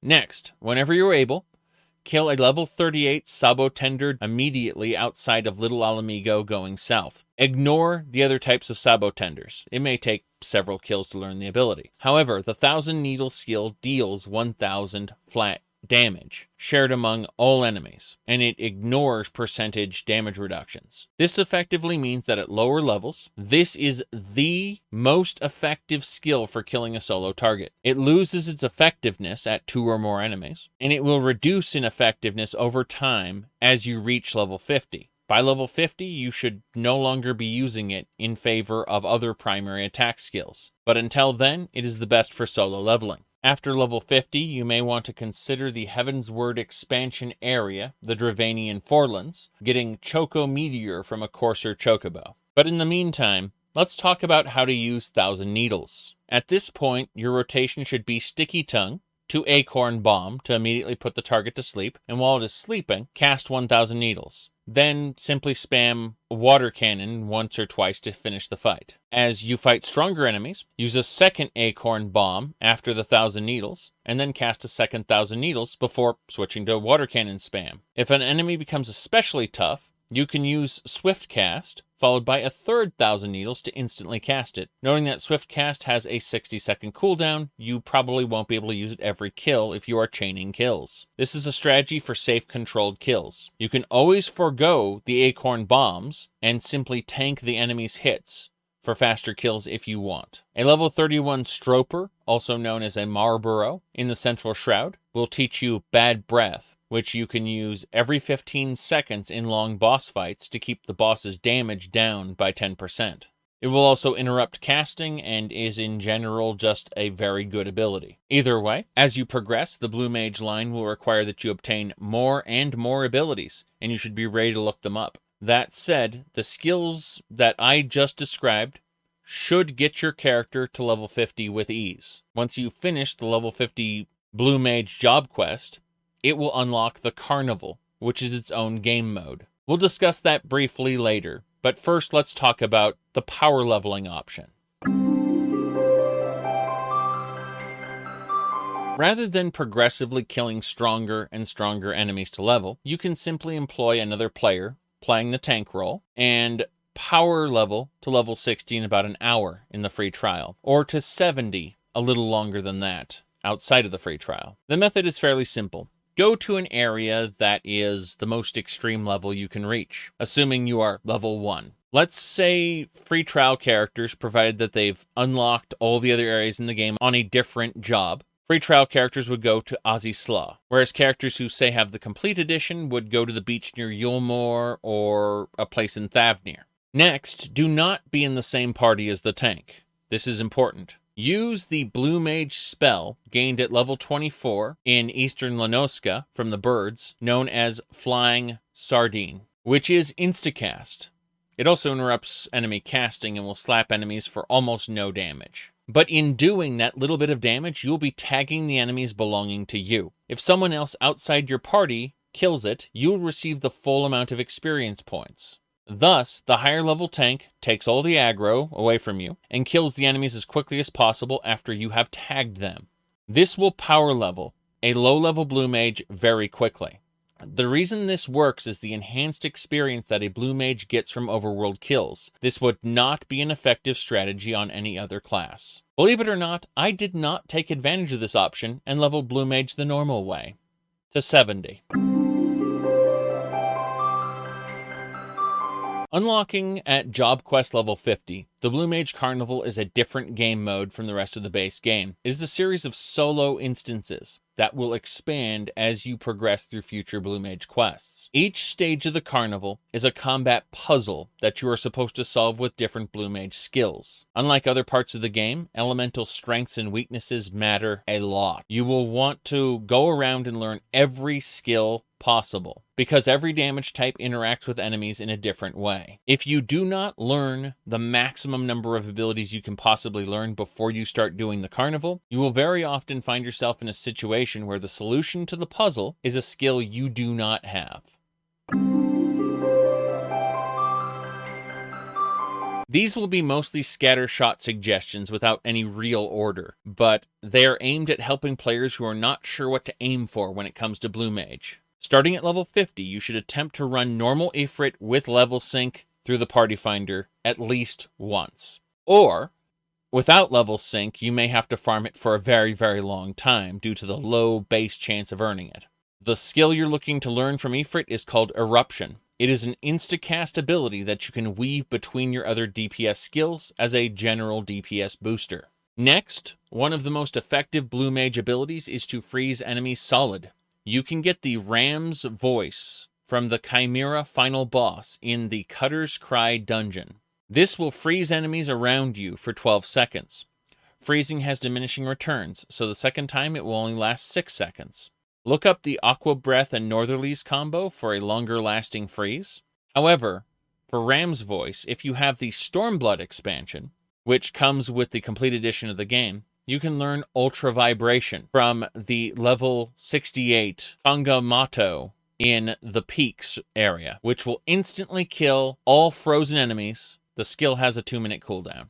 The Ram's Voice and Ultra Vibrations combo can be used on many, but not all Fate bosses to instantly clear them. In 4-player, Blue Mage level sync dungeon runs, it is expected that the Blue Mages will rotate through their Ultra Vibration cooldowns, taking advantage of the wall-to-wall pull method to clear dungeons much more quickly than it would be possible to do on any other classes while level sync is active. In a level 60 Heavensward dungeon, you'll be able to get the Ethereal Mimicry ability from the first boss. This can be used on other players in towns, out in the world, or in dungeons or raids to take their role, tank, healer, or DPS. This skill will buff the effectiveness that you have in that role and modify some of how your abilities work. I recommend looking into these specific abilities and how to get them, as they will solidify your playstyle in Blue Mage groups as either a tank, a healer, or a DPS. If you've reached Stormblood, look into getting the Launcher ability. There are several ways to obtain it. When everyone's Ultra Vibrations are on cooldown, you can use this to expend a large portion of mana to reduce the health of all nearby targets by 10 to 50%. You are essentially gambling on how effective it will be to skip part of the battle. Note that if the target is immune to freezing, aka you can't use Ultra Vibrations on it, they will likely be immune to Launcher as well. Finally, look into getting the Night Bloom ability from a level 70 Stormblood trial. This is one of the highest potency damage over time spells in the game, and is an instacast that you can weave between other skills. There are many other skills you can learn as Blue Mage, but those are the big ones you should look out for as a springboard to learn more. Upon finishing a Realm Reborn, additional quests will open up that will be required to be done in order to progress past the final steps of the post-patch content that leads into Heavensward. These are by no means difficult, but at the time of posting this, multiplayer mandatory. The first and most important is the Crystal Tower Raid series. This is a collection of 3 24-player raids, which are fairly easy to execute and are run by a massive amount of people daily. The quest line to unlock it can be started at the Outlandish Man in Mordana Revenant's Toll. It is titled The Legacy of Aleg. I mentioned people feel anxiety about running large content. I'm just reminding anyone who may be still under the misconception that more players makes it harder. The reality is the more players, the less personal responsibility you have. Coming from that line of thinking, most 24-player content is easier than 8-player content. You will receive Tomestones of Poetics for completing these. Additionally, the gear you find inside of the Crystal Tower is for purely cosmetic purposes, as the level 50 Tomestone gear is much better. Upon finishing these, you will unlock the Alliance Raid Roulette. Like the others, earn a burst of experience points, money, Tomestones of Poetics, as well as in-the-game Tomestones on a max level character. Next up are the hard, and I say that in air quotes because they can be thought of more as normal mode Primal God fights. First, pick up a side quest from Menphilia titled A Recurring Problem, which will have you sent to Urianger in the Waking Sands. This will begin a quest chain where you will have to refight Ifrit, Garuda, and Titan. They are 8-player fights, which again means less personal responsibility than the 4-player ones you did before. They will have some new mechanics to their fights, however. Following the completion of a Titan spot, and provided you've done the Crystal Tower already, any and all dead ends to the main quest should be removed. It is important to note that Urianger will have 2 extra quests to pick up, Primal Nature and Primal Awakening. These are 100% optional content, although I should explain that Primal Nature are the extreme mode fights that players run for personal challenge, and will have no further impact on the story. You do not need to do them. Primal Awakening, on the other hand, is the conclusion to a Realm Reborn's opening cutscene, and will reveal the full context behind what happened at Cartano. If you are at this point invested in the Realm Reborn story, I highly recommend you take the time to complete these, as they will be referenced in the story from time to time. To that end, we're going to discuss the Binding Coils of Bahamut. It's difficult to talk about Binding Coils since it's interwoven with the introduction of A Realm Reborn and referenced later in the story content, but is also brutally difficult. Contrast that to the Crystal Tower, it's like night and day.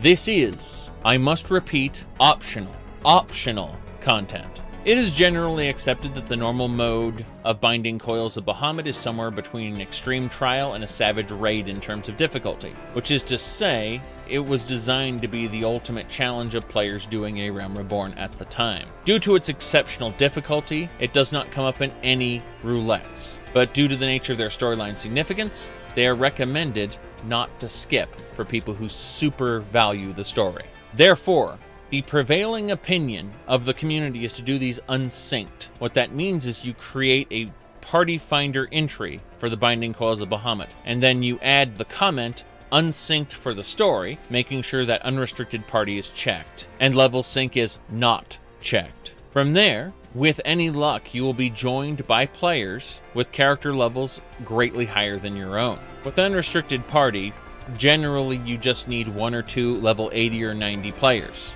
and they will more or less solo the content for you. There are still mechanics that can instantly destroy a max level player, which is why it's good to bring 1 to 2 extra people just in case. There is, however, nothing stopping you from trying to find a full party of 8 players and attempting it normally with level sync. Although it would be recommended that all players have at least a full set of level 50 Tomestone gear to begin with. And unlike the vast majority of content in the game, it is not expected that you will prevail on your first try. The raid consists of 5 sections for the first part, 4 sections for the second, and 4 more for the final part. The vast majority of the first part is build-up. The second part is resolving the residual issues with the now shut down 1.0 version of the game's story. And the last 2 sections of the final part will give Realm Reborn's introduction its proper closure. While characters will reference these events occasionally in the main story, they are not relevant once you enter Heavensward, and the story will slowly drift away from ever mentioning it again, at least at the time of making this video. The main storyline of Final Fantasy XIV does not end when the credits roll. Far from it. You will have, and I'm not going to sugarcoat this, 80 quests to complete before moving on to some of the best content in the game, known as Heavensward. This involves a lot of talking. This used to be over 100 quests, but was trimmed down fairly recently in the game's lifespan.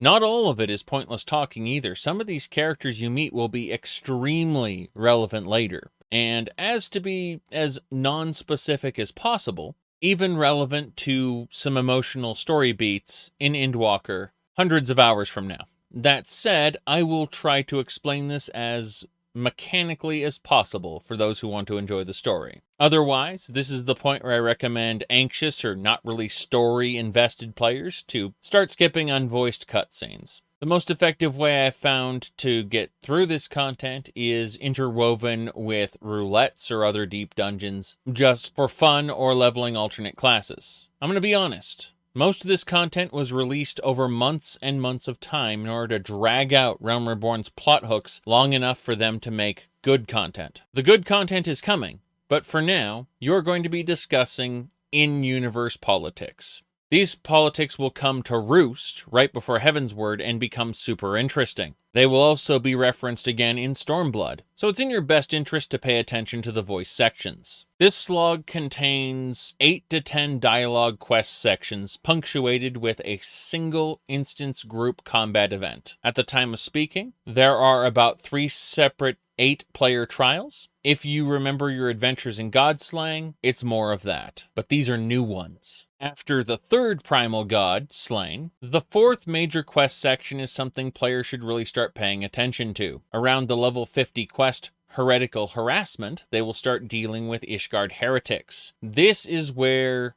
they start creating plot hooks that will lead into another dungeon and a trial. These are very, very good compared to the previous content, and are relevant to the story moving forward. Right after the quest, Let Us Cling Together, you had to have done the primal refights to get access to the next storyline sections. There is both a dungeon, vital to the story of Heavensward, and a trial before the quests start setting up Realm Reborn's epilogue. To even access the Mask of Grief quest, you will have to have finished the Crystal Tower raid series. If you've been skipping these scenes, I highly recommend you to stop at the Parting Glass, in which a series of cutscenes will play for about 45 minutes to an hour. It's a big ask, but unlike earlier content, this is a direct setup to Heavensward, and should be considered a part of it. Either way, the 2 follow-up quests are done, and you will begin Heavensward.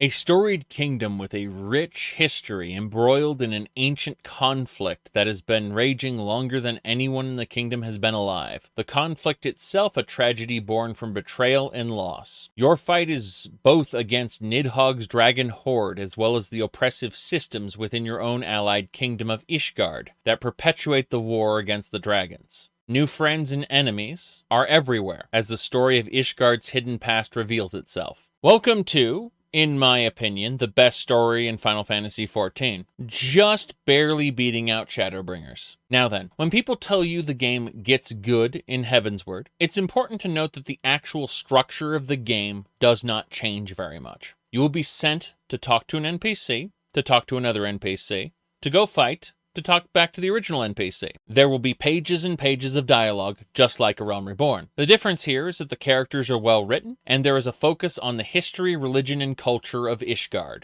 A Realm Reborn isn't exactly a bad story, but compared to Heavensward, A Realm Reborn can't really be viewed as anything other than poorly written, if you are viewing it analytically at least. Rather than sending you all over the world, there is a focus on a single nation and its centuries-long war with the dragons, as well as the internal strife of people who just want the war to be over. Entering Ishgard, you will be presented with a myriad of blue quests. Immediately, the quests for Dark Knight, Machinist, and Astrologian will become available. These classes start at level 30 and will be jobs. Dark Knight, at the time of posting this, is a less defensive, more offensive tank. All tanks are viable in all content, so it's mostly flavoring. I will repeat, however, that it is widely accepted that Dark Knight has the best quest story out of all the class quests in the game. Machinist is a range DPS alternative to Bard, which has a slightly lower overall DPS, but more reliable rotation, as opposed to waiting for poison procs. A lot of people enjoy its steampunk flavor. Finally, Astrologian is a white mage style healer, as opposed to the scholar barrier type.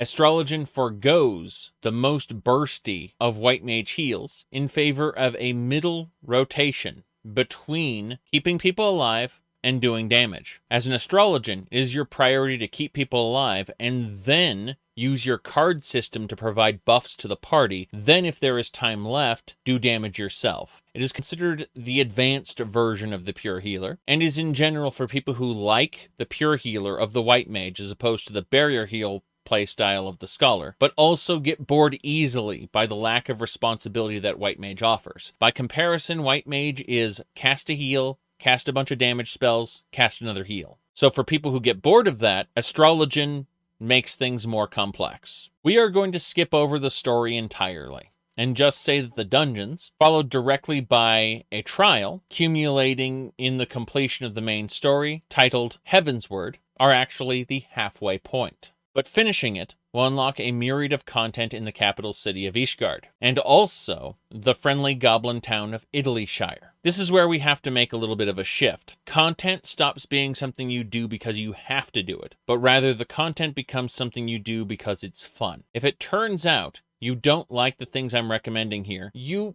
may just not like the bulk content Final Fantasy XIV has to offer. This is the meat and potatoes, the main course of the game in every expansion, and we will repeat this cycle of content offerings with different flavors, adding a little bit more each time. So, starting with the Sky Pirate questline in Ishgard, it will lead you to the 3-part Shadow over Mahak, also known as the Void Ark Alliance Raid series. This is much like the Crystal Tower, consisting of 24 players. It's another opportunity to earn Tomestones while fighting fantastical beasts, completing a dedicated storyline. This is the follow-up to the demons from the World of Darkness. Disarmed in Italyshire will start the player on a raid series, bringing a group of 8 players delving the depths of a machine god as if it were a dungeon. The Gods of Eld in Ishgard unlocks both the extreme modes to the Heavensward trials, but it also unlocks The Bow Wakes, which is a 3-part normal trial series against brand new Primal Gods. Finally, much like A Realm Reborn, a whole host of optional dungeons will be unlockable as blue quests. These will expand your 50, 60, and 70 so on roulette, and make it pop faster. Finally, a blue quest, an unexpected proposal, is a far easier version of the Relic Reborn quest grind from A Realm Reborn. These are different looking weapons, and there is no extra content unlocked from the grind. Basically, if you want a shiny weapon, but not the same shiny weapons as A Realm Reborn, this is where you get them. But don't expect the unlocked trials like the Chimera or the Hydra that A Realm Reborn provided. When you complete the quest Heavensward, the main scenario, of course, will continue as you've only finished half. The story that started back with heretical harassment in the post-patches will finally resolve itself as the final steps of faith. Once you reach a litany of peace, you have actually completed Heavensward's story arc. Again, for people who want to skip unimportant things, keep in mind, the story quests Shadows of the First and One Life for One World set up the future expansion pack Shadowbringers, so it's recommended you pay attention to these to better understand what's going on. Everything after that quest will be a setup for Stormblood, which wraps up at the far edge of fate, which is the final quest in the main scenario that free trial players can play at this time. The level 50 quest in Ishgard titled Inscrutable Tastes will unlock collectibles, a system by which you can gather and craft items for the sole purpose of being turned in for crafter's scrip. Combat jobs have Poetics, and crafting classes have scrip. These will be your primary currency, with a distinction between normal scrip and in-game scrip. Crafting and gathering scrips are separate, and will buy gear, materia to socket into that gear, and specific crafting ingredients for mastercraft recipes. All of this can be purchased with scrip. To earn scrip with gathering, you must find collectibles on gathering nodes out in the world. While the limited time unspoiled nodes provide the best collectibles, you will be able to find some out in the world in general. The interface for gathering collectibles has some extra features, and there will be 3 ways of raising an item's collectability. The first and leftmost one provides an increase in collectability. The second and middle one provides a random amount of collectability, high risk, high reward. The third one on the right provides a slightly less than reliable amount, but has a chance to consume no durability at all. Below these 3 options are the collect button, and below that is scrutiny, which can increase the value of the next collectability increasing action based on your gear's perception. It does cost gather points to execute. Skills that are used to raise collectability take durability from the node, which is why unspoiled nodes provide the best collectibles. They typically run with a higher durability level than normal nodes. Once you've gotten the collectability to where you want it, which is ideally maxed out, you can hit the collect button to harvest from the node until the node's durability is exhausted. That is to say, the same durability used to increase collectability is also the durability used to harvest. People's experiences vary, but number crunchers out there have basically boiled it down to scrutiny plus the third option for chances of not consuming durability. Depending on how many times you were given a durability-free collectability increases, you will have a different number of collectibles being harvestable from the node. If you didn't spend any durability at all, and your durability is maxed, wait to use your durability restoring skill until you've collected an item a couple times. In short, a macro or autopilot isn't suited for gathering collectibles, as the optimal gathering method is based on random chance, often referred to the community as RNG, random number generator. It is important to know that while there are all kinds of collectibles out in the world, the only ones that can be turned into scrip are the ones starting with the name Rarefied. The others exist for custom deliveries and other mechanics within the game world. Crafted collectibles work a bit differently. It's like crafting a normal item, but the item's quality bar for making the item high quality or not is measured in a numeric value instead of being a percentage chance to be high quality or not. That numeric value is the item's collectability. Once you have your collectibles, you can take them to an appraiser at Mordana Revenant's Toll for Realm Reborn, or the smaller end-game hubs like Italy Shire for Heavensward. The Appraiser will give you Gathering Script or Crafting Script, which are separate categories. There are also 2 levels of each script, one for max level and one for the rest of the game. When content that is now current will no longer be current in the future, it will be housed under that lower level script and replaced with newer items under the high level script.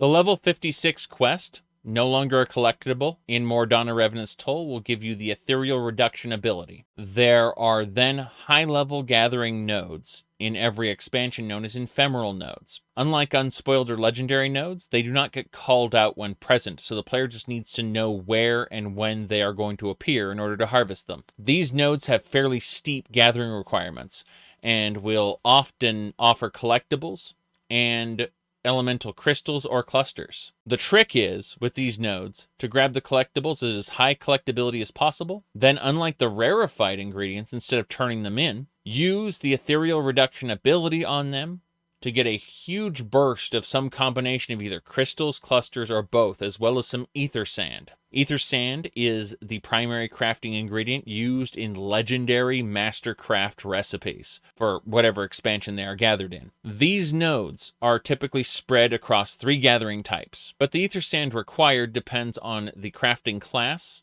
and the specified recipe in question. Most crafters end up buying sand on the market board, but again, reminding players to use data center travel to get the best deal in their playable region. If you never plan on doing master crafting, then these may be safely disposed of or sold on the market board yourself. Depending on the node in question, as they are all different, using Ethereal Reduction on some collectibles is quite frankly the best way to obtain clusters in the video game.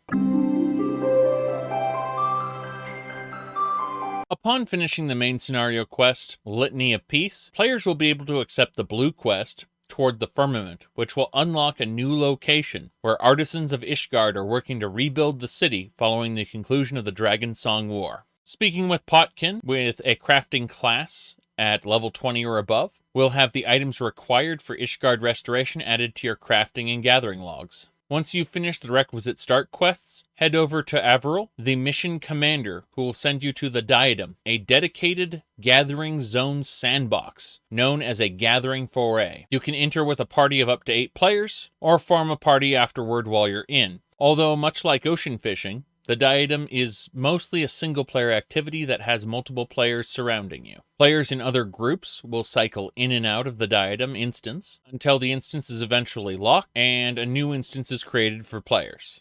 This means that realistically, you will see 2 or 3 hours with the same people in the instance. Your goal in the Diadem is to collect 5 of any resource. If you hover over the resources, it will say what level bracket they are for. Almost every node has resources for high-level crafting content. However, 20 and 40 brackets are usually on different nodes. So if you're just getting started, you may need to look around until you find what you're looking for. As you gather, you will have a limit break in the corner of your screen that will fill up, and a duty action button which will execute an attack. There are monsters wandering around the landscape, and you can use that limit break charge you gained by gathering to instantly kill one of them and get a burst of crafting resources. Additionally, you can wait until the bad weather happens and kill a sprite instead for a burst of crystals and clusters. Bad weather also happens to coincide with the unspoiled node spawning for gathering purpose. To bring up ocean fishing though, this is the mining and botany version of that. You will be able to raise your mining and botany from levels 10 to 80 fairly quickly,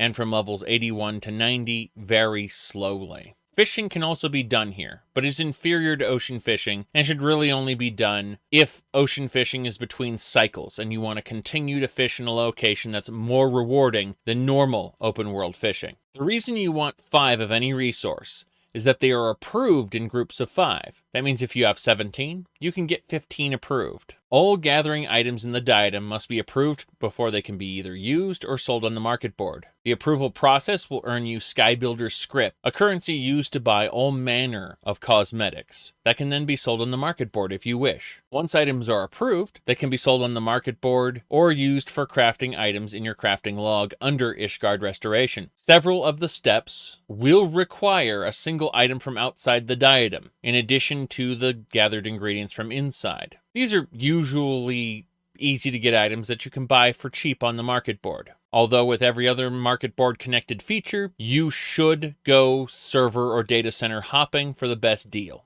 Fish are the exception to the 5-item rule and can be approved individually. Once approved, a fish can be desynthesized using the Cunularian's desynthesizing skill into pre-approved materials that would otherwise be gathered with mining or botany, based entirely on the fish that is being broken down. Once you have all the materials you need to do a craft, it works just like crafting collectibles in your crafting log under Ishgard Restoration. Once crafted, these items can be turned into the Restoration collectible appraiser. He will not only give you a huge burst of experience points for your craft, but also Skybuilder's scrip. It is a currency used to purchase rewards exclusive to Ishgard Restoration, the same scrip you get from Gathering. When you run out of rewards for yourself, you can always sell the highest value ones on the market board to other players. In addition, every collectible you turn in will place a stamp on your card. When you've collected all the stamps, the card can be exchanged for a scratcher ticket that you can use to earn bonus rewards. Note that you can only hold a few cards at a time, so be sure to scratch them off at the lady next to the appraiser. Experience points you get for turning in Ishgard Restoration collectibles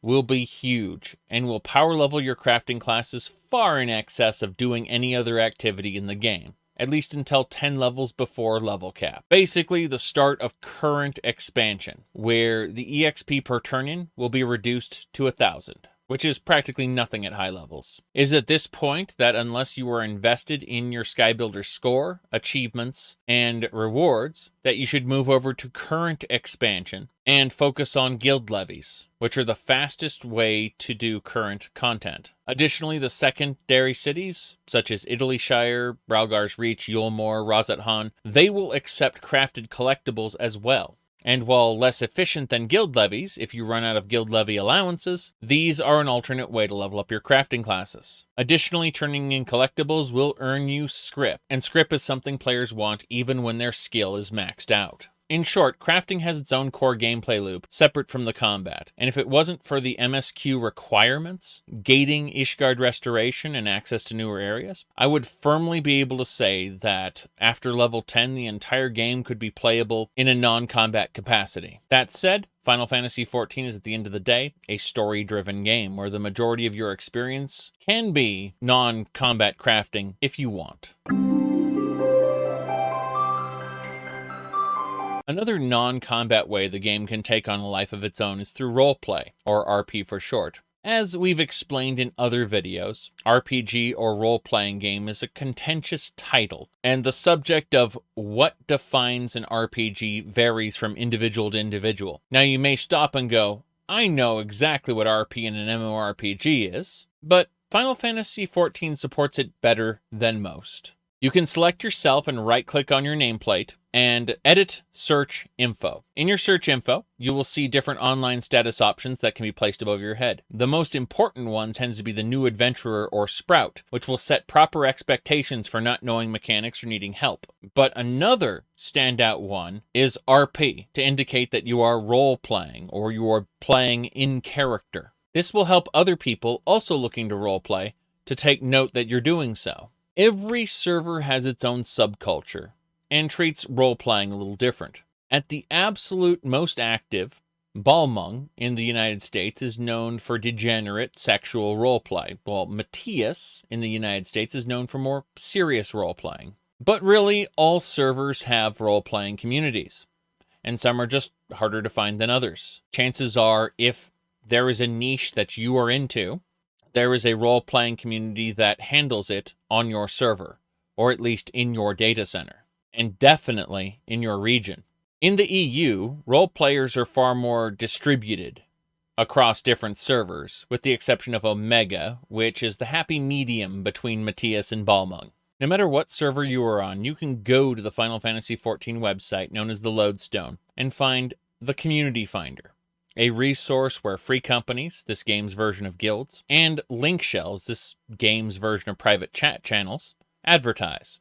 There are two types of link shells, normal link shells and cross-world link shells. Their names are pretty self-explanatory. You can actually use cross-world link shells while visiting other data centers, but only while visiting. You are treated as offline in the game when going back to your home data center. Furthermore, you cannot create link shells in other servers, just join them. Another mechanic in-game are fellowships. They are joinable in-game and can be searched. Once joined, you can read messages posted in them like forums. These were originally created to broadcast event updates to players not in the same free company, and I wouldn't be surprised if these get removed from the game at some point, as these days I only see them being used to promote different discords for their respective communities. Not that there's anything wrong with it. I've found several dedicated discords I wouldn't have found otherwise through this feature. If you dive into the public city chat of the game, it won't be long before you hear about a venue for an event. Most other MMORPGs use an instanced housing system, where you have a single house physically, but then it's shared amongst all other players who are able to buy it, just in separate instances. Final Fantasy XIV, on the other hand, instances entire districts of a city, meaning that there can be 40 or more instanced districts in a city, each individually as their own neighborhood, where some player physically owns land in the game world and can see what their neighbors built next door. So what advertisers will do is, when an event is happening, they will go to different servers and they will say on server, city, district, and location, like a physical address in the real world. And again, no server's culture is exactly the same. So there's a lot to dig into if you're active on your server's role-playing scene.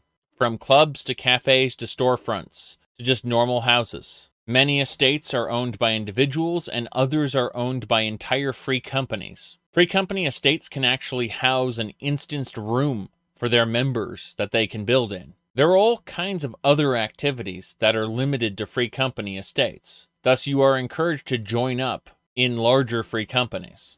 There are several servers I've seen where free companies host events just the same as individual estate owners, and they can be quite fun. The point of this is, there are numerous ways to get like-minded groups to have a good time. Many players will ask, well, what's the point? Just standing around in costume role-playing? You might as well be in a chat room. But it's in social events that are organized through free companies, link shells, fellowships, by extension Discord groups, that a lot of fun can be had in the game. Fun that can only really be had through the social experience. Either you enjoy it or you don't. And chances are, if you do, there's a community event out there to pander to your specific niche or taste, be it normal, action, storyline, or deviant.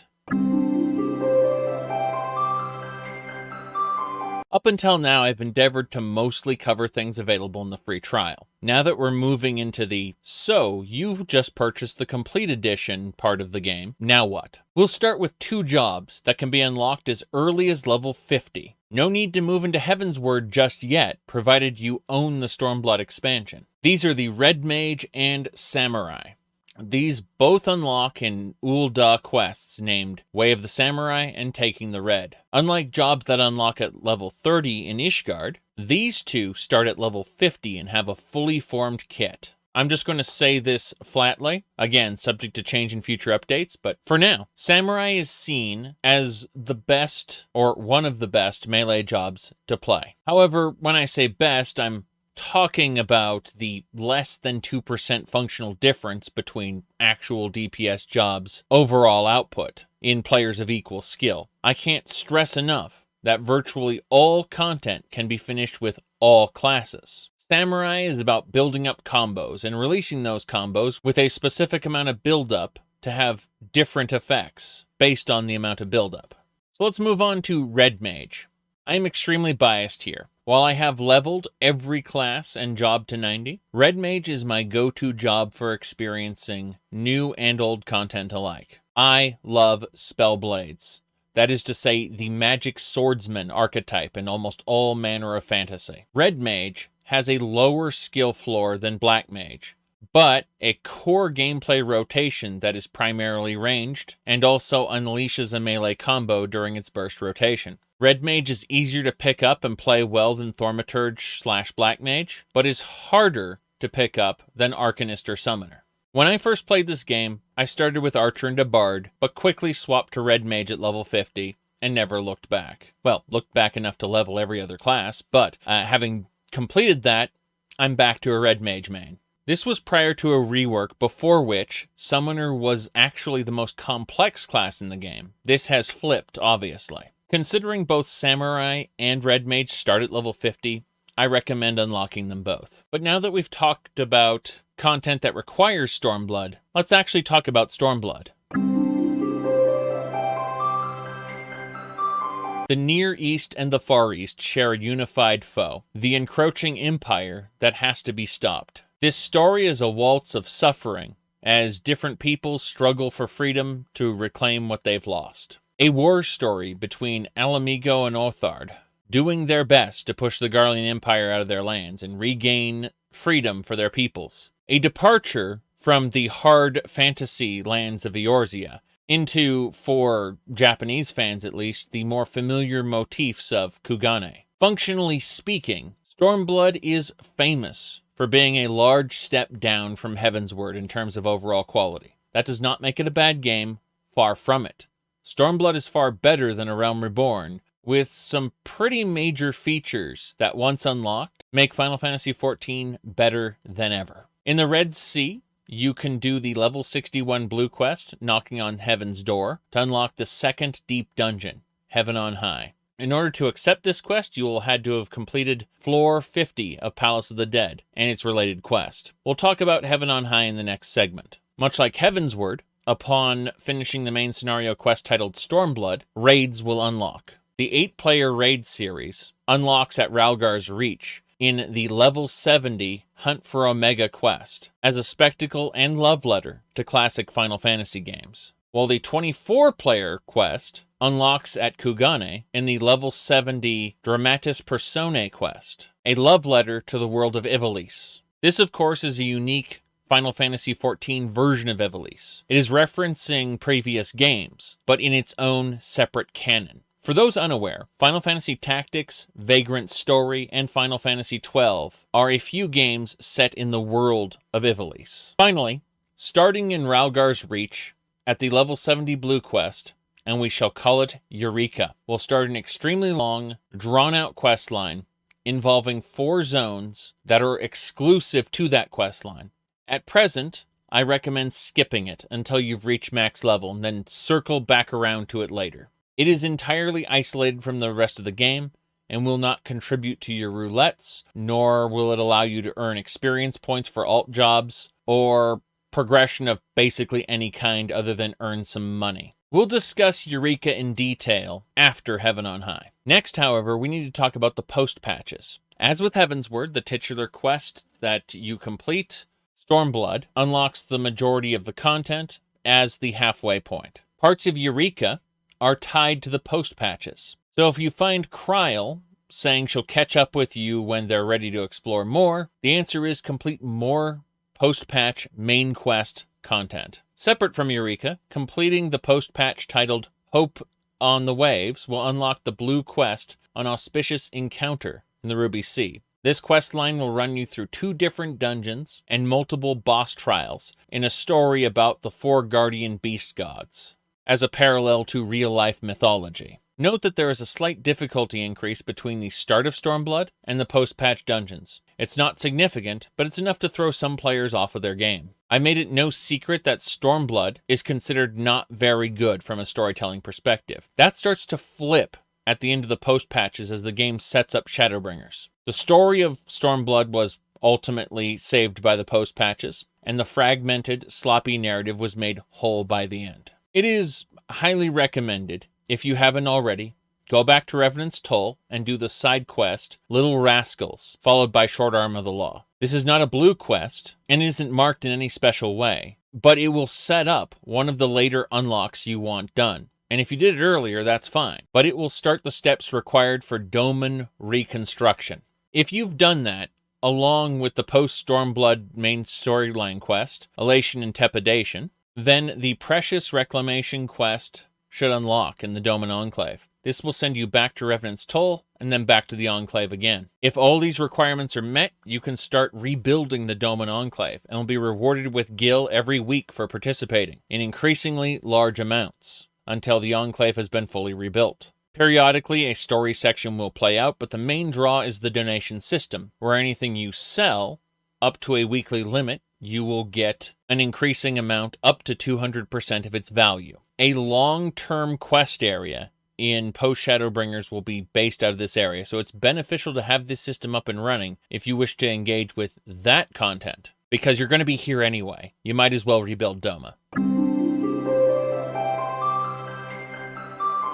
Just as the Palace of the Dead goes down to the earth, Heaven on High goes upward. Starting at level 61, most of the rules of Palace of the Dead are the same. You will be starting a fresh, new set of Etherpool gear, and your goal is floor 30 for the storyline. Then floors 31 and above are challenge floors for dedicated players. Accursed Horde chests, pot shard currency, Etherpool grips. All these systems operate in the same way they do in Palace of the Dead, although they will be counted as separate currencies in Heaven on High. In addition to earning experience points for your current class, players will also earn Tomestones of Poetics. A class at max level will earn in-game Tomestones instead of experience points. The bulk of the mechanics from Palace of the Dead are present, and while the old Pawmanders are present, Resolution, the Angel one, has been replaced with Petrification, and when popped will turn all enemies to stone. Any direct damage attack to a petrified enemy will instantly kill it. Keep in mind, however, that should a luring trap trigger or a new monster spawn for any reason, those new monsters will not be petrified. One major change from Palace of the Dead is the introduction of Magicite. These pickups will be used to make the party invulnerable for a few seconds and instantly kill everything on the floor except bosses. This means that they can be used strategically and immediately to unlock the exit on any floor. There is a special Magicite, the Elder type, which can also instantly kill bosses.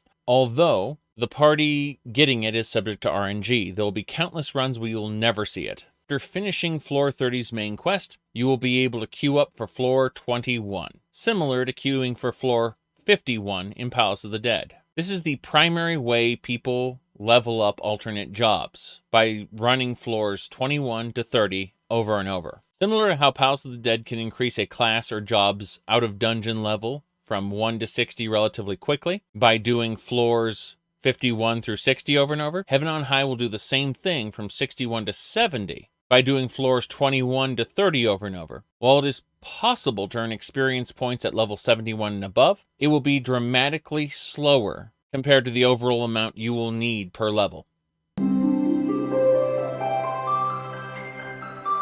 Remember when I said the diadem was a gathering foray? This is the battle counterpart to it. An adventuring foray. Functionally speaking, it is significantly worse in almost every way than the next adventuring foray we'll be discussing at the level 71 to 80 bracket. Therefore, I recommend new players skip this content unless you are really determined to access content in order. My recommendation is to circle back around to this after you've finished doing basically the rest of the game's content. At present, this isn't like Deep Dungeons, where you can bring a lower level character and earn EXP. All experience gained will go to your in-zone level and nothing else. Your in-zone level is known as your elemental level. Being level 70 outside does not define your power. It is your elemental level in a system known as the Magia board that define your strength. I'll post in a pinned comment if some of this stuff changes, because at present, Eureka does not synergize with the rest of the game in any meaningful way. Eureka is a serious time commitment, and really its own rabbit hole done for its own sake. That said, for players who do want to do this content here and now, understand that Eureka is the Stormblood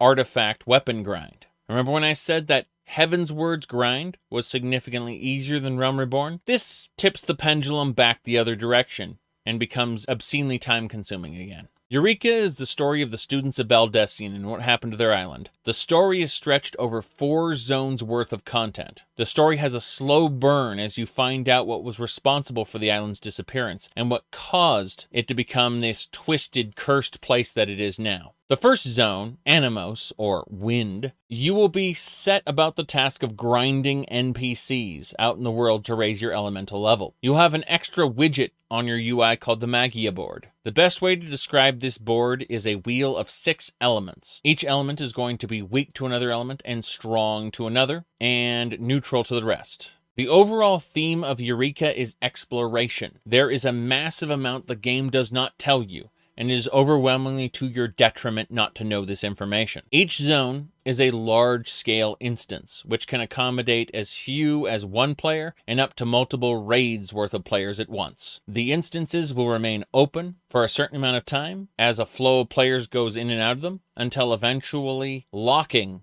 the instance to new players. Players trying to join afterward will end up in a new instance until that fills up again or locks. These zones have an item sync of 300, which means if your gear is below item level 300, you'll be weaker than you are supposed to be. But if your gear is over item level 300, you'll be normalized at 300. It doesn't matter if your gear is 400 or 500. While in Eureka, it will act as 300. You've actually encountered tons of item level sync areas before reaching this point in the game. But this is the first time knowing about it is relevant. There are Eureka-specific items which will increase your character's haste and elemental level, allowing them to attack and cast spells faster and stronger than they could outside of Eureka. As these items are item level 300, and your item level 4 and 500 gear is synced down to 300, it means that any Eureka-specific gear is flat-out superior while in Eureka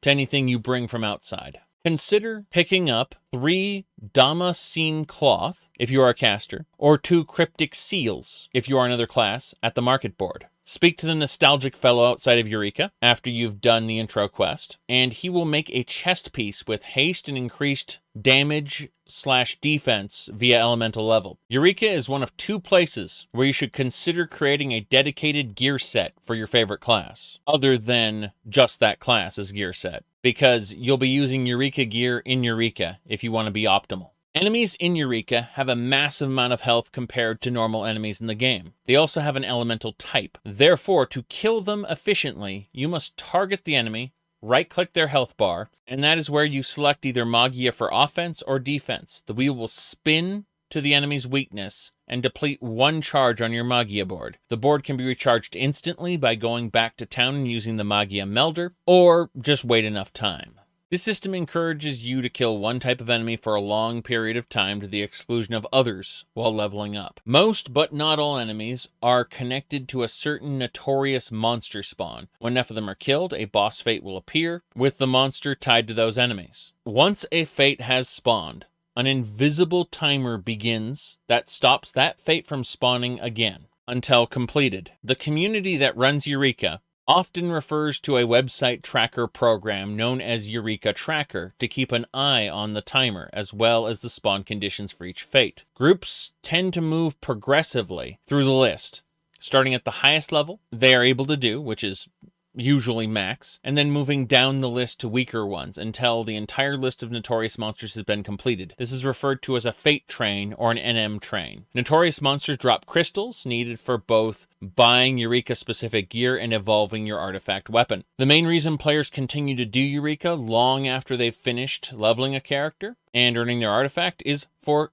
loot boxes that drop in multiples off of each notorious monster, the contents of which can be sold on the market board. There's a locksmith both inside and outside of Eureka who can handle the opening of these boxes. So, those fate trains I mentioned are the easiest way to earn experience points and level up in Eureka. However, it is not the most efficient way. Remember those min-maxers I was talking about earlier? Those are the type of people who have gotten this down to a science, where they basically say grind level 5 to 7 monsters above themselves for optimal experience points. Or at least they did back when they needed those experience points, because there are no roulettes or other mechanisms to encourage other players to stick around. There really isn't a deluge of players running this content like there is every other dungeon, raid, and trial in the game. It is not uncommon for you to only see 1 or 2 other people in Eureka. For the player just starting out, there are several levels of repetitive monster grinding before they reach a point at which they can reliably participate in trains at all. And this creates an experience where the first 10 to 15 levels of every zone are miserable, followed by the zone becoming fun at the end when you are either almost max level or max level. Then moving on to the next zone where the level cap is increased and you once again are subjected to repetitive monster grinding. Before you even get started, I recommend picking up Potions of Harmony on the market board. These increase the EXP you gain in Eureka toward your elemental level by 10%. This may not seem like a lot, but across the many hours you will be grinding EXP off of monsters, this is a godsend. Inside of Eureka on a vendor, you will find Eurekan Potions, which will give you a stronger than normal regeneration effect for 40 seconds, with a cooldown short enough to allow this effect to always be active anytime you are taking damage. Typically speaking, you will want these always active whenever you are pulling groups of monsters to kill. Moving back to the first zone. Every few elemental levels, Cryle will want you to collect another Magicite. She will give you a vague direction and expect you to find the Magicite yourself. If you skipped through the dialogue, you should immediately consult a detailed guide online, as you will want every Magicite piece as quickly as they become available until you get all 5 Magicite. Until you get all 5 Magicite, you are doing massively less damage in offensive stance than you should be. Additional quests will open up in future zones to expand your Magia board, but they will require that you gather specific rare ingredients that are either very difficult to get to, requiring you to be very lucky with your timing for spawns, or they can be purchased on the market board for what is at the time of posting not a small amount of money. For some players, prohibitively expensive. Those Magicite, the extra ones, can only be applied to other portions of the board, which means you can't rank it up to 6 or 7 attack. Rather, you are capped at 5 attack and 2 defense, or 5 defense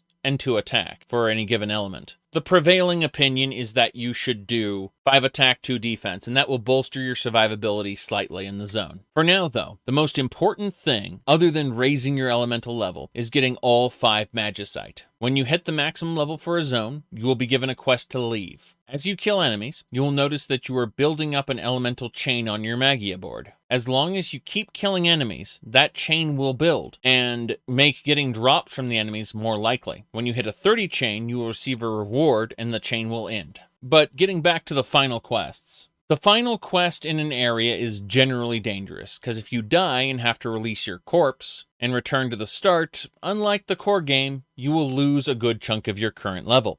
And yes, you can absolutely level down. If you are at the level cap, there is no way you won't level down. So generally, you want to get resurrected by other players, and you definitely want to take advantage of any healing classes you may be playing at the time, to resurrect other people. Pay the kindness forward, even if it isn't paid back to you later. As you level up, you'll want to speak with the Master Smith Geralt, who will talk to you about upgrading the weapon. At first, you will need a lot of Protean crystals. In other zones, you will need a different type of crystal unique to that zone, usually gotten from either the notorious monsters or an ability called the Crystal Forge. Eventually, Geralt will say that he will need a little something extra to make the weapon work. He won't know what it is. What he actually wants is 3 legendary items from the hardest notorious monster in that zone, the area boss. These area bosses will require not only having the hardest mobs to spawn, but they will also only spawn at certain times when the weather is correct.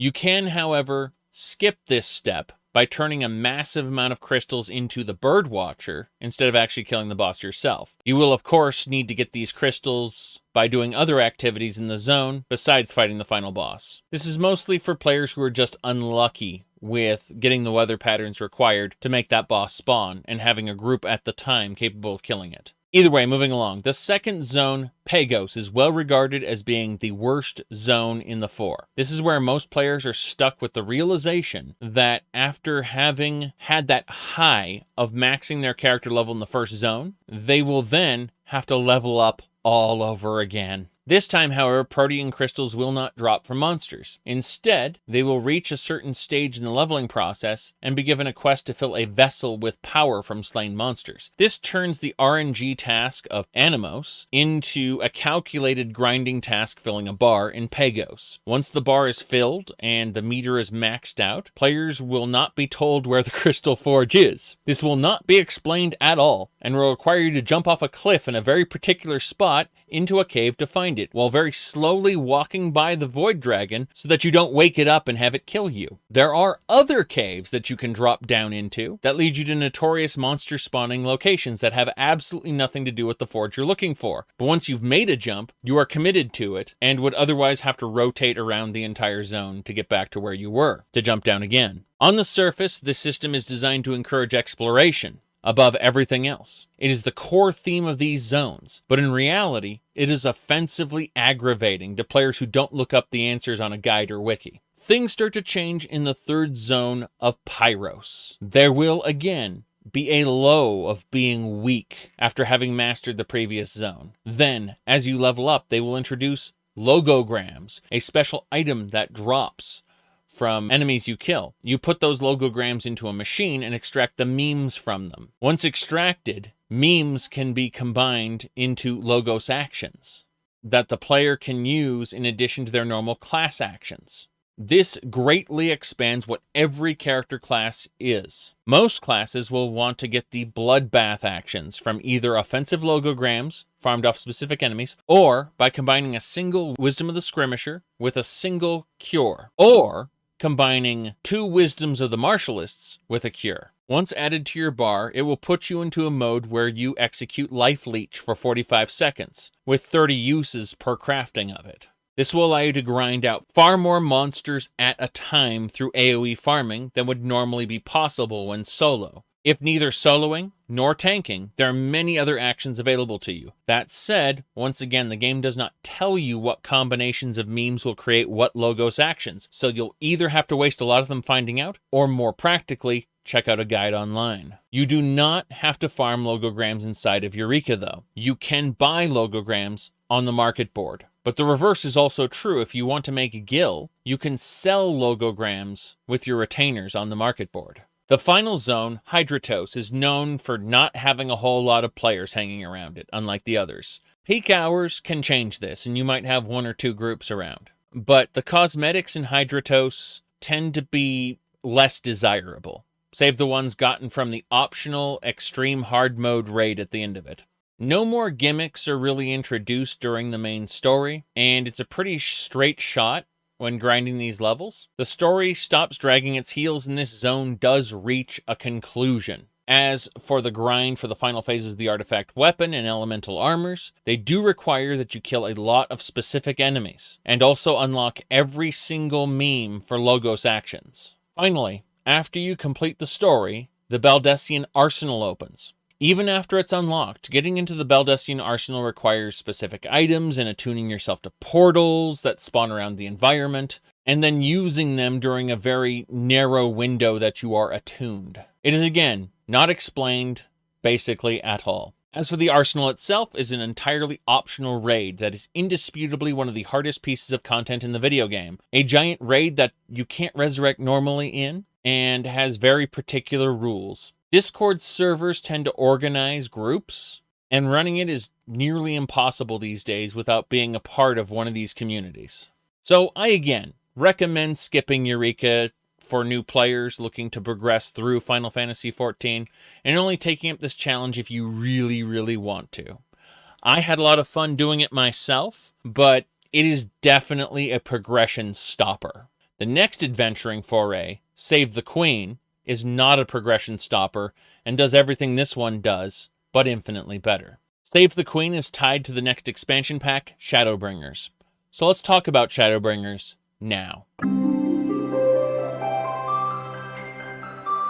In Japan, there is a prevailing form of narrative in the comic book and animation industries known as isekai, or otherworld story. If you want to know one of the earliest Western stories that was an isekai, look at Through the Looking Glass or Alice in Wonderland. But back in the 80s, going home was usually an isekai's protagonist's end goal. They would eventually return to their original life. For their adventures, they would have grown and changed as a person, coming back to their real life with the strength to live that life to its fullest. But isekai has changed in the animation and comic book space over the years. Due to extreme stress and other issues within society, isekai has become more and more popular for its escapist properties. Isekai protagonists will go to another world in order to escape their undesirable life and find a video game world of their dreams, where the RPG systems they learned playing tons of video games now make them the very best, and they can finally be the special person. At least that's how most isekai stories work these days. Shadowbringers is not that. Welcome to a post-apocalyptic world on the verge of collapse. The flood of light has come and nearly destroyed the entire world. What is left is threatened to be consumed by the Light Wardens, angelic beasts of terrible power. As long as they live, the world will never know night again. Thus, you have been summoned to slay the Light Wardens and restore night to the world. It sounds pretty simple, and the core premise is, but it is in the execution and presentation of its characters, the growth and breaking down of characters under extreme situations to view their emotional cores, the humanizing of unspeakable villains, and an overarching story that, while isolated from the previous setting, manages to interweave the previous narrative into interesting solutions to previous problems in world building. So to make it very clear, this whole expansion pack is a tie-in to the Warrior of Darkness questline from Heavensward.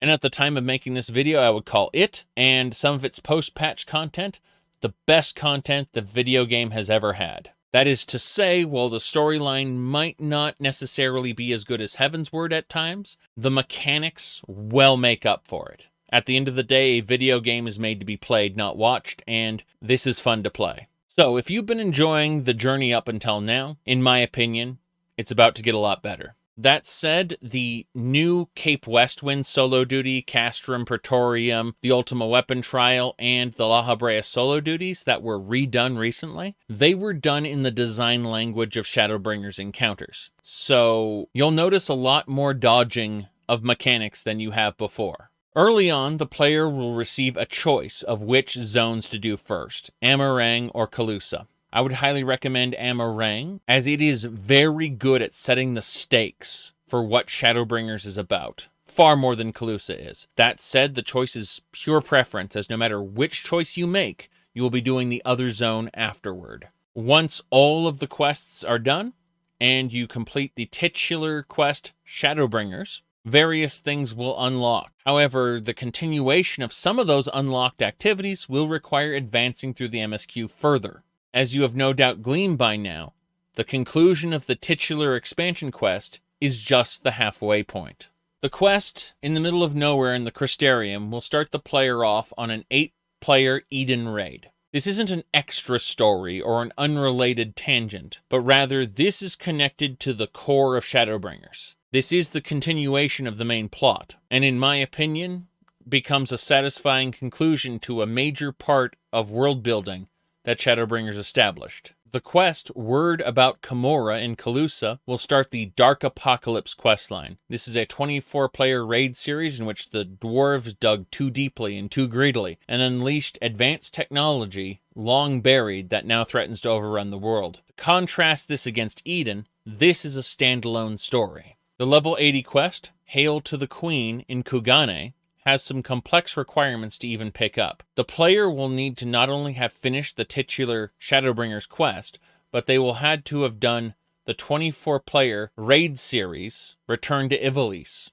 and its associated quests. Hail to the Queen begins my favorite part of the video game, Save the Queen, and we'll be talking about that soon. Note that progress through Save the Queen steps will require the completion of certain main storyline quest steps in the post-patches. Once you finish the MSQ post-patch, enemies, old enemies, new threats, Ruby Doomsday will unlock. This is a multi-part trial and solo duty series against the new Garlean successors to the Ultima Weapon. What starts off as a kind of funny Mobile Suit Gundam parody becomes the only part in an MMORPG, and I have played many, to ever make me cry. That's high praise for the writing, as there are several requirements to take a player through that kind of emotional journey, and I feel they landed properly. I can say that artistically speaking, this series is a human story. Starting with Shadowbringers, Fates stop earning Grand Company seals and start being a part of the Shared Fate system. The Shared Fate menu under the Travel menu shows you how many fates you've completed in each zone affected by the system. As you complete certain numbers of fates in a zone, you will unlock the next level of shared fate until you finally max it out. Your rank in shared fate symbolizes how well you've worked to restore order in that zone. A vendor in that zone will sell rewards based on your current shared fate rank. And when you've hit max rank, with every zone in an expansion pack, the capital city will have a shared fate vendor that acts as a master vendor for shared fates. Shared fates also drop a special currency, in the case of Shadowbringers and Endwalker, bicolored gemstones that are used to buy from shared fate vendors. Crafting ingredients normally only drop by specific enemies in the zone can be purchased with bicolored gemstones at lowest ranks, while cosmetics and other items can be purchased at the maximum rank. The master vendor will also have extra inventory pieces. Save the Queen is the relic grind for Shadowbringers, but unlike Eureka at the time of posting, Save the Queen has substantial benefits for the player outside of the relic grind, and is worth doing even if you don't care about the shiny weapon or storyline. Save the Queen will take you to the island of Gangos off the coast of Baja, near Dalmasca and Zadnor. This area is currently under the control of the Imperial 4th Legion. During the chaos at the Imperial capital, they took the opportunity to act independently of the Empire and seize many magical relics as they could, and are currently attempting to found their own nation in the ruins of the recently razed nations. As a part of this side quest here, I highly recommend you will earn your first relic weapon. If you want additional relic weapons for other jobs, you will have to go to the House of Splendors in Mordana Revenant's Toll and buy 4 Thavnarian scale powders for a total of 1,000 Tomestones of Poetics. In order to progress Save the Queen, you will need to progress at least one of your relics. Save the Queen goes out of its way to give players multiple choices on how to proceed at several steps. So moving along, you are sent into the Bajan southern front. Whereas Eureka's prevailing theme was exploration, Baja and Zadnor are war zones. The Resistance is struggling to push the Imperial 4th Legion out of the ruins of their country. Much like Eureka has a 300 item level sync, Save the Queen has a 430 item level sync and its own set of gear that can be augmented to have haste on it for the Save the Queen areas. This means that augmented Baja gear in Baja is superior to higher level, next expansion gear in Save the Queen areas. So having a Baja-specific gear for your favorite class set is preferable. That said, and I will say this again, Save the Queen is my favorite part of the video game. Let's start talking about why. Firstly, you can enter Baja or Zadnor and swap between jobs freely when not in combat or in a raid. You can use any normal class at level 71 or above. They will automatically be considered 80 for the duration of your stay. This is similar to how Palace of the Dead or Heaven on High work with their independent leveling systems. However, experience earned in skirmishes, critical engagements, and Castrum and Dalrida raids all contribute experience points to the job you are playing. These activities also provide Tomestones of Poetics, fragments, coins, and loot boxes. So let's get this clear. For leveling an alternate job, you can take a level 1 class into floor 51 of Palace of the Dead until level 61. Then turn their class into a job via quests, then take them to Heaven on High until level 71. Then do Baja and Zadnor until level 81, and be ready for next expansion content, never stepping into a single dungeon after your first MSQ run. My personal recommendation is always that you mix and match roulettes with these other activities to have a varied experience across the game. However, it is very clear there are multiple paths to leveling your alternate jobs, and you do not need to take the same path over and over unless you want to. Now back to Baja. Unlike Eureka, there is no elemental level to limit your strength. Instead, everyone has the general baseline strength of level 80 and can further enhance it with essences and lost actions. What used to be the elemental level is now the resistance rank, and it limits your access to higher level fragment appraisal as well as access to other parts of the zone. Resistance rank can be raised by earning experience in the game. It's called metal in the zone. Metal is first earned by doing skirmishes, which operate just like fates. Unlike Eureka's notorious monsters, players do not need to be actively killing many specified NPCs to trigger a skirmish. Rather, Skirmishes happen periodically, and killing Imperial Magitech units of any type help to greatly accelerate their spawning. The level of acceleration is the point where it's not uncommon to kill 1 to 3 enemies and just see a skirmish pop up. Certain skirmishes, when complete, will trigger other skirmishes, and some skirmishes will trigger critical engagements. A critical engagement is an event where you queue up using the Resistance recruitment menu on your Save the Queen tab. When it pops up, you will have to confirm to enter, and you will be in an arena with a boss. These are on average harder than the game's normal modes, MSQ or otherwise, but are easier than Savage or Extreme content. In general, I'd say these are a good stepping stone for any player eventually looking at doing Extreme Trials,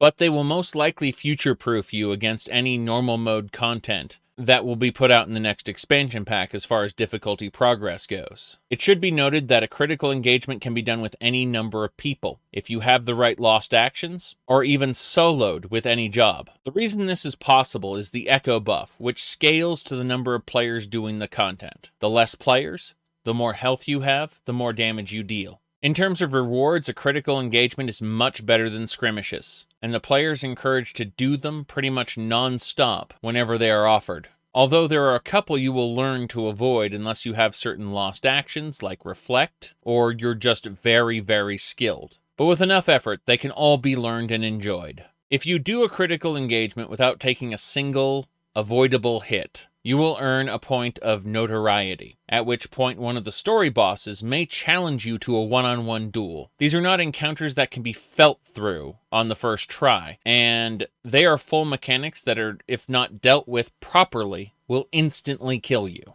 It is generally best to find a guide or video on how to do them. They can also be cheesed with very specific lost actions, which is a perfectly valid way to do them, as it has gone unpatched for over a year. Although this will incite the wrath of certain people who have learned to do it the hard way. This is one of the few times I have legitimately seen bad manners in the video game. When you get memes of people being mean to each other or just outright rude online, that's actually the minority of cases in Final Fantasy XIV.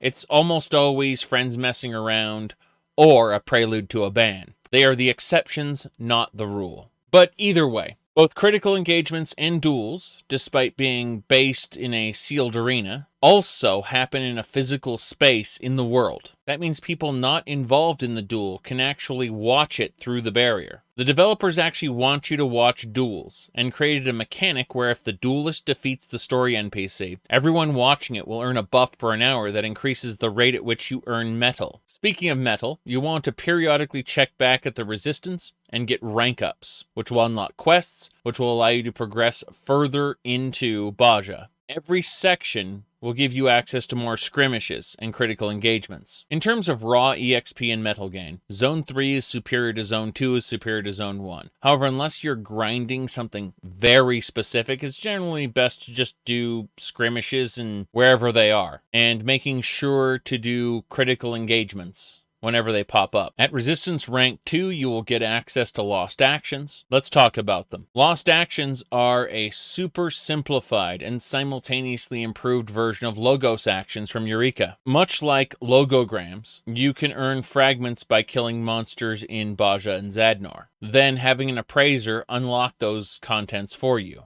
Every monster type will drop a very specific type of fragment, outside of Imperial Magitech, which will drop clusters instead. Be it a fragment-dropping monster, or a cluster-dropping Imperial Magitech, the rate at which they drop is based off the tier of the monster. Most monsters group in range from Tier 1 to 3 in difficulty. Tank glasses are generally good to smash many Tier 2s and 3s at once, whereas you may want to be more conscious of your limitations as another class. Tier 4 are generally made to be farmed in groups. Tier 5s typically accidentally get dragged into skirmish groups and get some people killed, depending on how together that group has it or not. Beyond those numbers, each of the 3 sections of Baja individually has 3 star-ranked monsters. These can be killed with a group. It's generally a waste of your time. Bring a spellcaster equipped with Lost Death, cast Lost Death, and immediately swift cast Sleep if it fails. Walk away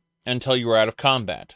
then come back and repeat. Repeat this until death lands. Instantly killing the star-ranked enemy, you will receive a chunk of fragments based on the section that star rank was in. In other words, Zone 1, 2, and 3 will drop different types of fragments. There are also Tier 4 and Tier 5 elemental sprites that will only appear when the weather is a certain pattern. There are websites to track the weather in Baja and Zadnor. These sprites are very good at instantly killing players. That said, they drop high-value fragments depending on the location of the sprite. To extract high-value fragments from high-level sprites, you should use Lost Reflect to get the sprites to kill themselves. The easiest way to accomplish this is to bring a tank class with Essence of the Guardian, which extends the Reflect's duration to 30 seconds. Make sure, however, that your Reflect never drops off during a fight, or the sprites will instantly kill you during the half a second that the effect has dropped off. If you want to kill the sprites faster, take off all your gear, as you will take more damage, and therefore reflect more damage. You'll also lose less durability, so doing it naked is just superior. You will technically kill the sprites faster when not using Essence of the Guardian, but I'm just talking about the easiest way to do it. Beyond fragments, we should talk about Magitech Imperial units. As I mentioned earlier, killing them will promote skirmishes to spawn more frequently. They also drop Bajan clusters, which are a currency that you can take to the resistance camp to buy all kinds of cosmetics and unique fragments to crack open into lost actions. Once you've cracked open fragments at an appraiser, these lost actions and items are added to your Lost Finds holster. You will have a capacity that you can hold in your holster, and you can click into your holster and slot things into your lost actions. As for items, you can drag them directly from your holster onto your hotbar and use them that way. Unlike Eureka's slotted in Logos actions that are lost when you leave Eureka, any equipped actions and items in your holster will remain there when you leave the Save the Queen areas. The only thing you will lose are active buffs like spent essences. Speaking of, Eureka uses Wisdom Logos actions to upgrade how your class works. Save the Queen uses essences from Forgotten Fragments. These essences are considered an item, and therefore do not need to be slotted into a lost action slot, merely used from your holster. In addition to essences that just make your classes plain better, there are also essences like the Irregular or the Profane, which will turn a tank or a healer into DPS. There are also superior versions of some essences that you can get from the raids in Baja and Zadnor, the Castrum and the Dalrida. When you find out exactly what fragments you want, you can purchase them on the market board, and it is totally possible to farm fragments and sell them to other players for gil using your retainers. Speaking of making gil, field records are lorebook pages that you will find finishing skirmishes, critical engagements, and raids. They can be used once per page and will add lore to your field record. Any duplicate pages can be turned into the historian for loot boxes, the same kind you get for finishing critical engagements, meaning that if you aren't here for the lore book pages still serve a purpose. Baja and Zadnor lockboxes are valuable for their chance at having high-grade dyes, hairstyles, and more. Once you progress far enough in resistance rank, they'll have you take on the Castrum, which is a large-scale alliance raid. This can be done with as few as 2 players due to the Echo buff, but reasonably you'll want about 6 to 9. The first section of Castrum has 2 groups fighting separate bosses at the same time, thus Castrum requiring at least 2 players to progress. Upon reaching the antechamber, there is an easy-to-miss personal spoils chest. You will want to grab every chest you see here, as Bajan coins are how you get Bajan gear. Also, how you augment them into haste gear. There's a small fight in the antechamber, after which players will have to race against time to save prisoners who are going to be executed. Lost death for casters and lost assassination for physical jobs will be able to instantly kill the executioners. Players will often use lost impetus to get their parties through as quickly as possible. After the section is complete, regardless of how many hostages have been rescued, the area will move to the next boss battle. When that boss dies, the party will receive a personal spoils chest as well as bonus chests equal to the number of hostages rescued. That's why it's important to rescue as many as you can, because the good, higher quality essences you can get from fragments come from those chests. Everything else is straightforward. One boss fight and it's over. Once you've finished Castrum, the story will progress, and you will unlock the Delibrum. It is a scalable alliance raid that works under its own rules. Delibrum is a separate area from Baja and must be accessed from Gangos. Entering queue for Delibrum will take up to 10 minutes. What the queue does is the moment a player in the queue hits 10 minutes, it will round up all other players in that data center who are also in queue and put them in one big group. This is bad for several reasons, and it's common to get put into groups of 2 or 3. While you can absolutely succeed in the raid with that few people, there can be complications. There are also no role restrictions, so it's completely possible to end up with no tanks or no healers. Thanks to lost actions, it is technically possible to do the raid without tanks or healers if everyone knows what they're doing and has the correct actions. Although there can be a hiccup with the final boss casting Doom, which needs to be dispelled. Technically, a Dark Knight's Blackest Night barrier can absorb the effect and never place the Doom on the player, but that is skill-based and really only one way to get around it. There are other ways to get around it as well, but to avoid unpleasantness like this, it's usually best to just use the party finder. Select Adventuring Foreys, and then select Delibrum. In the comment, say doing it for first time for story, or something more try-hard like Bring Essences speedrun. The point is, you will set the expectation for the group with your comment. The prevailing opinion in the community is that the optimal party size for Delibrum is 8 people. Although theory crafters may disagree in either direction, I've done it with 3, and it was slow and terribly not fun.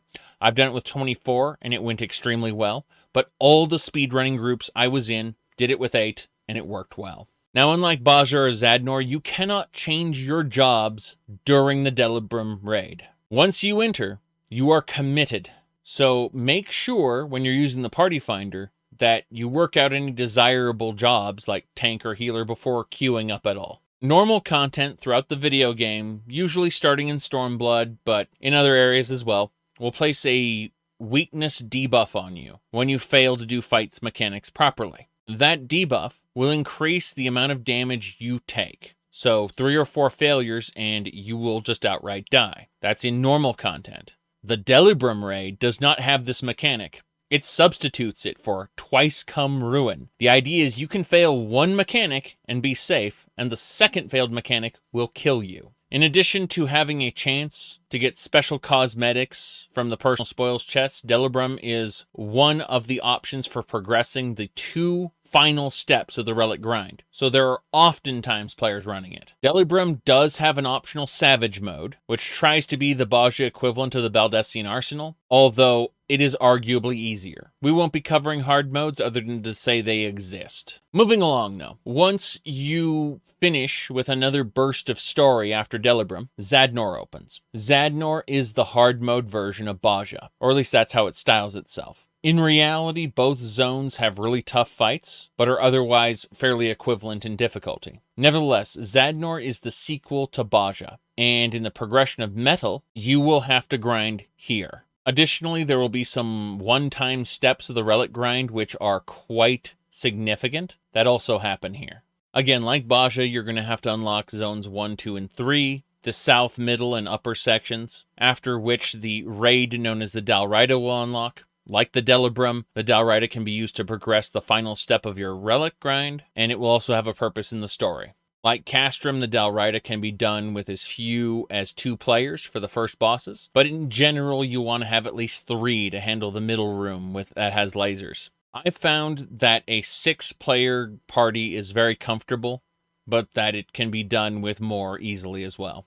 After the Dalrida completes, there is one more story section before Save the Queen is complete, with a to-be-continued message indicating the developers plan to circle back around to this plot line in the future. With that, you are done with the story of Save the Queen. Note that there is more grinding to do if you want. While Baja tends to be the best place to hang out if you want to farm money or fragments, Zadnor's 3rd zone is the highest producing metal farm. Now you may be wondering what you need metal for after being capped at the resistance rank 25. A state you cannot level down from, unlike Eureka. Well, 20 million metal can be turned into proofs, which can be turned into prestige ranks or honors. At first they will cost 1 proof each, increasing until their final rank will cost 5 proofs each. The Ray of Valor, Fortitude, and Succor are buffs that you will find in other players that indicate how far they are through the prestige ranks. 10 being the maximum rank for each ray. It is speculated that 10 Rays of Valor increase your damage output by 25%, which is a considerably large number, and therefore would be desirable for dedicated groups who would take this content seriously. You can make massive amounts of money in Baja, Delibram, and Xandor lockboxes, but really the biggest value I've seen is just the idea that you can level your alternate jobs there while earning all these other rewards. So before I sign off, I have one last tip for Save the Queen. You can pick up all the Relic steps across multiple classes. If you were to pick up Step 4 on your Red Mage, you can get Step 3 on your Summoner, then Step 2 is your Warrior. You cannot be on the same step with multiple jobs, and each step can only be held by one class at a time. But you can just leave these steps up and not turn them in, getting more of their drops than you actually need for that class. Thus, you can power through several relics at once, just idly holding on to the quests, so you keep earning their currency. You may be wondering if there's value in doing this, but if you're already in Baja and Zadnor for other purposes such as money-making, tomestones, leveling alternate jobs, there's no reason not to. Save the Queen will let you stack up rewards like this, and it's quite fun to do. That's what makes it my favorite content in the game.